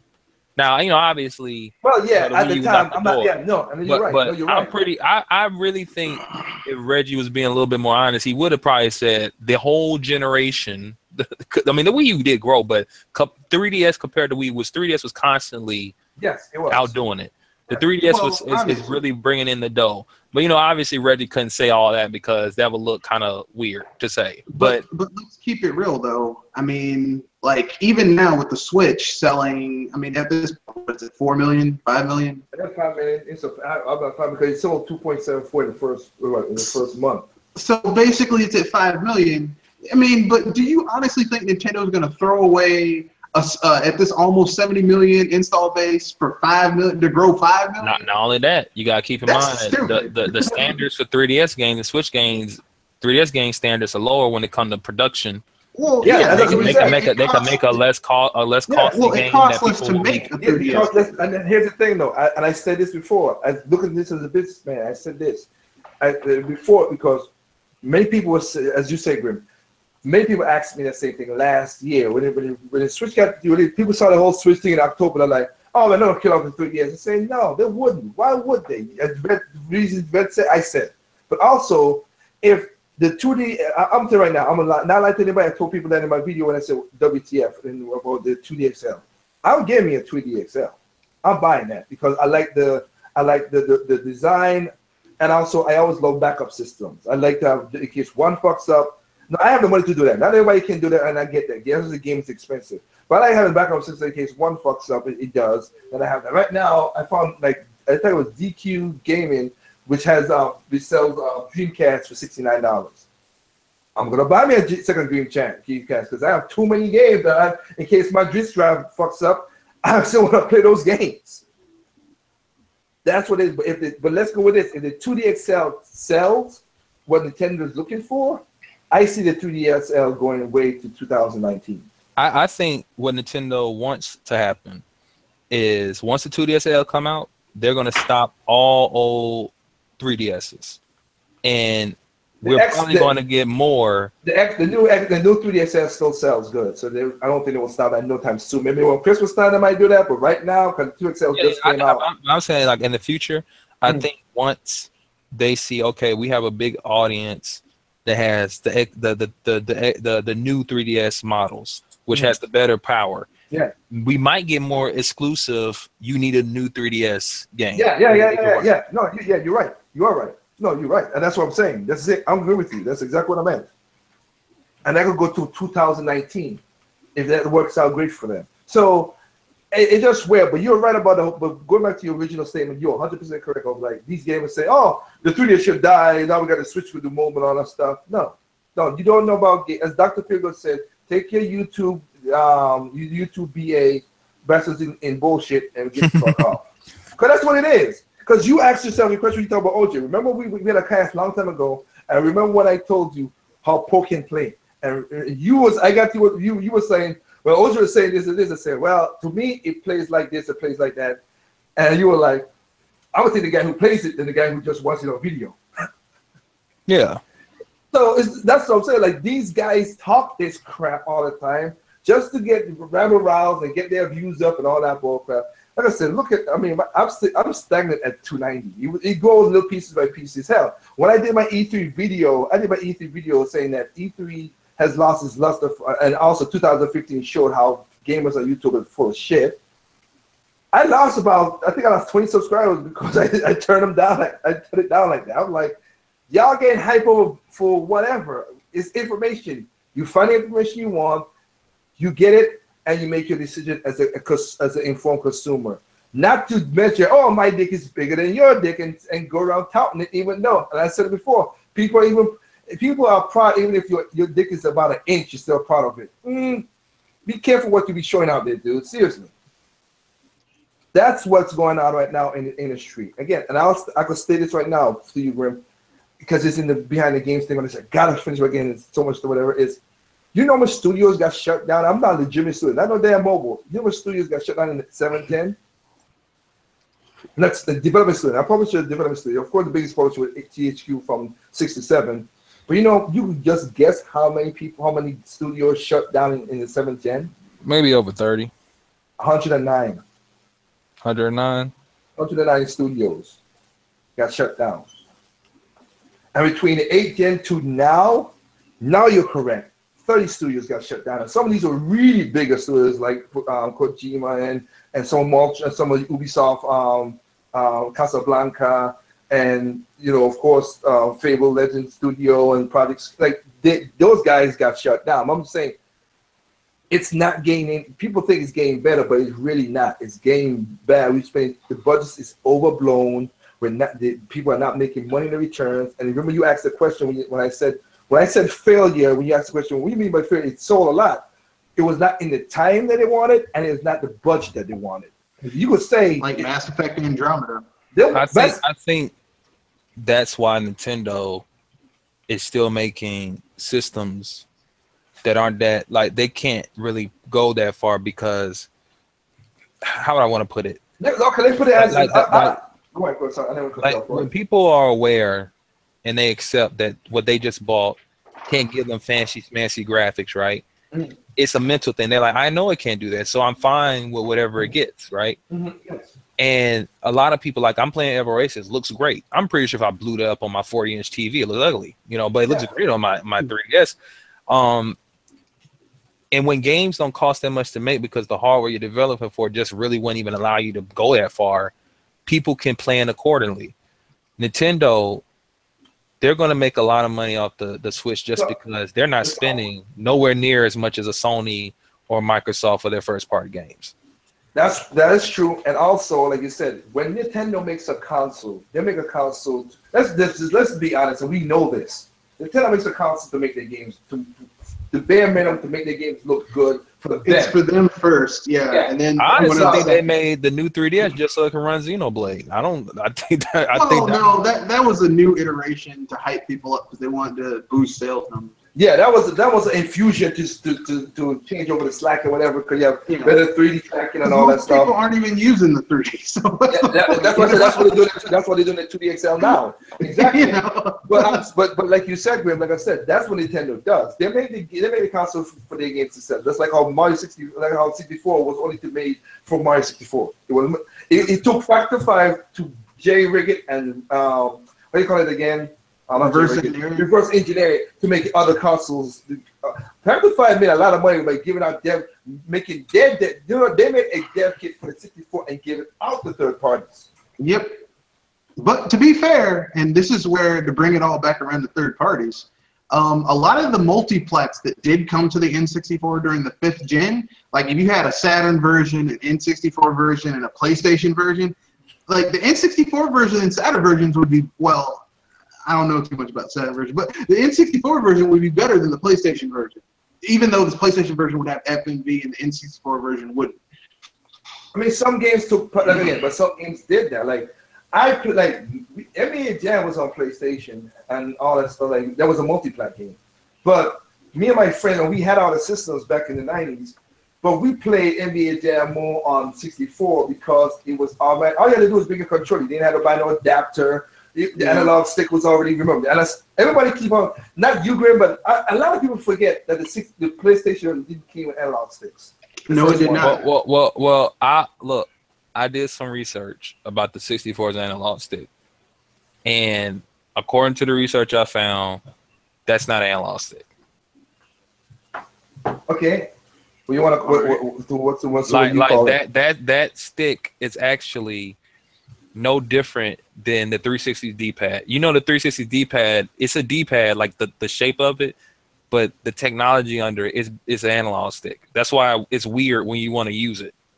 Okay, but that analog stick, stick that they're using, it still functions as a D-pad. It's just using a stick over a top of wherever a D-pad functionality would be. So that's why I'm saying it's not really an analog stick.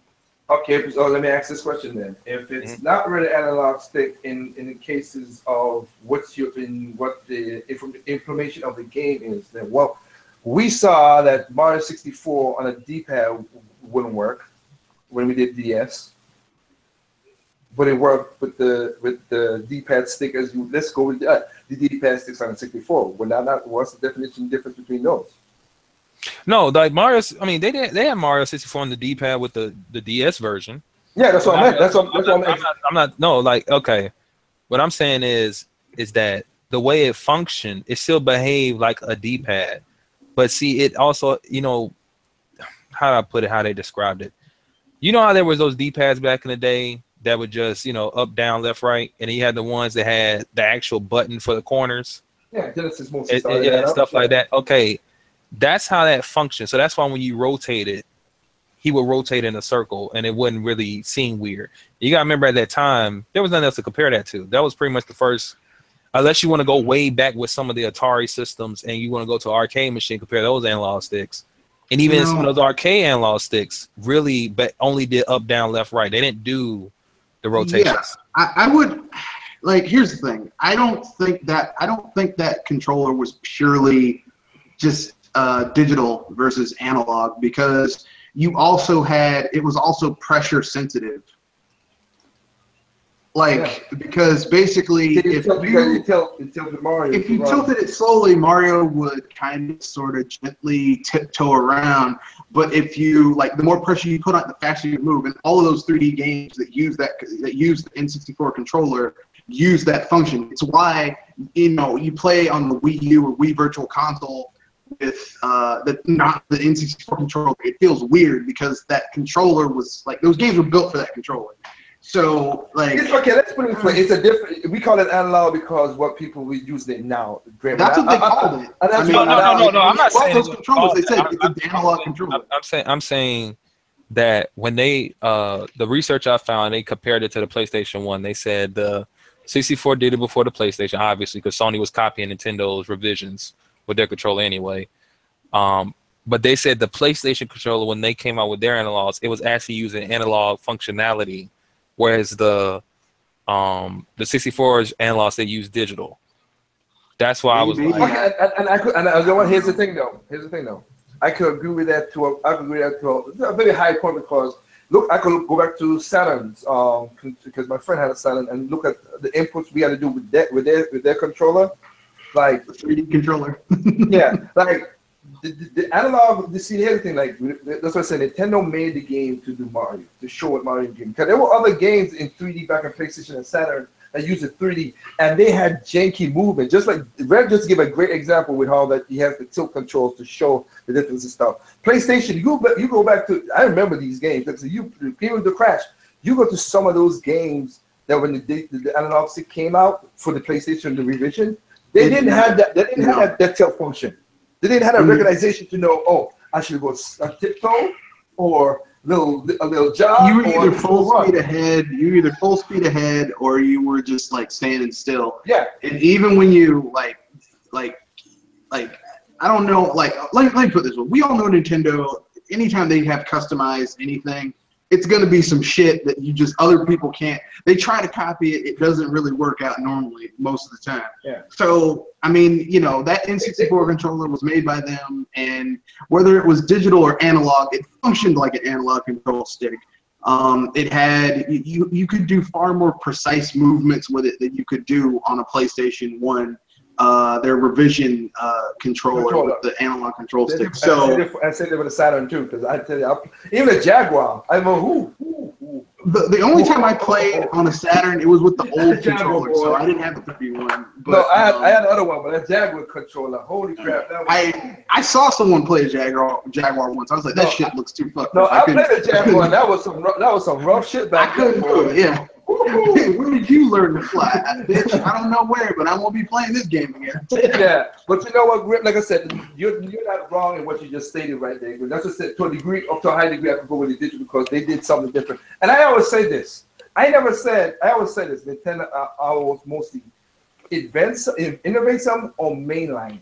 And they mainline analog stick. That's what it did. The mainline, the rumble pack, the mainline. They took something that already happened. They didn't invent the rumble. They didn't invent the wireless controller.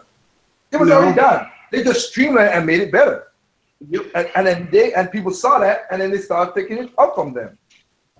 We can do that too. That's what they said. Yeah. I never said it. There's something Nintendo's done, but they're not. Most of the innovation comes from, we want to play games. This is the fun way to play a game. Let's take. That's a good idea with motion control and the zapper and all that. Let's keep it real. Like, the standard controllers we know it is basically a derivation off an SNES controller. And so basically, if you enjoy your PS1 or your Sony system or your Xbox system, you've basically been playing on a highly mutated SNES controller for like 3-4 gens at this point. And, look, enjoy it. But, I mean, basically, that's what you've been playing on. You've been playing an SNES controller for years, and you didn't even know. Yep. But you know what? Let's finish it up, because it is super late, and I didn't think. But, Grim, thank you for joining. Because this is why I like conversations like this, dude. This is one of the reasons like I said, if it's not like meeting cool people, having a conversation about gaming, and we tit for tat, because many times it's not a one-all thing. Again, sometimes there's many problems that cause this one issue. And nobody always talk about it. I always just say this one thing, like you talk about how these certain Nintendo fans talk about third party. I myself has a reason to say fuck Capcom. I'm not following what those guys are doing. I just don't like the bullshit of what Capcom does sometimes with stuff. I am gonna again, if I am gonna buy Monster Hunter Stories, yes. I'm not saying I'm not gonna buy it because if it's a good game, it's a good game. Yeah, I'm gonna buy it. But I understand in most cases, most of the game, like I'm not gonna buy Street Fighter 2, the one that just came out, collection, whatever it is. For the final draw. No, I'm not buying that game for full price. I'll get it later on. It's still intriguing to have something from the old school to do that, but I'm not buying for that price. Monster Hunter World, whatever. I unlike other people, that's not my game, and I'm not gonna go and say I wish this was on my console because I don't have no interest for it. Just like Skyrim. Skyrim is coming to the Switch. Some people are gonna pick it up. It's gonna be a minute few, but you know what? For the people who are gonna pick it up, I hope it's a good game, not broken, not craziness. It's not my cup of tea, but for those who are going to buy it, go ahead. There's a game for you. That's the difference between how I see things with a lot of people right now going on. And the last thing I want to say before I finish this off is, again, even if people are not listening now, but later on in the replay, get your ass up and go buy you. And if you want to get the Super Nintendo Mini, go there because Nintendo can't make enough games for these minis for all y'all, right? Just shut the hell up. Just shut up. Well, I just get tired of the scalpers. They ruin everything. You can't stop it. You just can't stop it, though. Why talk about something you can't stop? I'm sorry. I can't stop the stuff from checking on me. I can't. You just can't. I know you can't stop it. I just wish scalpers could just get shot. They ruin everybody's fun. They ruin everybody's fun. I got you. But again, I can't argue on something that's going to happen. Not only happens. It's just not my in me to do that. So if you want to get that, Nintendo S Mini, and here's the thing, I'll say it again, it's a limited edition run, okay? Because most of the chips, Apple and Samsung is running most of the chips. That's why the Switch is not getting produced as high because of those other two companies. They have a better chip manufacturing contract with Toshiba. Toshiba. Sorry. Are the SNES Minis for pre-order yet? I know they're. Oh, they don't go, dude. Well, some pre-order came out, but I mean, you know. I tried checking Amazon at least a few times. I don't think Amazon, but I know some places did have it because it was on Google Plus, and then you go there, that thing was gone. That was gone. And like I said, they need to make more of them. Well, they're gonna make more, but again, you have production problems. Like I just said, if somebody else is buying if somebody's buying more sugar, and you can't make your cake. What are you gonna do? Yeah. You can't do that. And also, you can know is that I'm totally getting one because my God, I love the SNES. It's like my favorite. It's one of my favorite consoles. Well, again, I hope people get it. But the next thing when people always say like, look, you have a no company, none. Ever again has ever predicted the exact amount of number of product to put on the market for y'all to buy. Never have that happen. So just stop your bitching. Be a part of wake up your ass early in the morning and pick it up. But it's the SNES, man. It's the SNES. It's so what? It's one of them. I'm gonna keep it real. I'm only getting it because it's got Star Fox, which has never come on a virtual console. So. Yeah, I already have the rest of those games on PC. But I mean, look, for Star Fox, yes, I would spend $80 for Star Fox. I'm surprised Chrono Trigger's not on that. Yeah, that's what I was like, really? No Chrono Trigger? Well, they got Final Fantasy 3, so yeah. But my point still is this: get up, you go out and stand in some lines. If you want, is that important to you? To me, it's not important, but I'm different from most people. Again, the only way I'm gonna stand in line if it's food, medicine, something for my family, and that's about it. I ain't standing in line for no video games. Fuck that bullshit. Y'all can go ahead with that crap. I have a question. When did you guys start this random talk? At 10 o'clock. That's what I'm saying. It's going for damn long.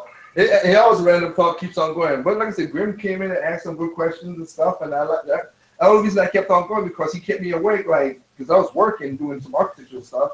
I just finished this a while ago, and I was like, okay, and he kept me awake by asking good questions. So that's what I wish technically speaking, I wish most podcasts was like that. Like, you could have talking and go back and forth. Not people talking over a lot of people a lot of the time, because that's what the power Shadow has on his cast most of the time, too.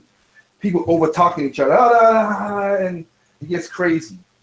And some of the questions just is like, That's why most of the time, no disrespect to anybody here in the panel, if Grim's talking or if Red was, I'm like, oh, sorry, I made a mistake, I need to cut you off, or like, let him finish, because I want him to, I don't want his point or your point, Red, or anybody in the most podcasts that we're doing lately this year, I want people's point to get across, so we could answer it rightfully. But before we go, shameless plug, Steam sale. Anybody picking anything up? The Steam sale's up. It's up all week. I think it's till next Tuesday. So. Yeah. Believe me, I'm already preparing to spend, X amount of cash on Steam. It's one game I plan on getting. If I get anything else, it's just, I just saw it and but I'm getting Xenoverse 2 on Steam. I want the disc, but the deal they got is too good. The game is still like $60 if you buy it for console, but it's $47 with all the DLC on PC. So I'm like, man, you better jump on that, man. Yeah, and there you go. And that's another game to go. Like you just said, right? You go to I'm end up double dipping because I'm still gonna want the disc, but that might be one of the things where I buy the disc just to have it and never open it and just mainly just play on PC anyway. You know what? And it goes to what Dr. Figo said in his thing. Back in the day, we had a lot of gamers who used to double dip too. Like I said, I got Teenage Mutant Ninja Turtles, Hyperstone, and Turtles in Time. I had Aladdin on Super Nintendo and Genesis. Like, because you were getting two different games, though. You're kind of getting two different games, though. Yeah, no, I'm not saying anything. But now people, like I said, that's what's the argument now is people's like, I don't want to buy another console for like I said, look. Well, to be fair, a lot of these multi-plats are basically the same across all. I mean, aside from you get a shirt that says PS4 on it in this game, and in this game you get one that says Xbox. I mean, really? I mean, they basically are the same across. I think I done triple dipped on Minecraft. I done bought that thing. I don't know how many times. You talking about that? I'm a triple. Here's the thing. If they do a cartridge version for it, I'll buy it digitally. But even though it's guaranteed, I'm a triple dip on Gunvolt because I love that game. I was gonna get. Go ahead, Red. No, go ahead, man. I bought the original game when it was digital. I bought the 2-pack for the 3DS when it came out, and it's on the Switch now. And I really love the game, so I'm waiting a little bit to see if they're gonna do like Axiom Verge. I bought Axiom Verge digitally, and I'm gonna get the physical version for my Wii U. Yeah, Mighty Gunvolt 9. Anybody out there? The burst. Mighty Gunvolt 9 burst is a real Actually, that does look good. The Mighty Gunvolt 9 that looks really good. I'm like, this is the game. It's what Mighty Number 9 should have been. Yeah. Various, I think this is their apology. This is like their look. We know Inafune screwed us over. Here's what you guys deserve. Here you go. Exactly. But like you said, Grim, I would go triple dip and double dip. I've done that many times. Like I have both physical copies. I have a physical copy before it went into price because thank God I was smart enough to do that bullshit. And again, on Nintendo's behalf, thank you y'all put back out Pikmin 3 for that player's choice because I bought it digitally. I love the game. I never played the first 2 Pikmins, but I love Pikmin 3. And I was like, oh man, I would love to have this physical just in case anything as a backup. And it came with a player's choice, like, oh, thank you. And I bought that with a quickness. So I got Bayonetta 2, the 2-disc physical, and I got a game digitally. And the same thing with Star Fox, the same thing with Wonderful 101. I got a bunch of games that's double dipping because I can afford it. I can afford it. I know everybody can, but I can afford it. And that's what I said. I'm gonna try. Like I said, the game. I think I put it on Google Plus. I'm gonna get that Dreamcast because I have 20 games on Dreamcast that I really, really enjoy and love, and it's not messing up now. But I know sooner or later that disc drive is gonna fail me. I want to have a backup to keep on playing my games. That's what it is. But again, for anybody out there, when September comes, go out there, stand in line if you want it. Stop the blog crying. Oh, I didn't get my Super Nintendo needs to make a money on this. Well, here's the best answer you could do. Fly your broke ass over to Japan, go straight to the daggone company, walk up in there, pay them the money for the production. And you know what? You get special because you get it right off the freaking presses. Fly your ass back, and you'll save way more money. Fresh off the presses. Yeah, and you'll save way more money instead of trying to go on eBay and try to get it for $2,000 or something. Basically, yeah. I mean, they just really want to play the games. I'm not going to say they could do they could emulate it, but if they really want to play these games, they could go buy, use Wii, go to the Wii shop and just buy. You buy a ton of Super Nintendo games. You could, except for Star Fox 2. The original Star Fox. It's never been put on the Virtual Console. You can't get Star Fox 2.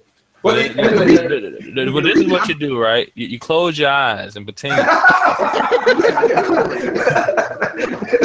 The reason I said I'm getting the damn thing is because, like I said, those SNES controllers are awesome. If they're compatible with my Switch. With my Switch, I'm really gonna lose my shit. Well, yeah, because there are USB wireless USB controllers that could work with the Switch. That is, because if they're compatible with the Switch, I'm done. I'm totally getting. I'm not surprised that they. I won't be surprised if they ain't. But I'm just saying they are, because I've seen the one. There's two on Amazon. One of my PDP that feels just like a Super Nintendo controller, and it works with the Switch. Because I love that Super Nintendo. That was the first Nintendo console I ever. That's the Nintendo console that got me into Nintendo gaming, because that's the one I got for Christmas when I was 4 years old. Yeah, when you first turn it on and you hear the sound, and then you see. And I got Super Mario World. I'm done. I gotta get that. Before I go, I got a question I got a question because I did. I'm not. You were not pointing this to me, Grim. I know that. But you did say something in that video saying that the Nintendo. I don't believe Nintendo's God. You know that right now. But I want to do. You said about Nintendo. It was a reversion for something that made Nintendo. That made Nintendo the best system that you ever picked up. Something like that. You said it. I can't remember too well. Was one of my recent videos? Yes, the same one I commented on with the double comment. I remember. Was it the part where I was talking about like the people that were older, and they said that the 64 got them back in the gaming? You said system first, then you said 64 got them in the gaming. Now I did have that same experience. I didn't say I was bored with the game, and mine was the GameCube. Because of Metroid Prime. I've said many times on my videos that game, while it had I had a super low negative outlook on that game, and when it came out and I played that son bitch, because I got a game party with more people. Well, I brought that up because I've been gaming my whole life. I've never been out of gaming, never lost interest in it. So I would imagine if I ever would, whatever would bring me back would probably have to have a big impact, right?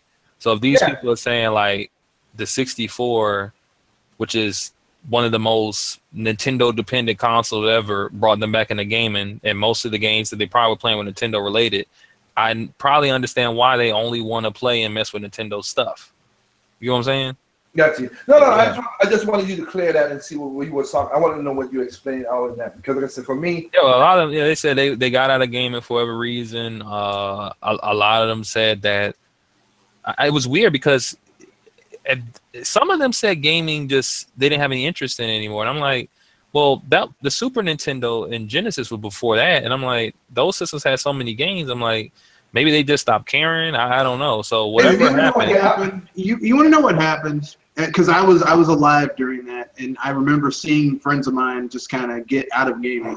Sega CD came out, and Sega doubled down on CD gaming, but no one really knew how to use it except for having stupid little FMVs. Like, we don't need to program gaming. You just watch this little shitty movie in an even smaller aspect ratio than what's on the screen, because that's what we can stream on the disc. And so basically people were getting shafted, kind of like now, where, instead of programming, instead of having you do something in a game, they just show you a movie of a CGI image of it doing it, except it's more sophisticated now. Like, people kind of fell into that. And then Sony came in, and you started to see more games that they had FMV, but games like you had gameplay too. But then the N64 came, and it was like, like we saw. I mean, so many bellwethers that still kind of affect how gaming is done now. Started in the N64 age, like how to do 3D gaming. That was an N64 thing, because until Mario 64, no one had really mastered it. You can go play Bugsby for the PlayStation if you don't believe me. It's coming back. and it's coming back because what could possibly go wrong? But for me, Grim, like for me, I would say for me it was because of real life things. Like I was in college, I came to America, I didn't have my friends to play games like locally. Like I love play more than online. That's just me. That's why I don't buy online games only.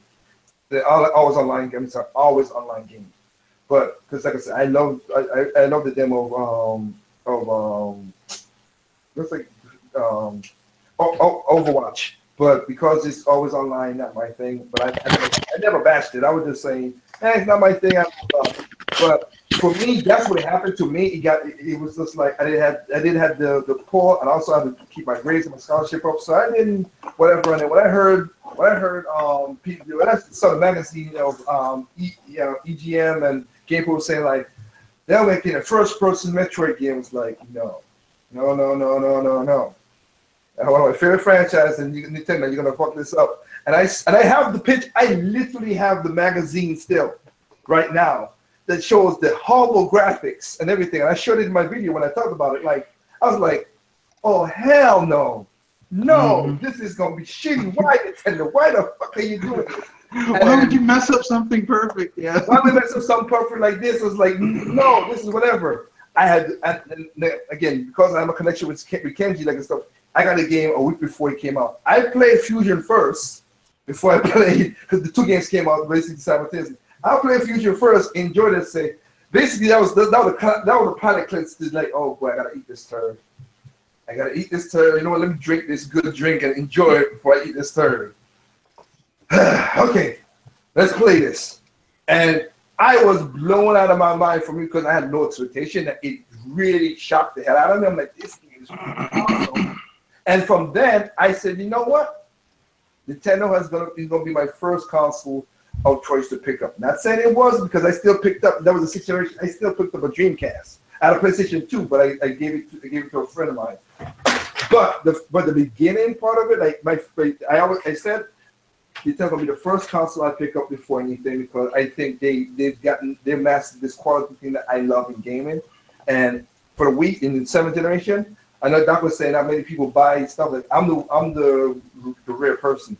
All I bought was a Wii and a 3D and a DS. I didn't buy no other consoles because nothing intrigued me. I wasn't in the PC gaming too much except for maybe Diablo 2 and stuff, old games that was like, maybe get into it, whatever. But I wouldn't say I was a PC gamer at that time because I didn't build no PCs for gaming. I built for work and all that stuff. But for the 7th gen, all I bought was 2 systems, and I was happy. And I didn't care what anybody said about whatever because I bought what I got, and I got over 50 games for my week and enjoyed it. Half of them is third-party games that I like. So, and then of course when Wii U came, I saw the RPGs coming back looking better to me and blah blah blah and stuff, and that's why I'm gonna pick up a Vita. Of course, like I said, I play games on PlayStation 4 and Xbox One with Sunset Overdrive. That's like a fun game, and I played it. But that's why. But still, Nintendo's still the console that pick up. And I didn't pick up the Switch. It was sent to me by Nintendo. Kenji bought it for me. I wasn't gonna pick up a Switch until now, like around this time right now. But I didn't see no games that pulled me in because I got Breath of the Wild on the Wii U, which I still ain't finished yet. I still had two the Beasts, the what do you call them again? The Beasts? Divine Beasts. The Divine Beasts, because I'm having so much fun just discovering.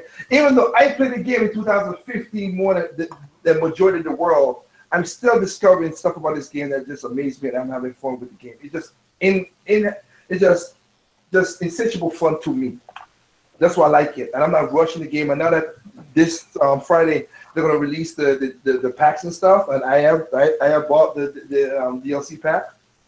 I'm gonna enjoy the trials of the sword because one of my favorite shrines in this game was the Evertide Island, but it took everything away from you. You get to start, at that point I felt like, I can take on anything. And it took everything away from you. You had to start all again from scratch. I like that. That's a challenge I love. So, for me, like I say, when Nintendo make the next console, I'm gonna see what it is. I'm not gonna say I'll pick it up day one, but I would say it will be the first console in Generation 10 when it comes to when it comes out. that's how Nintendo has made me feel. Oh, you guys do quality games, and I should not say, okay, you know what? If the game interests me, you guys are not gonna do a broken, fucked up game. You do quality game enough that I can say, you know what? I'm intrigued about it. I won't pick it up, and if I gotta play your games, I'll buy your console. That's how it was for me. So, with that said, it's getting late. Thank everybody for joining in here. I hope everybody who's been listening, because we've been fluxing. We went up.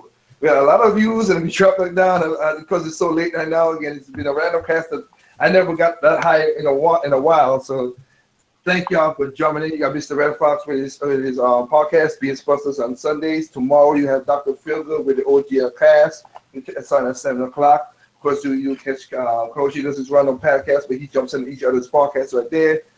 I didn't see you done any live streaming podcasts like you did before, Grim, but unless you were working, you were doing a lot of stuff, and you jump back in again because there's interesting things to talk about, because you were out for a while. Yeah, I was gone for a while. I mean, I came back because I just saw a bunch of crazy crap. I'm still basically on like I'll come back every now and again. Like, you know, I'm kind of like Blackbuster Crit. If something crazy happens, I'll come back. But if it's something serious, I'll stay in the background. I got you. But you did release 3 videos on Grim Kapachi's channel, because again, you really, because I was surprised when I thought you really were gone because your moniker. You get a question mark. You didn't have your art, your icons. That's well, you know, I've been blacklisted for years, and a lot of people they just saw the question mark, and like people like that I would write on people's streams. They were like talking back to me, right? And then after a while, they were like, "Hold on, wait a minute, is that Grim?" And then they start talking to me again. It was fun. Okay, I just know because I was, like I said, it's not that. You went back to Grim Pachi, was only Grim Pachi and all that stuff, and then you had your avatar. So when I saw that he went to that, I'm like, okay, did he close his channel down? So maybe he thought the fucker was too much, and he just like, I'm gonna play games and talk your bullshit. That's what I thought you did. Because we have a couple people who've done that right now because of E2 before E3 and all that shit. Now they basically saying I'm done with it. I'm like, well, I did leave. I left. No, I know you did. Yeah. What happened when I left? I did it where YouTube have a setting where you can hide your channel, right? Mm-hmm. And when I did that, first all my subscribers disappeared. It's not supposed to do that. They removed all my subscribers, and then they was removing my videos. See, I wanted my videos to be in the background if I ever wanted to watch them again, where they're just privated. I could see them, but no one else. But they would start deleting videos. I was like, when they gave me back my subs and gave me back those videos, they deleted. I said, you know what? I just open it and just leave it open and don't do anything and let it sit there. Well, yeah, because when I saw you in Google Plus, I was like, okay, he's putting up videos, but on the YouTube stream, because I am subscribed to you, I didn't see it. Yeah. I didn't see that at all. It didn't come over my subscription that you put up this video, that video, whatever. It was like, I only could see through Google Plus. I'm like, that's weird. That was because I'm like, it's videos, I'm clicking on it, it goes into the channel, but on the subscriber feed, I'm like, nothing's coming up. So, but it is what it is. Like I said, you got your channel. If you want to, do your stream and stuff like that, I still wouldn't mind having a little join in one of your streams to go do what you did right now. Yeah, I just gotta find a day to stream. Yeah. I said I just gotta find a day to stream or something. Yeah, that most of the time is just basically timing, but it is like I said to do that. But again, all these guys here, Cody Jewel. I mean, like I said, go get some sleep, girl, because everybody got to get some sleep. And after seeing the Shadow Fox's thing last night, not Sunday, I don't even know how you guys getting purpose on the crap. Y'all, God bless y'all. God bless you. You guys got more patience than you have patience, but you got patience to put up with fuckery. I can't do that. Well, I ended up stepping away because I had a phone call, so it wasn't around for all of it. Nah, but again, when somebody pushes your button that much, I'm like, you know what? Whatever. I don't care. You could do what you want to do. It's just crazy. So, as usual, guys, you know what I always say. There's no perfect gaming out there. What's perfect to you, not perfect to me. It's perfect to me, not perfect to you. Simply enjoy your games on all consoles, even PC. Go out there, have fun. If you want to get your Super Nintendo, you're gonna have to do some again, you get out there and do some line to get it. And as Grim, basically what Grim's saying too, like, you know, for those out there who are those crazy fans from the PlayStation, Xbox, and the Nintendo side, guys, chill the fuck out. Buy the games you like and just chill. And stop trying to measure your 1-inch dick to everybody else, because it's 1 inch. Just chill. I'm proud of it. Other than that, peace out.